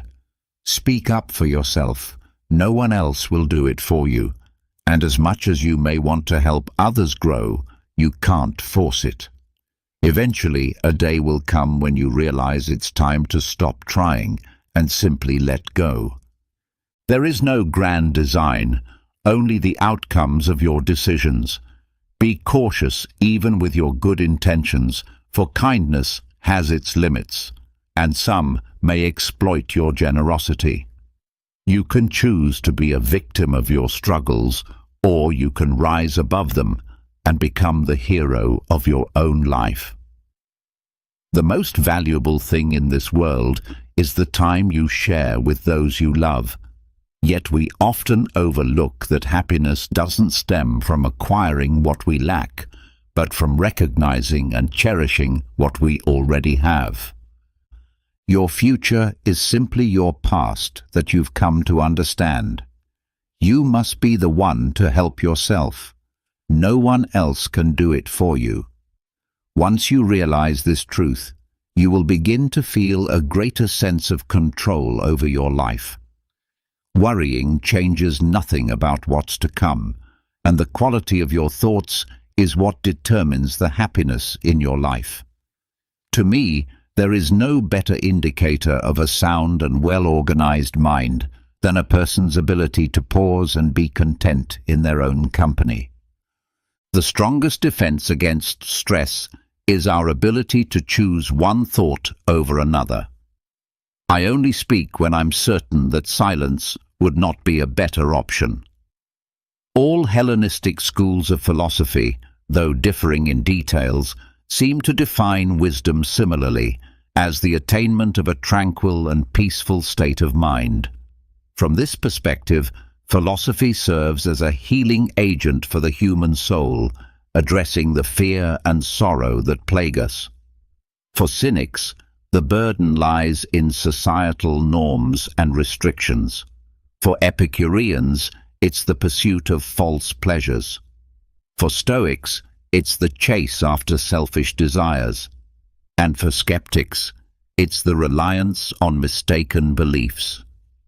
Even if each philosophy claims roots in Socratic thought, they all agree with Socrates that humanity is entrenched in misery and confusion, not because of external evils, but due to ignorance. Evil is not found in things themselves, but in the judgments we make about them. Healing comes only when individuals are persuaded to transform these value judgments. That is why all these philosophical paths aim to be therapeutic. Simplicity, patience, and compassion, these are your greatest treasures. When your actions and thoughts are rooted in simplicity, you return to your essential nature. When you're patient with both friends and foes, you adapt to reality. When you're compassionate with yourself, you reconnect with all life. What harms the hive cannot benefit the bees. Therefore, living justly in your own actions means acting in ways that serve the common good. This is what it means to fulfill your true purpose. Most people are not concerned with living nobly, but with living long, even though every person has the power to live with virtue, while no one has the power to extend life indefinitely. Just like a runner must give their best to win the race, it is wrong to trip a fellow competitor. Similarly, in life, it's acceptable to seek personal benefit, but it's unjust to take it from someone else. To be human is to struggle with injustice, cruelty, and indifference. Virtue, on the other hand, is expressed through love, kindness, justice, charity, and a genuine concern for others. Whether in exile or at home, the brave face adversity without fear. That's why they possess the courage to speak their minds freely, regardless of where they are. True philosophy doesn't promise to secure anything external, because doing so would acknowledge a force beyond one's control. Just as a carpenter works with wood and a sculptor with bronze, the raw material of life is the very life each person is given. We are all bound by fortune, some with golden chains that are long and polished, others with short, rusted ones. Yet the nature of the prison remains the same. Even those who have imprisoned others are themselves imprisoned. Don't think that a chain on the left is any lighter. Honor, wealth, and nobility bind some, while humility weighs on others. Some are held by outside forces, while others are enslaved by their own inner tyrants. All lives contain an element of bondage. The key is to become accustomed to your circumstances and complain as little as possible. Find and hold on to the good that is close at hand. Nothing is so bitter that a peaceful mind cannot find comfort in it. Small, cleverly arranged spaces have served many needs. Likewise, a limited situation can become bearable, even fulfilling, through thoughtful arrangement and skillful adjustment. Apply reason to your difficulties. Tight boundaries can be expanded and heavy burdens lightened if carried wisely. If you've given into anger, understand that beyond the harm it causes, it also strengthens a damaging habit and feeds the fire. If you surrender to physical temptation, you haven't just suffered a lapse, you've reinforced destructive behaviors. Just as a person recovering from fever remains weakened even after recovery, so too does the mind retain marks from harmful choices. Unless healing is thorough, repeated failures will leave wounds, not just blisters. If someone tells you that another has spoken ill of you, don't rush to defend yourself. Instead say, "They didn't know the rest of my flaws, otherwise they'd have mentioned more." A good person doesn't act for appearances, but because it is right. Live each day as if it were your last. Learn as if you were to live forever. Only a fool insists on learning from their own mistakes, while the wise learn from the mistakes of others. When you light a lamp for another, it also lights your own path. If you can do what you love and find joy in it, you're already far ahead. When your work speaks for itself, it doesn't need to interrupt or seek validation. Progress lives just beyond the boundaries of comfort. I've realized that while words about your suffering may cause pain, silence from those who care can wound even deeper. An arrogant person always looks down on others and, in doing so, fails to appreciate anything above them. If it's not proper, don't do it. If it isn't true, don't say it. Master your impulses. Cruel words may sting, but silence can break the heart. A wise person controls their emotions in 3 situations: in the face of ignorance, during personal victories, and in times of deep disappointment. We often admire most what we least understand. If you want others to think well of you, resist the urge to speak well of yourself. Distraction comforts us during suffering, yet, ironically, it is often the cause of our greatest misfortunes. To understand life, one must dream, because something far greater lies ahead than anything we leave behind. Each morning, we are born anew. What matters most is what we do today. Do not seek refuge in others. Even when you choose to speak, ask yourself, is it true? Is it necessary? Is it kind? No one can save us but ourselves. No one may and no one can. We must walk the path on our own. The secret to physical and mental well-being lies not in regretting the past or fearing the future, but in living wisely and earnestly in the present. Just as a jar is filled drop by drop, The wise fill themselves with goodness, little by little. There is nothing as unruly as an undisciplined mind, and nothing as obedient as one that is trained. If you find no one to support you on your spiritual path, then walk it alone. Peace comes from within. Do not seek it outside yourself. Show compassion to all beings, both rich and poor, for each person carries suffering. Some carry too much, others too little.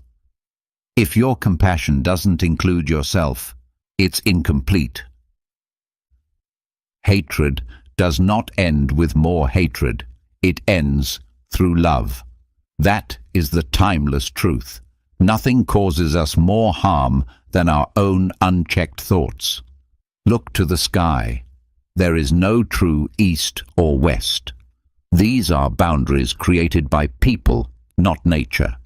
These boundaries are inventions of the human mind, constructed, believed, and clung to as reality. If we turn our backs on others in their time of need, who will be there for us in ours? It is a generous spirit, gentle words, and a life devoted to service and empathy that revitalize the human soul. We accumulate knowledge by adding things daily, but wisdom is gained through subtraction, by removing the unnecessary each day. Those with true understanding often remain silent. Those who constantly speak often lack understanding. Quiet your speech, shut off distractions, dull your sharpness, loosen the binds within, soften your gaze, settle the unrest in your heart. This is how you return to your original nature. That which flows with the Tao cannot be grasped, taken, harmed, or glorified. It simply gives continuously and thus endures. All you must do is rest in non-action, and transformation will unfold on its own. Abandon the idea of self as fixed form. Spit out what binds your senses. Forget the illusion of separateness from the world around you, and you may begin to merge with the vast unity that holds everything. The boundless, the infinite, is found in surrender. An idea that is nurtured and carried out has more power than one that merely stays as thought. When you came into this world, you cried and the world smiled. Live your life so that when you depart, you smile and the world mourns your absence. In time, you may look back and find the years of hardship to be the most beautiful. Wherever fear exists, that is where your purpose lies. Those who are most difficult to love are often the ones who need it most. If your heart can dream it, then your hands can work toward it. Don't seek validation except from your own sense of striving to do better. It is wiser to remain silent and seem foolish than to speak and confirm it. Success is not the final destination. Failure is not the end. It is the courage to continue that truly matters. Time is sufficient for anyone who knows how to use it wisely. The act of thinking is perhaps the most challenging thing of all. Maybe that's why so few are willing to do it. Do what you can, with what you have, exactly where you are. We tend to love ourselves more than others, yet we often value the opinions of others more than our own. Let us stand up and be thankful. Even if we didn't learn much, we learned something. And if we didn't learn, at least we weren't ill. And if we were sick, at least we didn't die. So let us be grateful. Who we are is shaped by what we think. We are rooted in our thoughts, and our lives are molded by them. When a person speaks or acts with ill intent, suffering follows close behind, just like the wheel follows the hoof of the beast that pulls the cart. When one speaks or acts from kindness, joy follows like a faithful shadow. Holding on to anger is like gripping a burning coal with the intention of throwing it at someone else. Only you get burned. A single moment can change an entire day. A single day can transform a life, and a life can leave a mark on the world.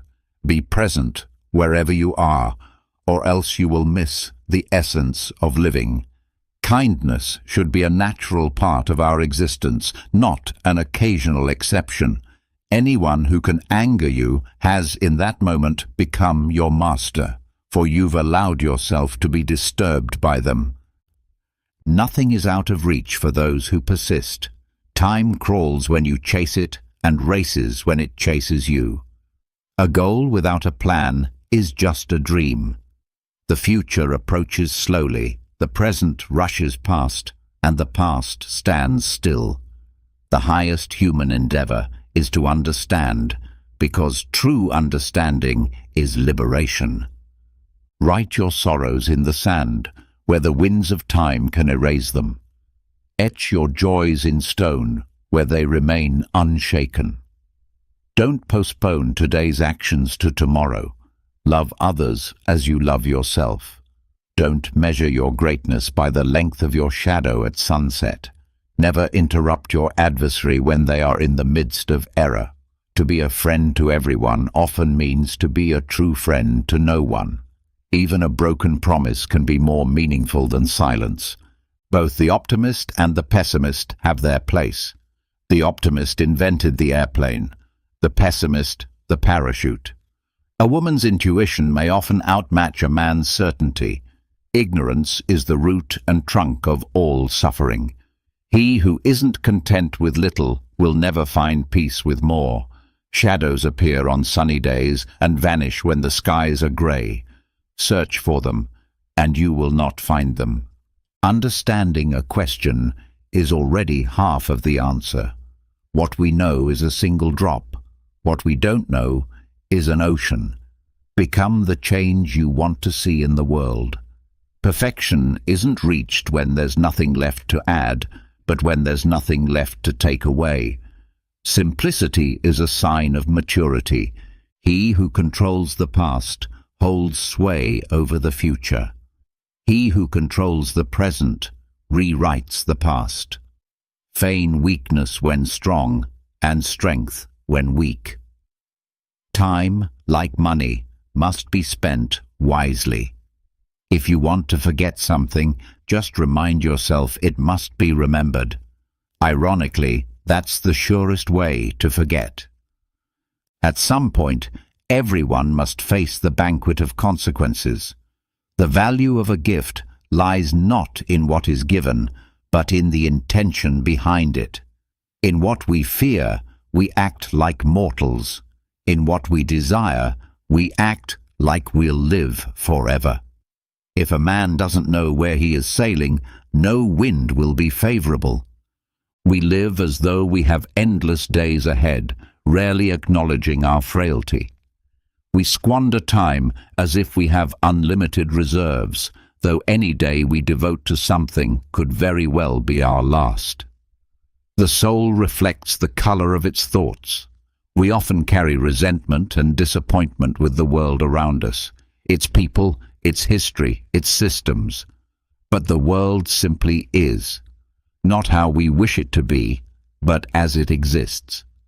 When we resist this reality and impose our expectations on it, we encounter internal friction, and from this, suffering is born. The greater the gap between our reality and our expectations, the greater the tension we experience. Learn to accept life, to embrace fate and all that it offers. This is the Stoic principle of amor fati, to love one's fate. After all, it is destiny that grants us the gift of life and experience. Attachment is the root of suffering. Your purpose is to discover your own path and then give yourself to it completely. No fire burns hotter than passion. No predator is more dangerous than hatred. No trap is as binding as ignorance. No flood is as destructive as greed. Do not dwell on the past. Do not chase dreams of the future. Keep your mind grounded in the present, and joy will never be far away. Gratitude is the gateway to contentment. Beneath it all, you are simply a part of the very fabric of existence. I've come to understand that both the past and the future are illusions, constructs that only exist in the now. The present is all there is. You are the universe, observing and experiencing itself. The only way to navigate change is to flow with it, to become one with it, to dance with it. The scholar accumulates knowledge daily, but the one who seeks awakening unlearns something every day. The hermit knows, if you retreat into the silence of nature, far from distraction, you will discover your deep connection with everything that is. If my awareness of the past and future reduces my awareness of the now, then I must question whether I'm truly alive in the real world. Meditation teaches that the essence of life is always available in the present moment. The only wisdom you'll find at the top of the mountain is the wisdom you brought with you. Cloudy waters settle best when left undisturbed. Every intelligent person seeks to understand what drives them, yet we're all mystified by how hard it is to truly know ourselves. When questions remain forever unanswerable, we must suspect that they were wrongly asked. You'll be less anxious once you stop fearing anxiety. The same is true for guilt. If your goal is only to make money, you'll waste your life doing things you dislike, just to continue doing more things you dislike. That is a senseless way to live. When you try to control another, you simultaneously give that person power over you. Things are simply as they are. When we look into the night sky, we do not criticize stars for being misplaced. We do not judge constellations for being disordered. Philosophy arises not from cosmic order, but from humanity's restless curiosity about existence. It is the product of our yearning to understand life through the lens of reason. Yet, the concept of amor fati, the love of fate, is often misunderstood. Many confuse it with passive surrender, believing it means accepting the world's evils without resistance, silently tolerating the injustices around us. But this misrepresents the essence of Stoic wisdom. To accept reality is not to submit to it. Rather, it is to train ourselves to see the world clearly, free from personal bias or illusion. Acceptance is not passivity. It is the cultivated ability to see things as they are, not as we wish them to be. When we learn to observe life without the haze of our own prejudices and expectations, we begin to grasp the truth of our circumstances. This clarity enables us to discern what lies within our control and what does not. Armed with that understanding, we can direct our will where it matters, first inwardly to shape our character, and then outwardly to influence the world if and when it is possible to do so for the better. If you truly wish to free yourself from the burdens that trouble you, you don't need to be in a different place. You need to become a different person. Genuine contentment lies in embracing the present moment, unburdened by anxious dependence on what may come. Rather than being carried away by hope or crippled by fear, we must learn to be satisfied with what we already have. That suffices. The one who lives this way desires nothing more. The deepest treasures of humanity are not external. They are found within and are within reach. A wise person accepts their fate, whatever form it takes, and asks for nothing beyond it. What then is a happy life? It is a state of mental freedom, a mind that is unshaken by fear or temptation, elevated in thought and firm in purpose. It is a mind that regards virtue as the only true good, and cowardice or corruption as the only real evil. All else, fortune, fame, material gain, is merely the shifting dust of existence. They may come and go, but they neither add to nor take away from a man's happiness. A willing spirit is always accompanied by an enduring joy, a joy born not of possessions or achievements, but from a deep harmony within, an appreciation for one's own character, and a desire for nothing beyond that. When someone wrongs you, pause and reflect on what beliefs or values led them to act as they did. If their understanding of good and evil resembles yours, then you'll find it easy to forgive, for you might have acted similarly in their place. If their moral framework differs greatly from yours, it becomes even easier to show compassion, recognizing their confusion and ignorance. In this light, offenses lose their sting. Wealth isn't about amassing possessions. True richness is found in having few desires. Don't preach your beliefs before living them. Decide first who you wish to become. Then let your actions follow that intention. If someone can provoke your anger, they've gained power over you, but only because you granted it. No one can disturb your peace unless you allow them to. There's only one sure path to happiness. Stop worrying about what lies outside your control. If something external distresses you, remember, it's not the thing itself that causes pain, but your judgment of it, and you always have the power to change that judgment. The greatest obstacle to fully living is our fixation on tomorrow. We spend our days waiting for life to begin while it passes us by. We fret over the whims of destiny and neglect what we can actually influence. Instead of wasting energy on what lies beyond us, direct your attention toward your present purpose. The future is uncertain. Life is now. Circumstances do not create a person. They reveal them. Don't hope for life to bend to your wishes. Instead, learn to welcome whatever unfolds, and you will find peace.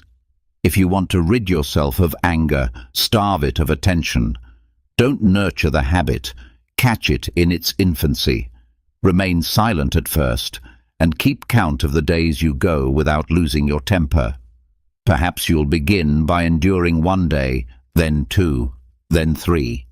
And if you reach 30, offer thanks to the divine. When rising from bed feels like a burden, remind yourself, you were born for this. You were made to fulfill your purpose, not to lounge under blankets and hide from duty. We fail to realize how little we truly need until we give up the excess. We often hold on to things not because they're necessary, but because we've grown accustomed to them. The words of philosophers, the ones we quote and admire, shouldn't remain on the page. They're meant to be lived.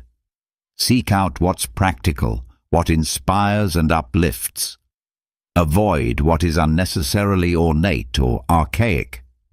Let the words you study become actions.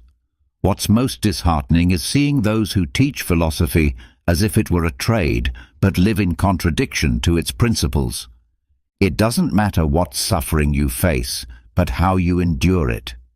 You could leave this life at any moment. Let that fact guide everything you do, say, and think. Life, at its core, is this: separating what is within our control from what is not, so we can focus our energy wisely. Good and evil do not reside in external things, but in our own choices. That is where power lies. True happiness is found in the present, without obsessively clinging to what may or may not happen. Be content with what is. He who is satisfied in this way lacks nothing. Don't wish for events to unfold as you desire. Instead, desire that they unfold exactly as they do. That shift will bring serenity. Taoism teaches us the art of being present, rooted in the moment. Within us lies the divine, nature, and the bridge between yesterday and tomorrow. The present is infinite in motion, the sacred space of transformation. To live wisely is to adapt. Be at peace with what you have. Rejoice in what is.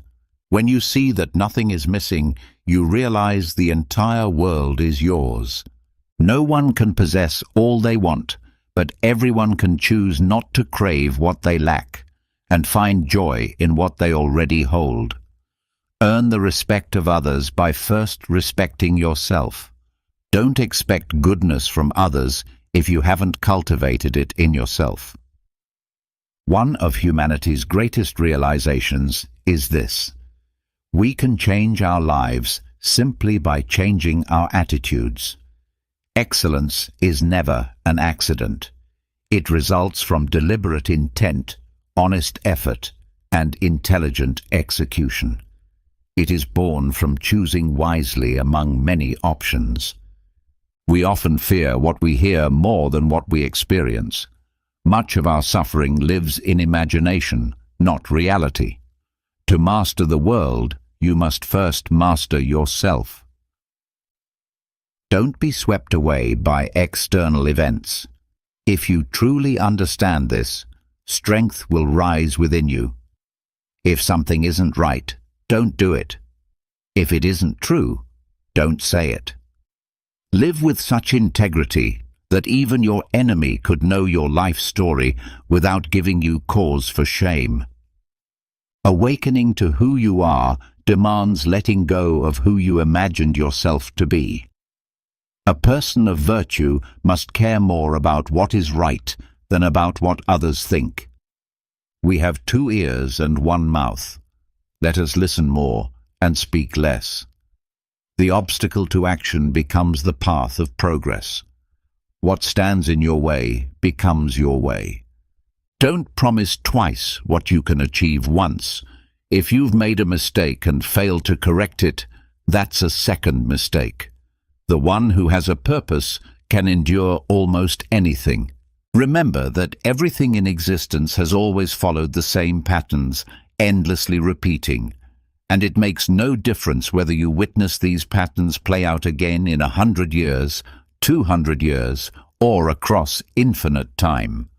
Whether someone lives a long life or dies young, they both ultimately lose the same thing, the present moment. That is all anyone can ever truly give up, because it is all anyone ever possesses. And what we do not own, we cannot lose. There are hardships that affect even the wise, such as physical pain, illness, the loss of loved ones, or the destruction of one's homeland through war. I acknowledge that even a sage feels these things. I do not demand that a person be as unfeeling as stone or iron. There is no virtue in enduring what one does not truly feel. They say this is where the fool and the wise man differ. The fool accepts such visions or experiences at face value and is deeply shaken by them.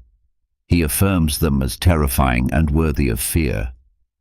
But the wise man, though he may initially flinch or change expression slightly, quickly regains his composure and holds fast to the principle he has always believed, that such appearances are not to be feared. The terror they inspire is based on illusion and false alarms. Life is like a military campaign. One person is assigned to guard duty, another to scouting, another to fight at the front lines. Likewise, every human life is a kind of battle, long, varied, and demanding. You must stay alert, just like a soldier, and fulfill the duties you've been given. You have not been placed in a lowly or brief position. You've been assigned a crucial post for the duration of your life.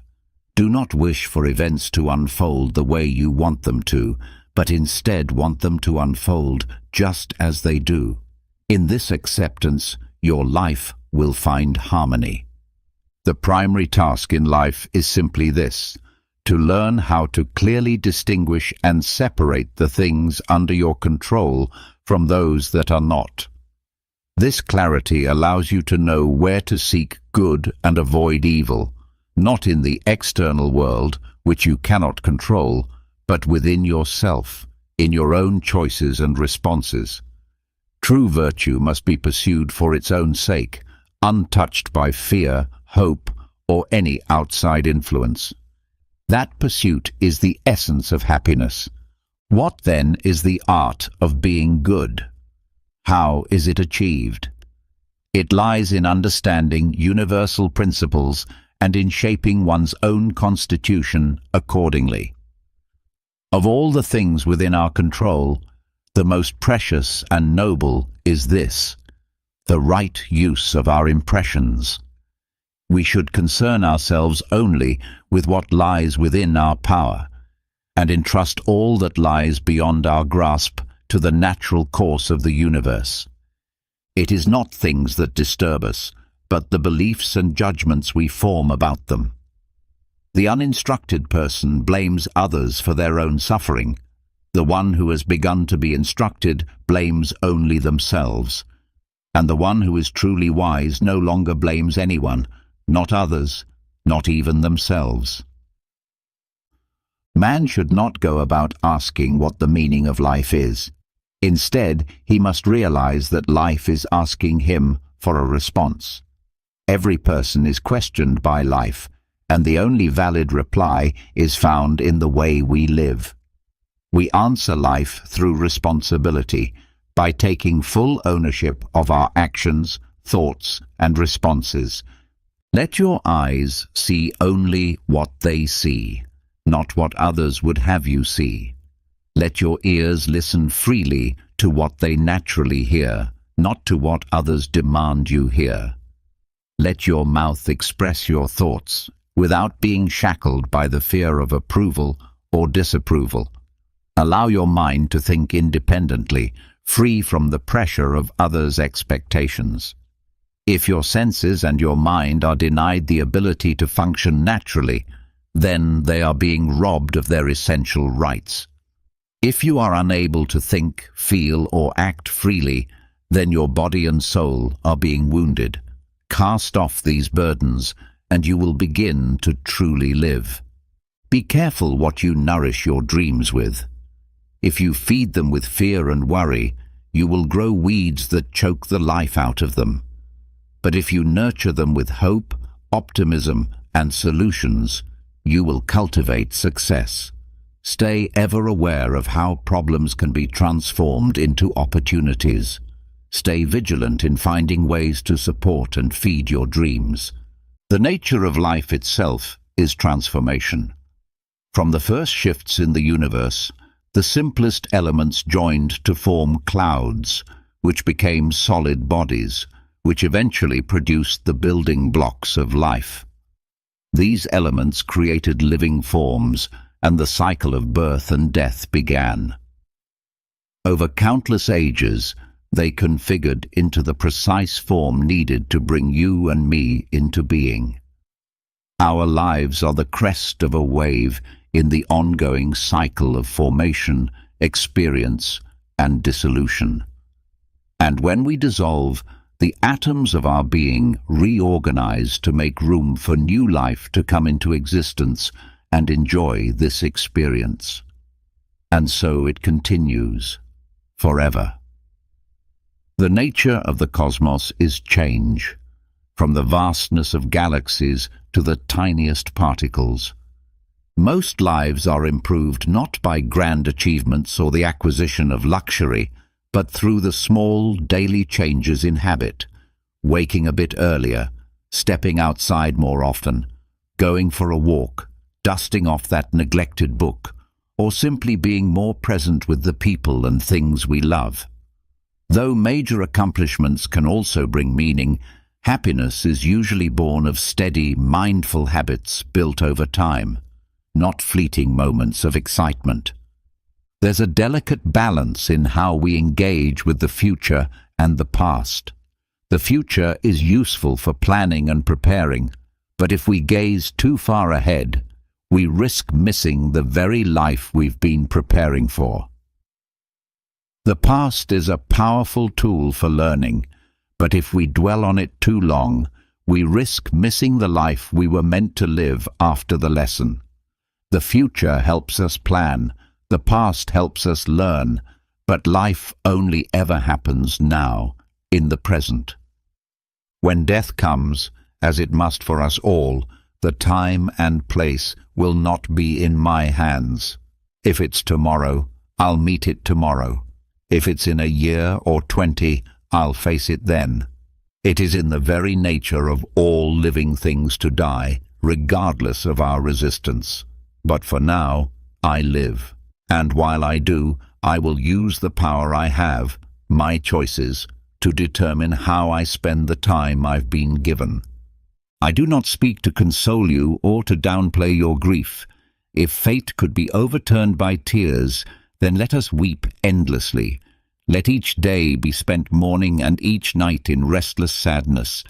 Let your chest be beaten and your face be struck until the pain is fully expressed, if doing so would change the reality.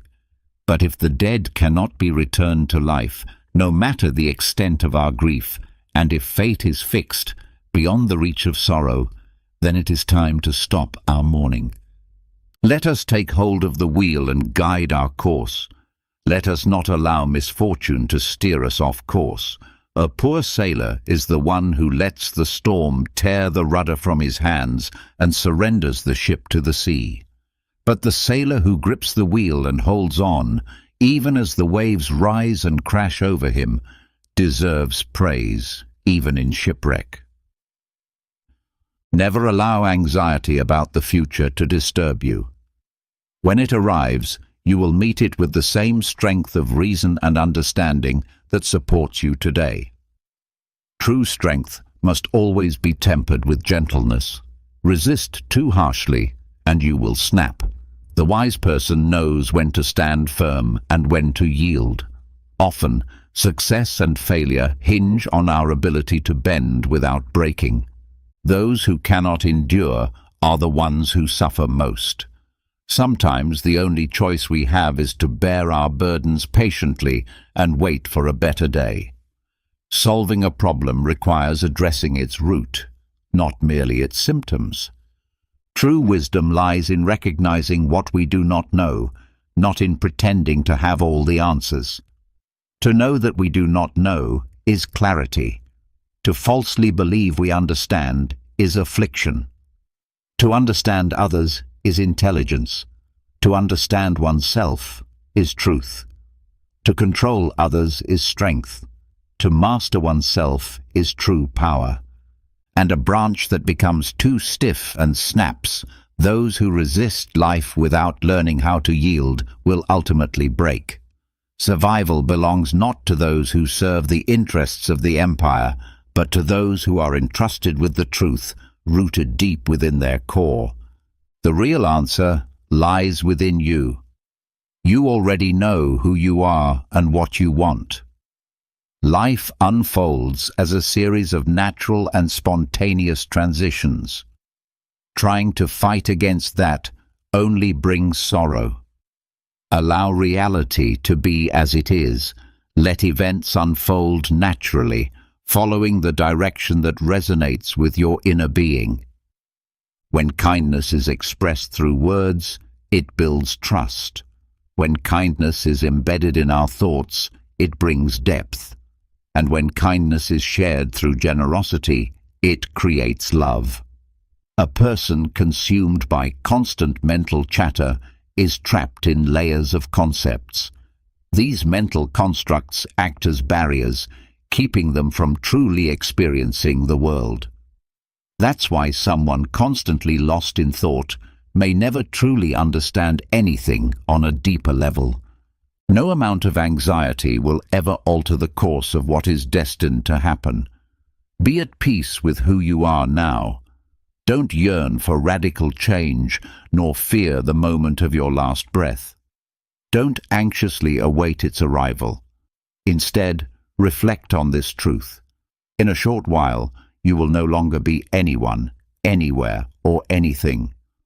All that you see around you will fade away, and those who exist now will also vanish. Everything is created by nature to transform, to shift, and to pass on, so that new things may emerge in an endless flowing cycle.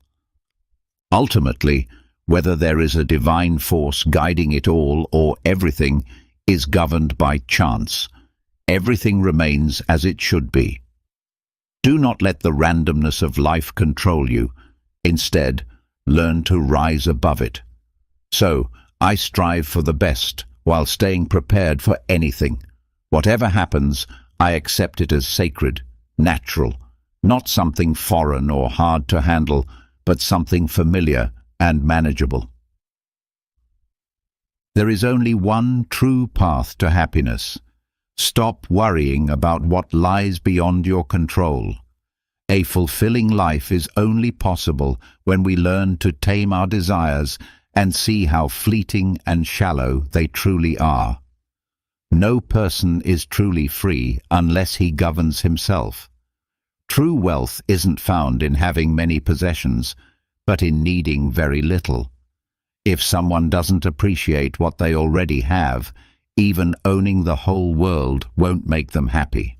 When your thoughts, your words, and your actions are aligned in harmony, life becomes simpler, and anxiety and fear begin to disappear. It is time to stop being idle. If you aspire to become someone extraordinary, then you must commit to growth. If your aim is wisdom, then clearly define the type of person you want to become. If you're truly in search of truth, you won't chase victory by any means necessary. And once you've discovered truth, you won't fear being proven wrong. Let silence be your default setting, and when you do speak, let it only be what is truly needed. Above all, begin by knowing who you are. Then, guide yourself toward the person you desire to become. Take the necessary steps to align your life accordingly. Circumstances don't define a person. They merely expose who we really are. Freedom is the only worthy pursuit in life. It is attained by releasing concern for things that lie outside our control. While we may not have the power to choose our external conditions, we always hold the power to decide how we will respond to them. Don't talk endlessly about your beliefs. Live them. If this video resonated with you, like the video, subscribe, and share your thoughts in the comments. That way, YouTube knows that content like this brings value to people like you, and we'll be able to keep creating more videos just like it.